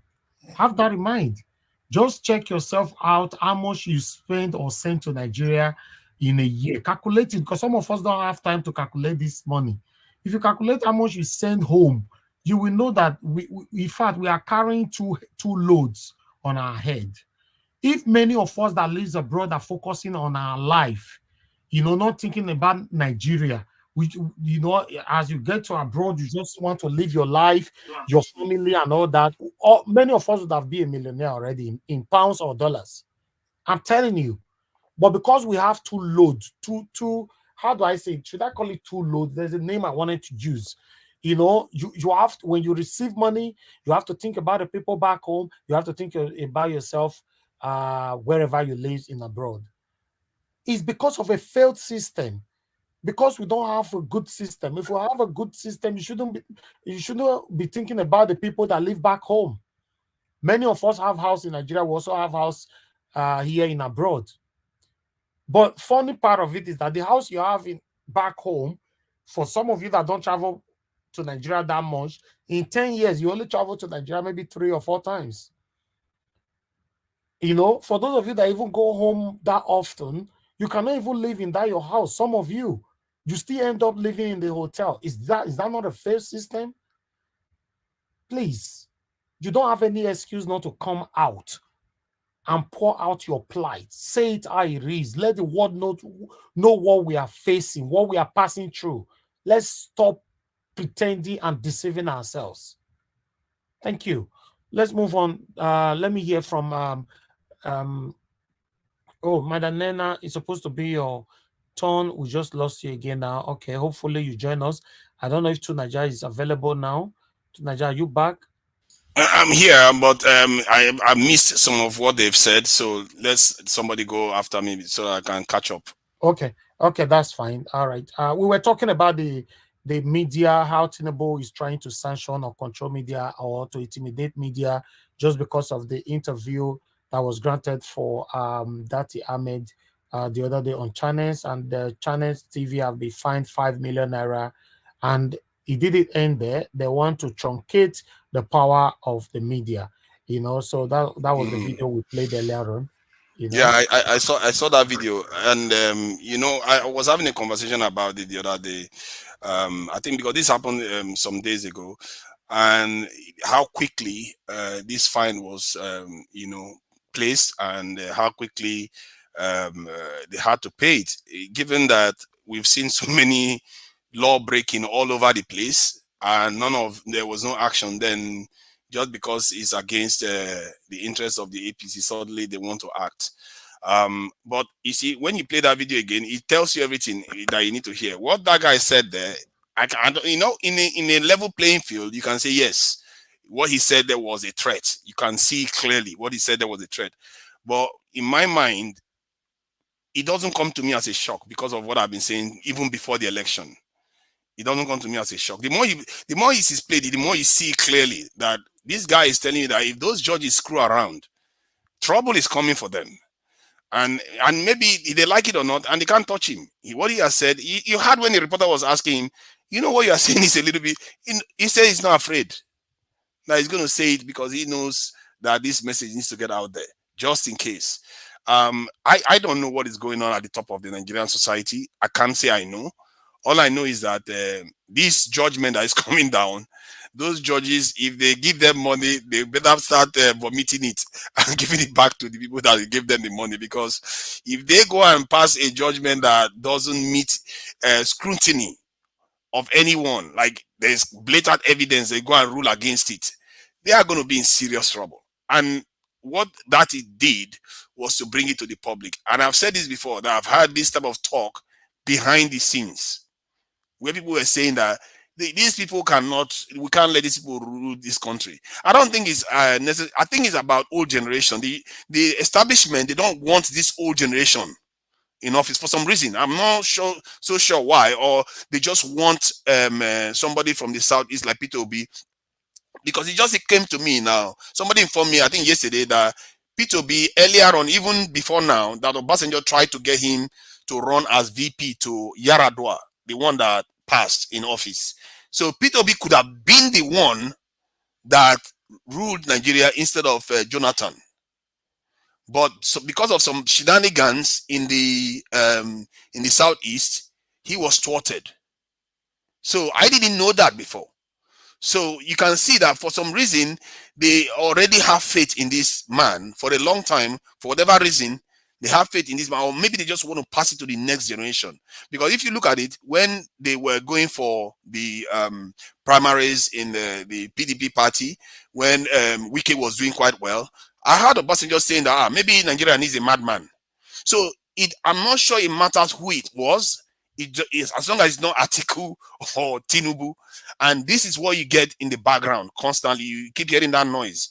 And if they want to expect to become president, any of these two, they better be sure that they won that election. Because if they didn't win it, no judge is going to have the guts to pass a judgment against evidence. I don't believe that in this country, given where the country is right now. That judge knows the country is going to blow up. The moment they say, like, clear evidence is there that P2B won the election, then he comes out and say, you know what, I don't care about the FCT, I don't care about the environment, the evidence, I'm going to give it to Jagaban because he bribed me. He knows, he knows he's not going to get home that day. So the people should be rest assured. Labour Party, our job is to make sure that the evidence is protected. P2B, look at that, they're already targeting P2B, they're trying to destroy him already. This is one of the things I was saying before. I hope he makes it, because they will target his personality. This is why they are going after, all this recording and doctoring and deepfake and all. They're going to bring all kinds of stuff, and they're going to use people in his party. They will do everything to destroy his integrity. And this is why P2B has to be careful. People around him have to protect him. This is why I was concerned he was walking freely, because he is a problem to them now. He's not just somebody that is challenging them to this thing for election results. He's also trying to change the way Nigeria works. And that is against what they represent right now. So if they try everything they cannot get him, they will try to do it physically to him. That's why people around him should be careful, and they should be protecting him, and they should shield him from all this nonsense that is going on. They are going to target him, and you're already seeing the signs with all these fake people, fake obedience protesting. You see fake tapes coming out all over the place. More is going to come. More is going to come. I just hope they don't find a way to taint him in any way. And if there's nothing to taint him with, they are not going to find anything. They're just going to be finding fake stuff to do, and the truth is going to keep coming out. And sooner or later, the court hearing, from what I gather, they are going to televise it now. We're all going to see the judge's eyes. He's going to look into the eyes of Nigerians and pass that judgment. Let's see how he's going to do that. When Obidati went on TV to say what he said, he is sending a warning. I can almost guarantee that the warning he was sending is from the top military command. That's where that warning is coming from.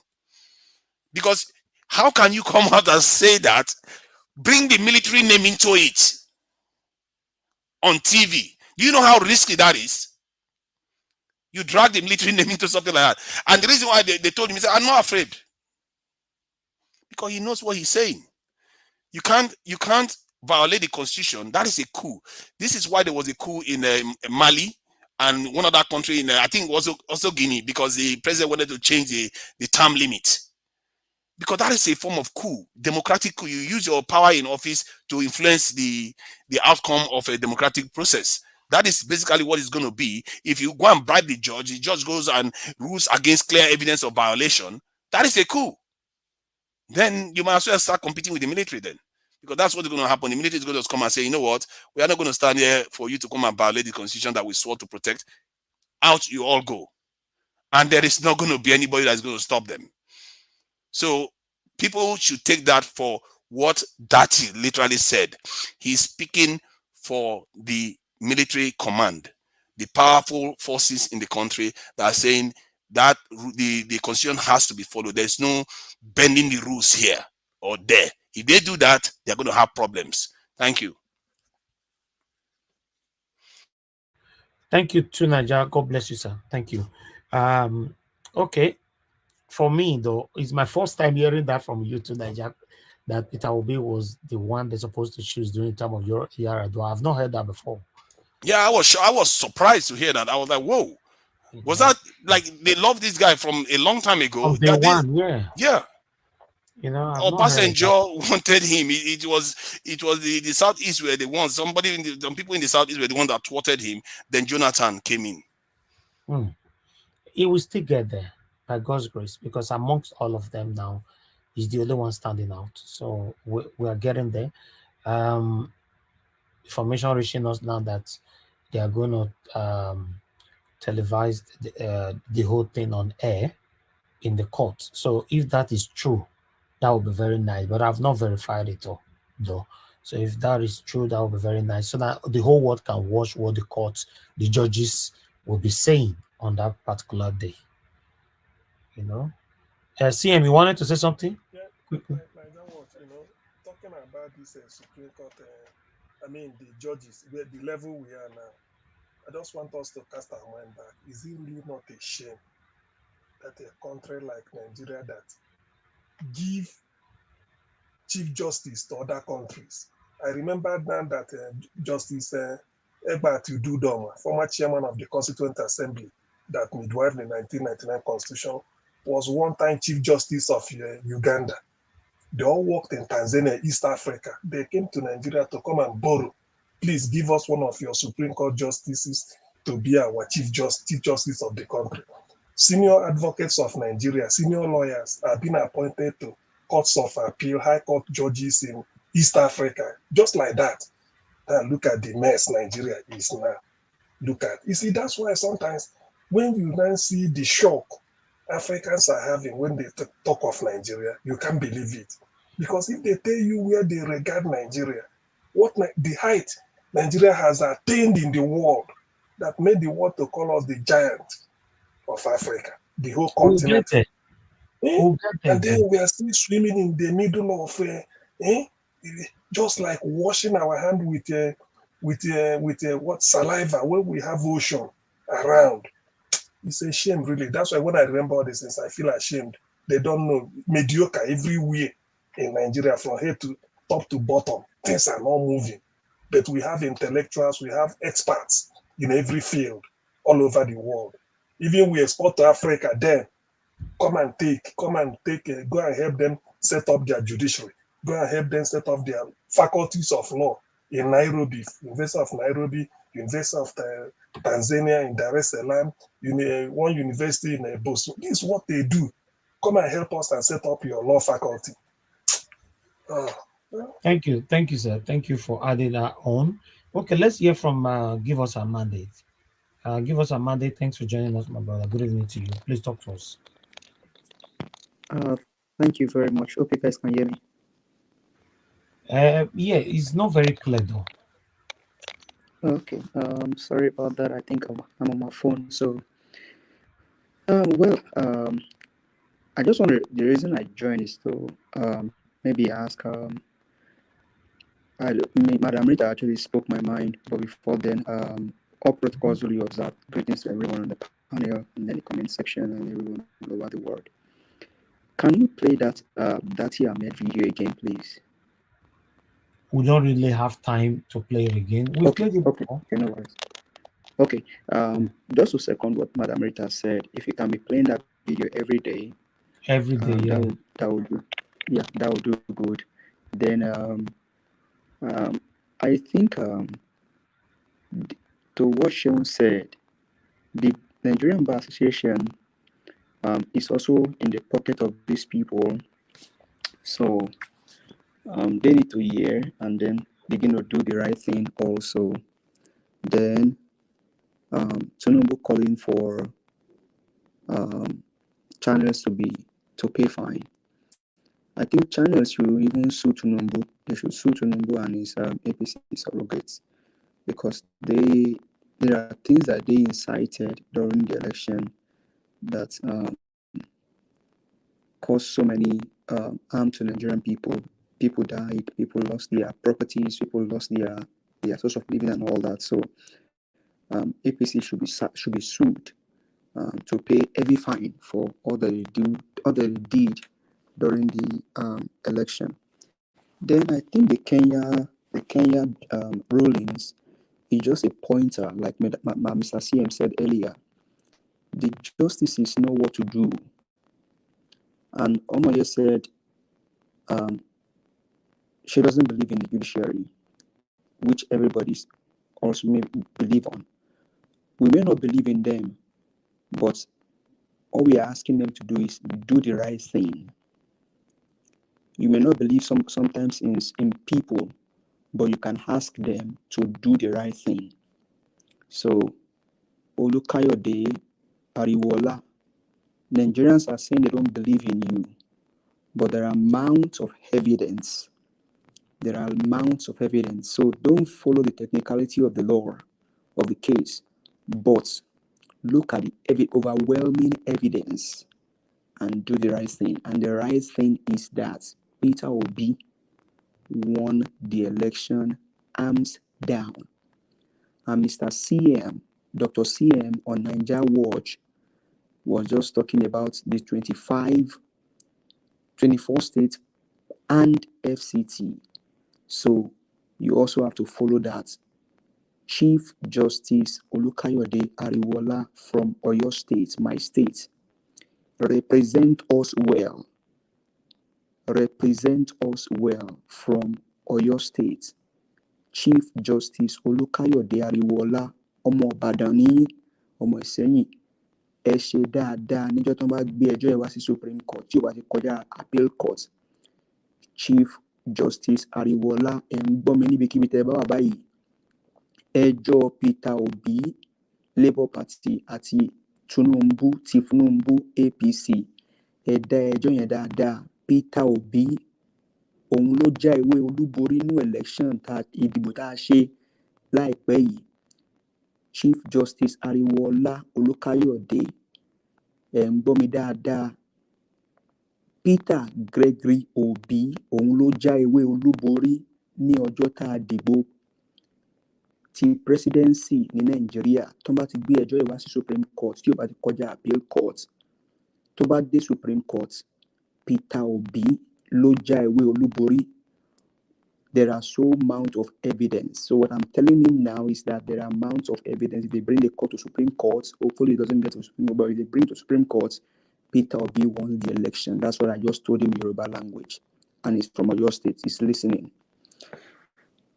So I will leave that there so that you can go have your night, Mr. Elvis. And thanks to everyone on the comment section, everyone on the panel. We will continue to do this. They are hearing us. We will not allow their propaganda to get us. It will get them. But Chief Justice Ariwola can see Peter Obi Loja Iwe Olubori Eshe. Thank you, sir. God bless you, my brother. Thank you for sending that message in your local dialect. Thank you. All right. Let's hear from Kingsley. Kingsley Igbinosa before Mark. So, Kingsley Igbinosa, are you there with us? Good evening to you. Okay. Kingsley Binosa, you're not available right now. Let's hear from Mark. Mark Okunsaya, can you hear me? Yes, I can hear you, sir. Can you hear me? Yeah, I can hear you, but you have noise on your background, you know. You Oh have to dear. be in the noiseless place. Put here, please. Oh dear. I'm on the bus. I'm on the public transport. Okay, you want me to come back to you there? I'll come back to you again. Okay. All right, sir. Okay, thank you. All right. Ghost Power, are you there with us? Ghost Power, you know your network BRC gets. You're not. You need to unmute yourself if you're available to talk now. Ghost Power. All right. Let's say you're not available. Let me move on to the luckiest person today, Mazi Ogbona. Hello. Hold on, Mazi Ogbona. Can you hear me? Yes, I can hear you. Good evening, Nigeria Watch. Can you hear me? No, Hello? Kingsley, I called you before. Okay, Let let him me talk. continue. Let him talk. Mazi Nigeria Ogbona, Watch. Can you hear me? Let I can him hear talk. you now. Let him talk. Hello? Good evening. Can you hear me? I can hear you. Go ahead. Talk to us. Hello? Oh, your network. You can't hear me. We can't. The whole world is hearing you. Even all right, Kingsley, your network is not good. Okay, we can hear you, but you cannot. I'm not sure you can hear us. We'll come back to you. Mazi Ogbona, please talk to us. Good evening to you, sir. Talk to us. Good evening, sir. Good evening, the panelists. Wherever you are, good day, good evening, good afternoon. Thank you. From Ibadan. Oh, from Ibadan. Yes, you joined us the other day. Yes, Ahead, I always join late because the network is so congested. Hello, okay. Can you hear me? Yeah, we can. Go ahead, talk to us. All right. So I want to use this media to thank you very much, Mr. Elvis, the chief media of Nigeria Watch.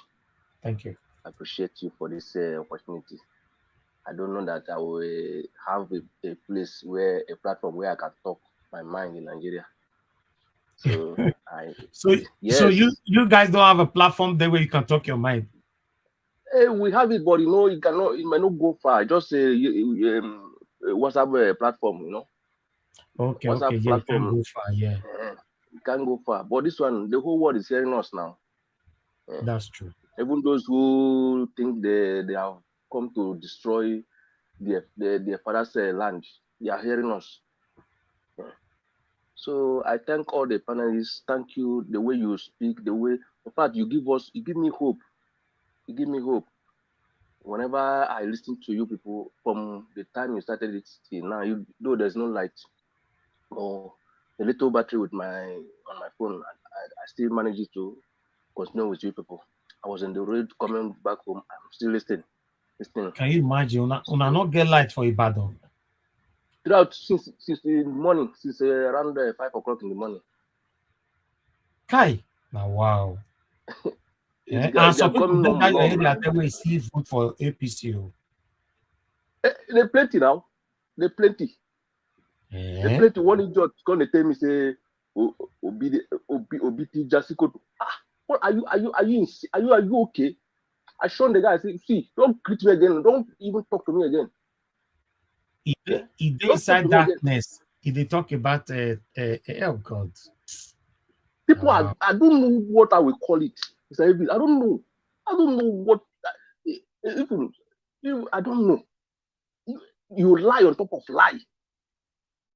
You see Kurukuru white, you see in a black. That's what they have turned Nigeria to. They turn everybody to novice. Nobody knows his or her right again. There's no light as it is now. We don't know when they want to bring it. If you are lucky this night, they might bring it in the midnight when people are slept.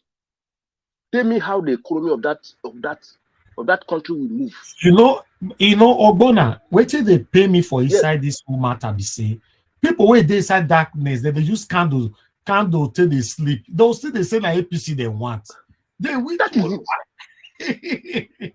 I never understand them. I never understand them. You dey inside darkness. You dey inside water, soap they enter your eye. You still saying that darkness you remain. You don't want to come out. One way we'll talk about Igbo. How they will say how will we give the Igbo's president for what? What did they do? I don't know. What I keep asking this question. What did they do to you people? What did Igbos do? You see lie, you see kuro lie, you see that true with that one. I love the message there's a message you put when the useless man was talking. Sorry for using that useless. The guy that I don't know whether it's Ayo or Emeka, whatever is. I saw the message you put about the man that was preaching yesterday. AY. AY. He changed his name from Emeka to AY. You can see they are camelos. They are camelos. They just talk nonsense. They just do. You cannot answer one question. You cannot answer one question straight. That yesterday, if I had the opportunity to talk to him, I said, "Oga, just go and sit down. Just keep your mouth shut if you don't know what to talk. It's better you shut up your mouth. Like, you don't know how to talk. Like, you don't know what to talk. You don't know what to say. They ask you about Tinubu. You don't know. You can't give the answer.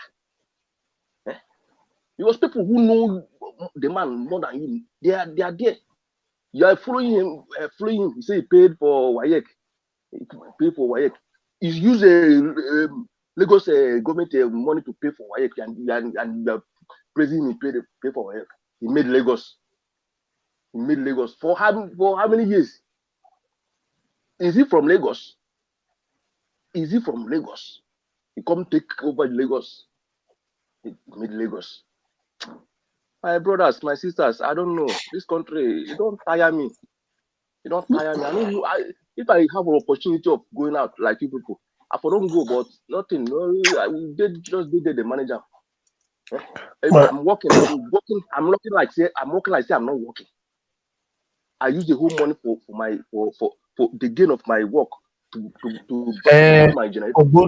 Ogbona, I can feel your pains, and this is why we are here.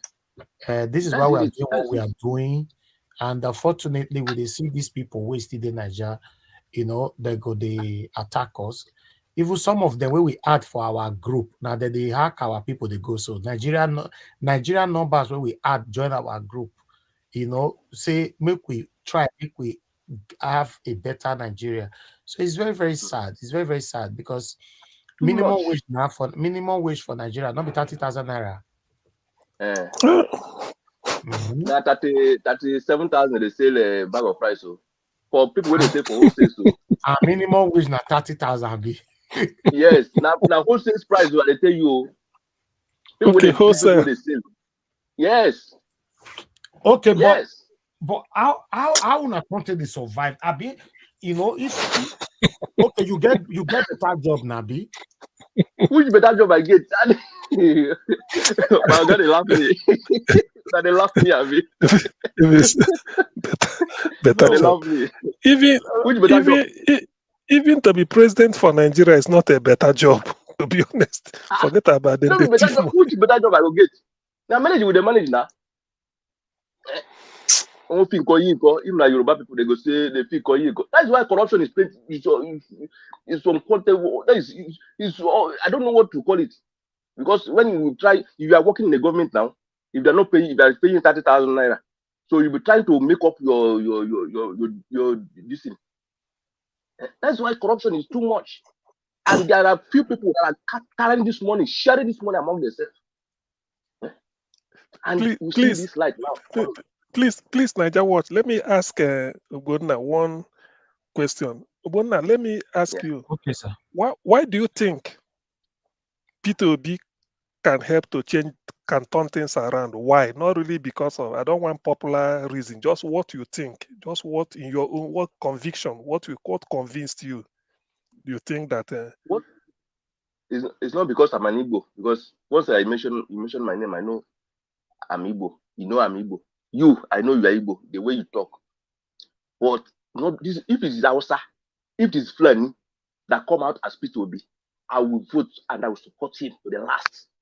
If it is Yoruba that is standing as P2B today in Labour Party, going for election, presidential election, I will still vote because I trust the man. The way he talk, the way he do, even have done it in Anambra now. He has done it in Anambra. Go and verify. Not be the word where come from somebody's mouth. You go know the type of heart he have, the kind of the thing that is the kind of person the person is made of. You understand? When a man ruled Anambra for complete 8 years without borrowing a dime, and after everything, he paid all the workers, all the pensioners, all the contractors. He don't owe anybody. Go and verify. It's enough now. Not only Igbo people love this man, everybody in Nigeria. He traveled to the far north where these people that are talking trash now cannot go. Tinubu cannot go there. He cannot go inside that. There's a place he went. He went inside the north, very far place. They get a place, they stop the car, they use leg. And people are shouting there. I don't know whether you have watched that video. People were shouting. For years, decades. No politician has ever come here, but this man go inside that place. Even when people think that if he go there, they will kill him, they will, but he go there and come out. He's the rock we are calling him. This man is stand different from others. He said something one certain time after his tenure in Anambra. He said, if our eyes will be open to see what they are doing in government house, whenever we see them, we stone them. Okay. He said it before he started joining presidential race. My brother. Niger Watch, how are you, sir? I'm fine, sir. It's Kingsley, sir. I'm back. My audio was malfunctioning. Okay, hold on. I'll come to you. Let me round up with Mazi Ogbona. My brother Mazi Ogbona, to be honest, I feel your pains. I just hope that we can get it right this time. I live in Nigeria. I spend more time in Nigeria than abroad. I'm seeing everything by myself. To be honest, I'm seeing everything by myself. The suffering is on the high level. People cannot be living on 30,000 naira minimum wage, and at the end of the day, some of them have job of 25,000 naira a month, or 30,000 naira, or 40,000 naira a month. That is why you see that. Sorry that I have to use this word. That is why you see that almost everybody in Nigeria lie. No truth in their mouth. Why? Because they lie to get extra money before the month end. They lie. So I caught some of my workers always lying. I said, why are you always lying? Then one of them, she now have to open up to me that I don't like it, but if I just have to do this to survive. But it's not nice. So many of the things that people are doing in Nigeria, not that they really do like it, not all of them like it, but it's a way to just survive because of the failed system. And I hope we get it right this time, though. I hope. Very much, my brother. Thank you for joining us. Let me quickly hear from another person here. Mr. Kingsley, talk to us, sir. Good evening, Niger Watch. How are you, my brother? I'm very good. Thank you, sir. God bless you. God bless you. Mr. Ogbona, how are you, sir? I'm fine. And you? I'm good, brother. I'm good. I really feel your pain, brother. I feel your pain. Sometimes I weep especially when I talk about Nigerian matter. Sometimes I break down in tears because it seems like something that we cannot solve, like a conundrum, a puzzle. None of us can do anything about. But it is not so. I am begging you. You've been strong. Thank God you've not turned into an arm robber, because these people will force people to do things they don't want to do. Okay, please just rally as many people as you can as well that are thinking like you, so that we can all band together to turn this country around and take it away from the criminals. The arm robbers are in Nigeria. They are not actually arm robbers. These so-called Tinubu and their likes, they are the ones that need to be behind prison. Okay. Anyway, Niger Watch, let me start with my final submission. I wasn't a part of the earlier. Okay, sir. Please make it within 5 Okay, minutes. Thank you. I'll make it very fast. Number one, how did we get here in the first place? Number two, Tinubu, or whatever they call him, Chief Nubu, should never even have the opportunity to be in this position to start with if there was proper vetting of the candidates. We are now talking about overturning or removing him and not getting him to be a president after he has been president-elect by fraud, of course, through Mahmoud and his cohorts. They brought him in there. But he should never have been in this position to start with. So there's a whole lot of work we have to do. After we get Peter Obi, our president, in, and we get Dati in. Okay, like Ogbonna said, the reason he's supporting Obi, anybody will rightly support somebody that have deep integrity. Okay, if Dati was to be the president, a person pursuing the presidency, and Obi was to be the vice, I will still, if I was in Nigeria, I would still vote for that man and Obi, because that man has the same integrity like Obi. Okay, 7 years ago, or 2015, I first came to know Dati about 2015 when he was talking about is it Bukhari? No, sorry, Buhari coming in as president. So this man was saying that Buhari, the interview was with Akedirolu. So he was saying that Buhari does not have any idea or a clue on how to stem corruption. So the guy laid down 7 points on how Nigeria can stop corruption. This man was saying that Buhari coming in is like a man that is trying to stop a goat that has been left to eat the yam in the barn. Now you are trying to push that goat. That's what Buhari is going to do. And that was precisely what has happened in this man's tenure. No fraudulent people have been stopped. Nothing has happened. Okay, the fourth point I'm making, why that man can be a president and vice president successfully is what I'm telling you now. He knows what he's doing, and he does not mince his word either.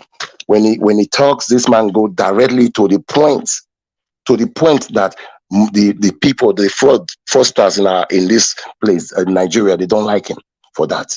But he's been saying facts, like that video that you played. I watched the entirety of the interview. And when that guy was trying to Shane was trying to point to him that he is not a law-abiding citizen. He is, but he's saying the truth. What those guys cannot say, Rufai is the only one that is trying. What those guys cannot mention on national TV, this man says it boldly, because that is the fact. Somebody like Tinubu cannot be our president by no chance. Okay, number four. I don't know how the Nigerian court works, okay? I do not know. But one thing I know, they should resist the temptation to adjourn this matter, like they usually do most of the cases that go on for years. They should resist that urge. Whatever they have been paid, if they have been paid, they should give it back. This matter should be dealt with promptly. Otherwise, they are playing with a gunpowder in their own camp. Okay, that is what I know. They should resist that and give the money back. And like in Kenya, round up. Yeah, I'll wrap up now. Like in Kenya, what Kenya did, they should look to that the precedent that was set by Kenya. And if they have to bring this election to null and void election, they should do that. Okay. And the 16, I would say, by all means necessary, we have to hold our judiciary, these people, the judges, the Supreme Court, we have to hold them responsible. One way or the other, Nigeria Watch, we have to bring results to our country. Like my brother Ogbonna and so many Nigerians, they are under fire every day of their lives. We have to bring relief to our people. Thank you very much. And all the panelists, I'm happy to be with you guys. I'm all the way with you guys. Okay, God bless you, sir. Nigeria Thank you, Mr. Kingsley. Thanks for joining us this evening. God bless you. I really do appreciate you. Looking forward to having you again. Thank you. All right. Let's hear from Mr. Alex.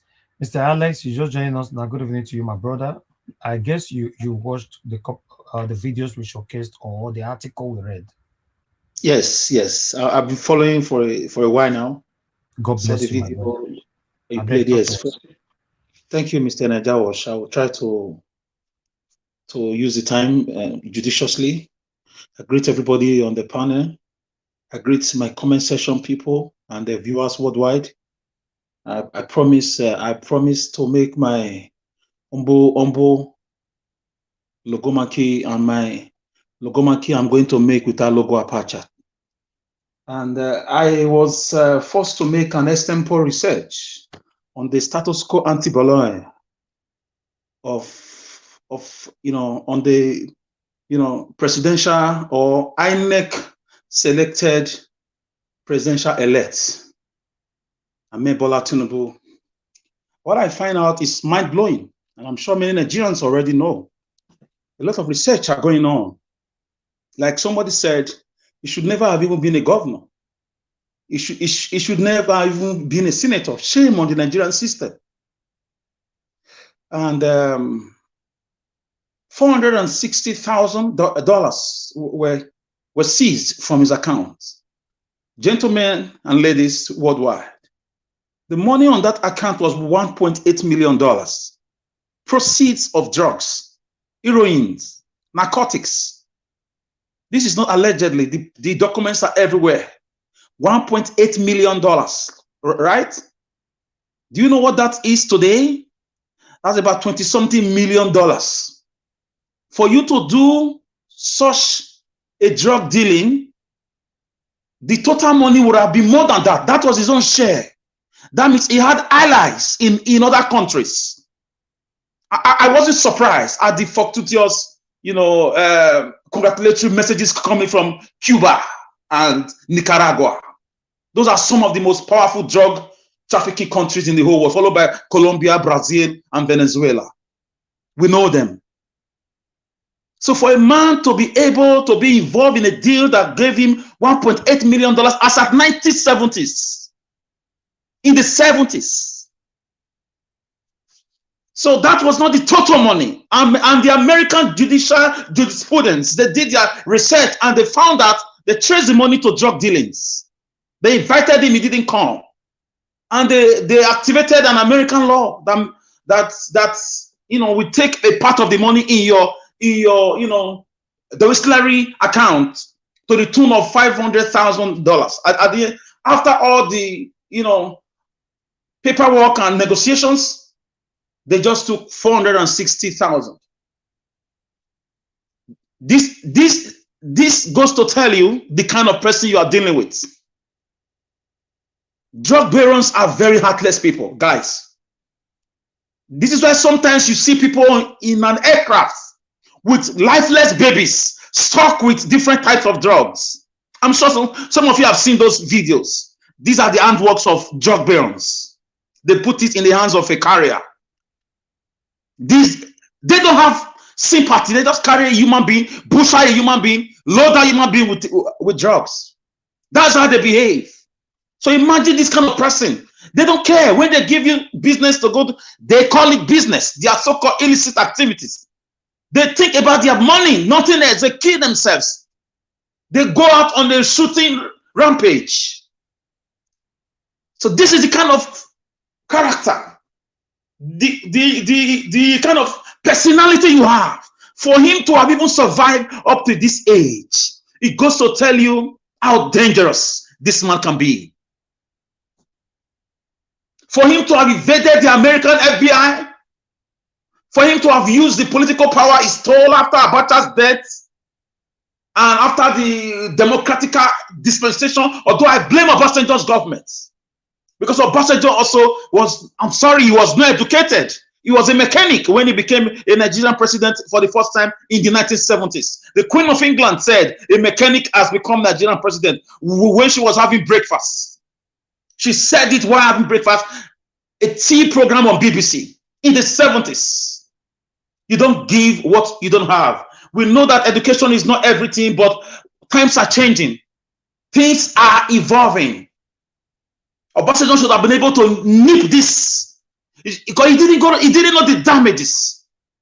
Rather, he left Lagos to him, a whole federal capital territory of Nigeria before. He left Lagos to him from 1999 to 2007 or 2000 and something. That was where Tinubu became how he became. He became stronger. He became more powerful because the shipping, he was no longer doing normal. Allegedly, it was all about shipping in large quantity to different countries. Then he used the money to buy estates, to buy politicians. Politicians go cap in hand to beg for drug money for their political campaign. This is why he was bold enough to say, I made this a governor. I made that a governor. I made Buhari fail 3 times. I called him and I made him a president. Ebilo come, it's my turn. This is the kind of man. This is why you see the Togri in Lagos, because you cannot give what you don't have. What he has from his upbringing, from his way of life all these years, he poured it on Lagosians. Hence, you have Agberoism, Togri, illiteracy everywhere.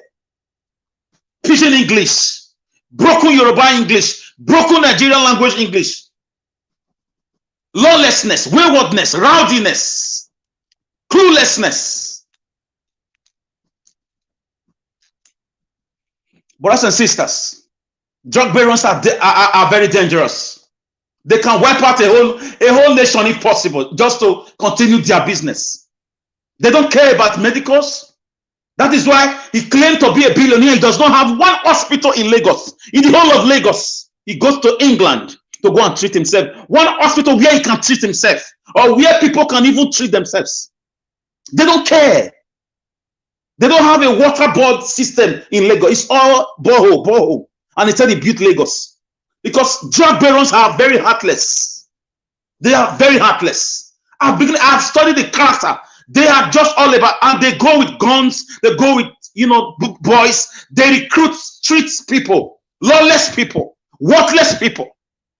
And they even make them more lawless. Hence, you see, MC Oluomo is a product of this character. Only God knows how many illicit drug activities MC Oluomo must have done for him. Only God knows, before he made him so close to him like that. You cannot produce professors when you are a heartless, wicked, murderous drug baron. That was $1.8 million in your account, traced in Tinubu's account, in somebody's account, traced by the American government to drug dealings. At 1970s, it's a lot of money. Ganifa Wemi brought up this case when Tinubu was trying to be a governor.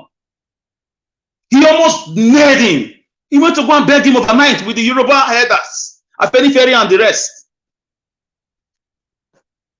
For you to have $1.8 million, that means the deal must have been worth $10 million or $5 million. That was your share. That was your profits. Other people who were in that gang, many of them were taken down by the American system. Many of them went to jail. This is a man that you want to make a president. God forbid, capital rejectamenta on that. I just say I should make this little expose or expository, analysis, so that you will know what is coming. What you saw under Buhari's government, should it happen, God forbid, it's gonna be 10 times worse. Everybody will not be wishing for Buhari's government again. Buhari said, you will remember me. He knows why he said it. If it is a real or the fake Buhari, we don't know. And El-Rufai is aware of all these gimmicks. Aisha Buhari is aware. Late Abba Kyari is aware. President Abba Kyari, that is a former policeman who is being dragged by American government for drug dealings, is aware of all these things. They're all aware. Even Anek Tema Yakubu is aware. We have the information. Nigeria is in the hands of a senseless, uneducated, or acquired or bought professorial and doctors, lawless citizens who are romancing drug barons around the whole world. And let me tell you, Nigeria, from our research, we found out that these guys are linked everywhere. Nicaragua, Kenya, Tanzania. They have contact everywhere. Venezuela, Brazil, they are like that. It's going to be a very bad government. In fact, it can't stand. It can't. This is why Obi came out. When it came out, the hand of God is upon Nigeria. No Nigerian is more Nigerian than any Nigeria. You call yourself a man that built Lagos, and if you go to some part of Lagos, you'll be wondering if you are in Somaliland. Go to Okoko, go to Alagbole, go to some parts of Lagos, even in Surulere, you go to Ajegule, these are the characters of a drug baron. They don't care. They do what they like. They fix who they want to fix. They kill who they want to kill. They develop who they like. Whatever they want to do, they do. So from a little research, I cannot over-explain it because of time. Guys, I like what Obi is doing. Obi is using the pen and the paper against them. Obi is letting them know that the power in the people are more than the people in power. Obi is letting them know that Nelson Mandela could do it, but we are not going through that route. Things have changed. If there was technology in the days of Nelson Mandela in 1960s, he would not stay in prison for 27 years. No, because the social media would have bombarded that wicked government the way we are doing on these guys. How can you tell me a party that didn't do anything for a nation for 8 years won elections and they won by 10% of the total voter registered? I don't get that mathematical abracadabra. How do you explain it? Okay, allow us inspect all these materials. You are acting nonsensical, and non sequitur.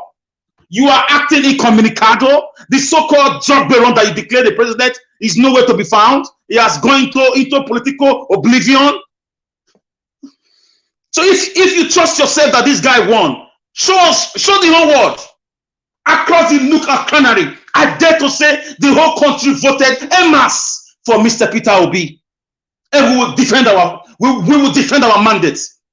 They don't know what is coming. This is the last straw that will break the camel's back on the most postponed doomsday Nigerian second civil war, and it will be a civil war against evil politicians. We will all get behind Obi as we are doing now. There's no escape route, and the world is watching too. Thank you. I'll just drop it here. Thank you, my brother, Mr. Alex. Thanks for your submission. As always, your passion. Nigeria, please let me just add, like that guy said in Ibadan. Yes, like that guy said in Ibadan. You said you rule a nation as a party for good 8 years. You cannot fix common electricity. You cannot fix common road. That's local government in some countries their students are using road as their projects. They are using electrical project as their projects. Man, these guys are shameless. The APC-led government and the PDP, they are shameless. Please, I just feel like throwing up. Thank you. All right. Thank you. In fact, one moment, Niger Watch. In fact, I think with P2B coming, every university campus has to give themselves electricity, tar their road. They have the Department of Civil Engineering and all the engineering. If they can't do it, let them remain in darkness. Nigeria should only cater for those outside. The university should be a country of their own and fend for themselves. Do everything they have. That is where the way it is done in Kenya. Their campuses they have their own NEPA inside their campus that give them anything, won by students. So that should be a new way of thinking in Nigeria. Should P2B come in, this thing should be done. We can't have to rely on contract to power our, maybe invite China to come electric. The university should be able to do it. They have an electrical engineering department. Whatever it takes, they should do it, and then even sell electricity to the community where they are located. That is the best way to go. Thank you.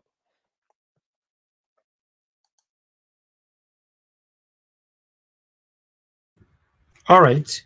Thank you for adding that on, Mr. CM. God bless you, sir. Okay. I think the last person we have on the panel now that needs to speak to us is Mark Okunsai, are you there? Can you speak to us now? Yes, I'm still on the bus, so is the echo? Is it okay now? That's fine. Let's just quickly take your submission. That's fine. Yeah, it seems by now most of the speakers have already touched on the points that I wanted to say. But what do you call it?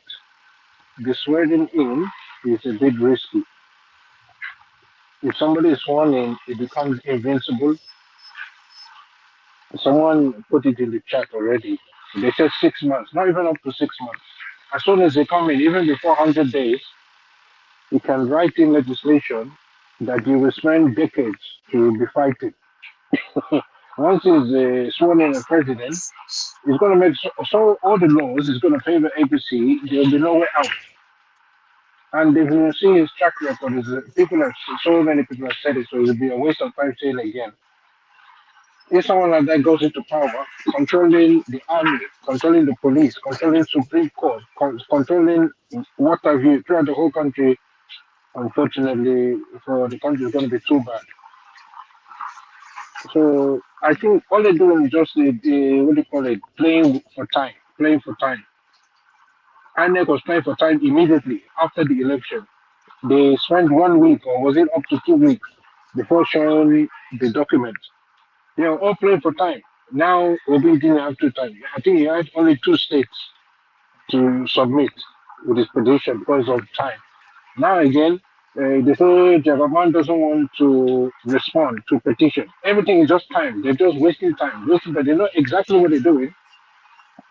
It goes back to my saying, talking about swearing in. If they swear somebody in, then he's going to make so many laws in few days, few months. You will spend decades before you can even get anywhere after all those laws. That was my contribution.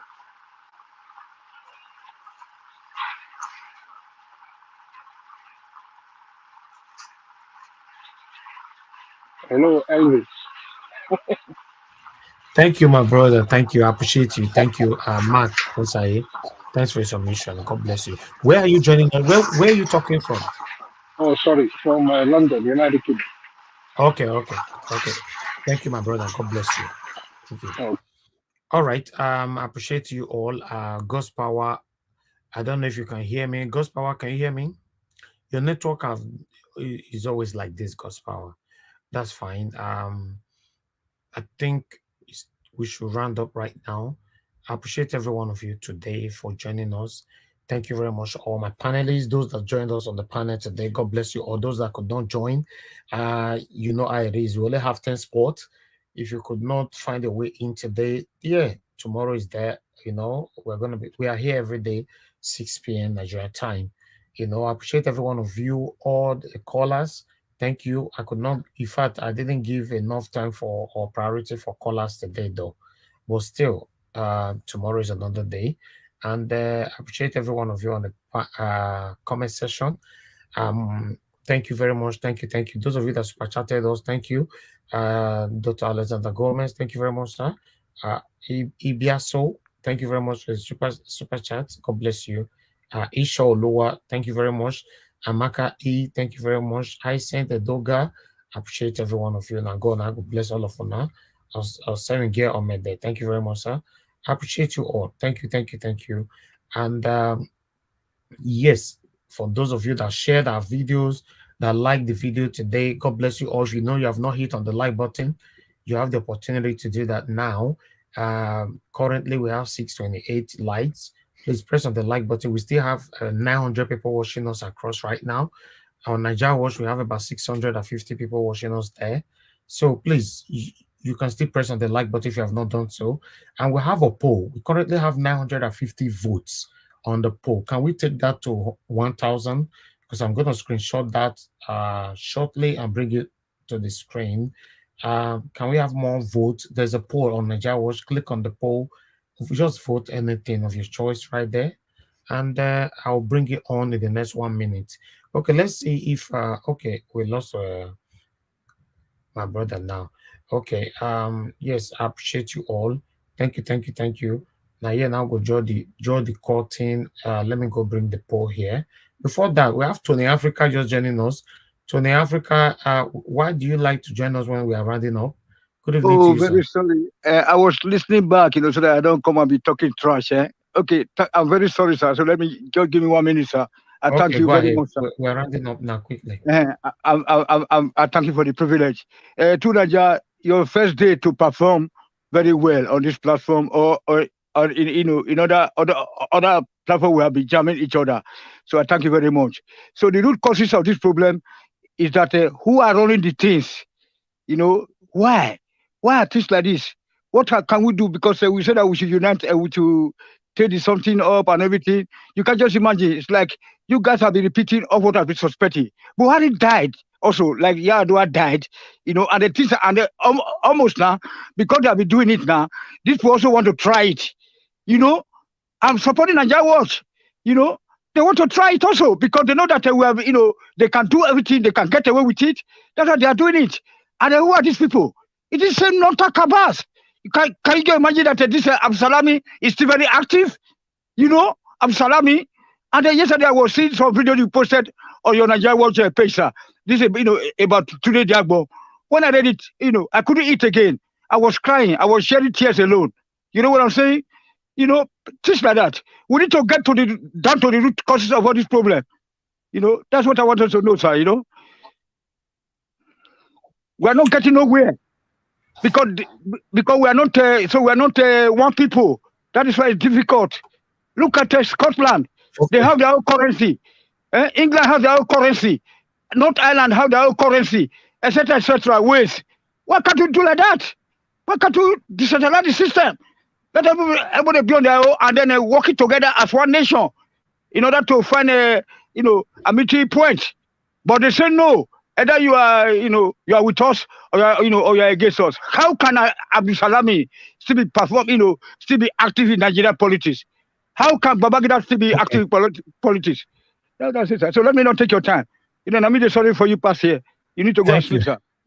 Thank you, sir. Thank you. I really do appreciate you. Thank you. All right, my people right there. I appreciate every one of you. Before I acknowledge the people on the comment section, I would like to quickly bring in the poll right here. Let me put the poll on the screen quickly, so that we can see how many people that voted and the percentage. Okay, this is the poll right there. According to what we have here, you can see we have 957 votes. Same question every day.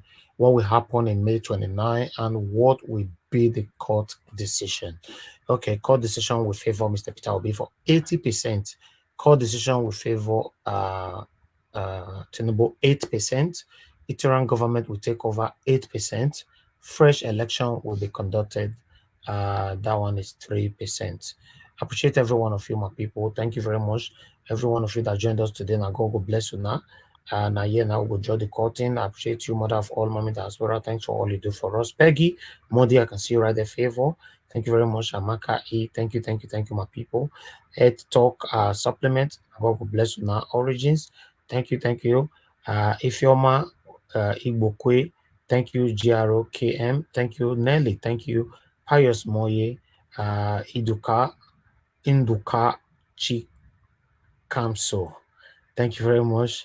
I appreciate you all, my people. Osifo Erling, thank you. Dr. Alexander Gomez, thank you very much. I appreciate you all.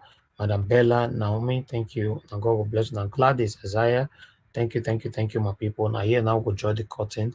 I just wanted to quickly acknowledge some people right down the comment section, but as you all know that I cannot acknowledge everybody. But I appreciate you all. Moses Cousin, thank you, Efosa. Our 7 gear, thank you very much.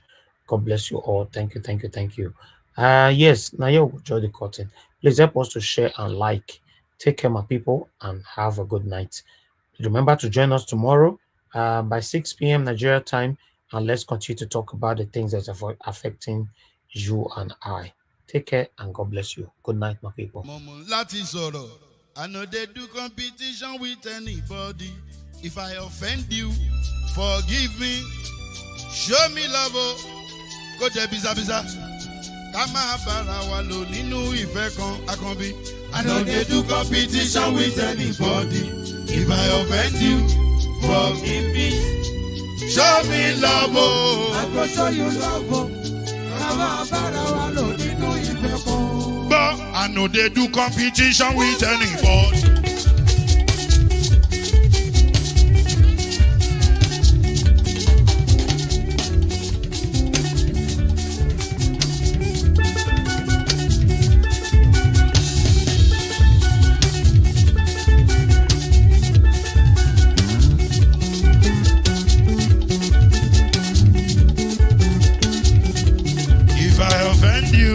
Forgive me, show me love, oh, I go show you love, Kama bara wa lo nínú ìfẹ́ kan. I know they do competition with anybody. If I offend you, forgive me. Show me love, oh, I go show you love, oh, Kama bara wa lo nínú ìfẹ́ kan.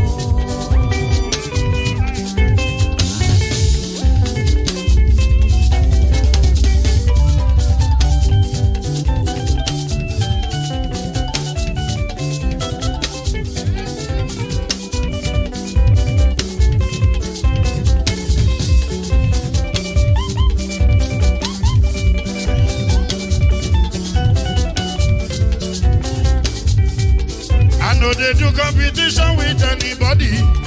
If I offend you, forgive me.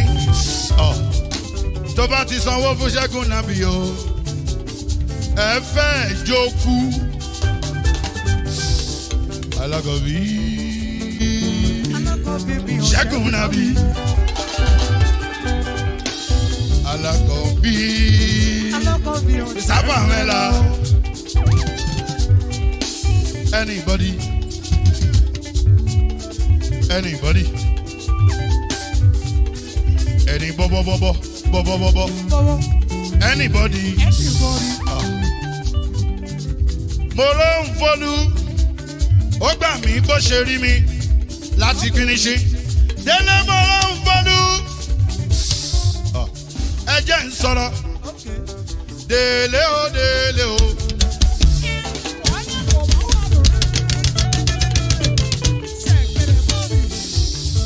Hear this and hear me where we are through the service. I just want to share this to those of you who are from Nigeria, and even if you're not a Nigerian. Isaiah chapter 5, verse 20. Now after that, I say grace and go. Message is over. This is for Nigeria. It's a woe to them. Whoever is trying to take the statement I will take, make sure you quote the scripture. If you don't quote the scripture, don't take my statement. Even if you're a blogger, quote the scripture. So woe to them that call evil good and good evil, that put darkness for light and light for darkness, that put bitter for sweet and sweet for bitter. He said, woe to anyone who will see evil and they say this evil is what? Good. Anybody who calls evil good, say woe to you. God speaking. Not me. It's not David Biomia who says so. He said, woe to you that will look something and it's bad and say this bad thing is good. And then he says something good and he said this good thing is bad. He said, woe to you. Nigeria has come of age where every Nigerian now must stand up to say evil must stop. The destiny of Nigeria must be taken by the Nigerians. We can't watch politicians mess up Nigeria. They've done it, and it has come to a point where they think that they have every authority to do what they like. No, the Nigeria is bigger than the politicians.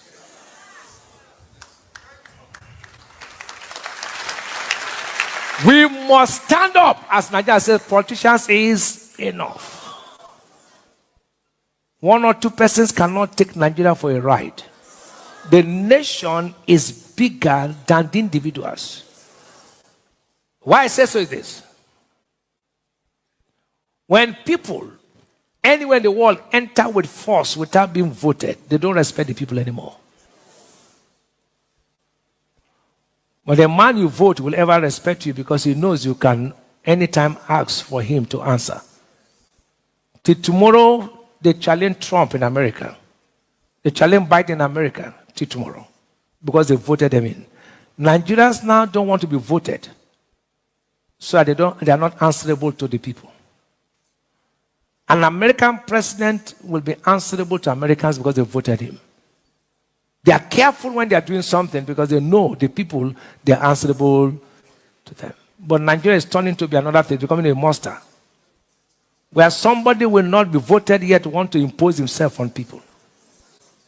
It's high time the church, other religious bodies, I don't want to call other religious bodies, the judges, the military, the students, every Nigerian will say no to very few politicians. Enough is enough. We must not call evil good. If INEC chairman knows that he will not be able to conduct election, no point for 306 or 305 billion to be voted. There was no point. They would have used it for education. No point doing an election that will not have any effect.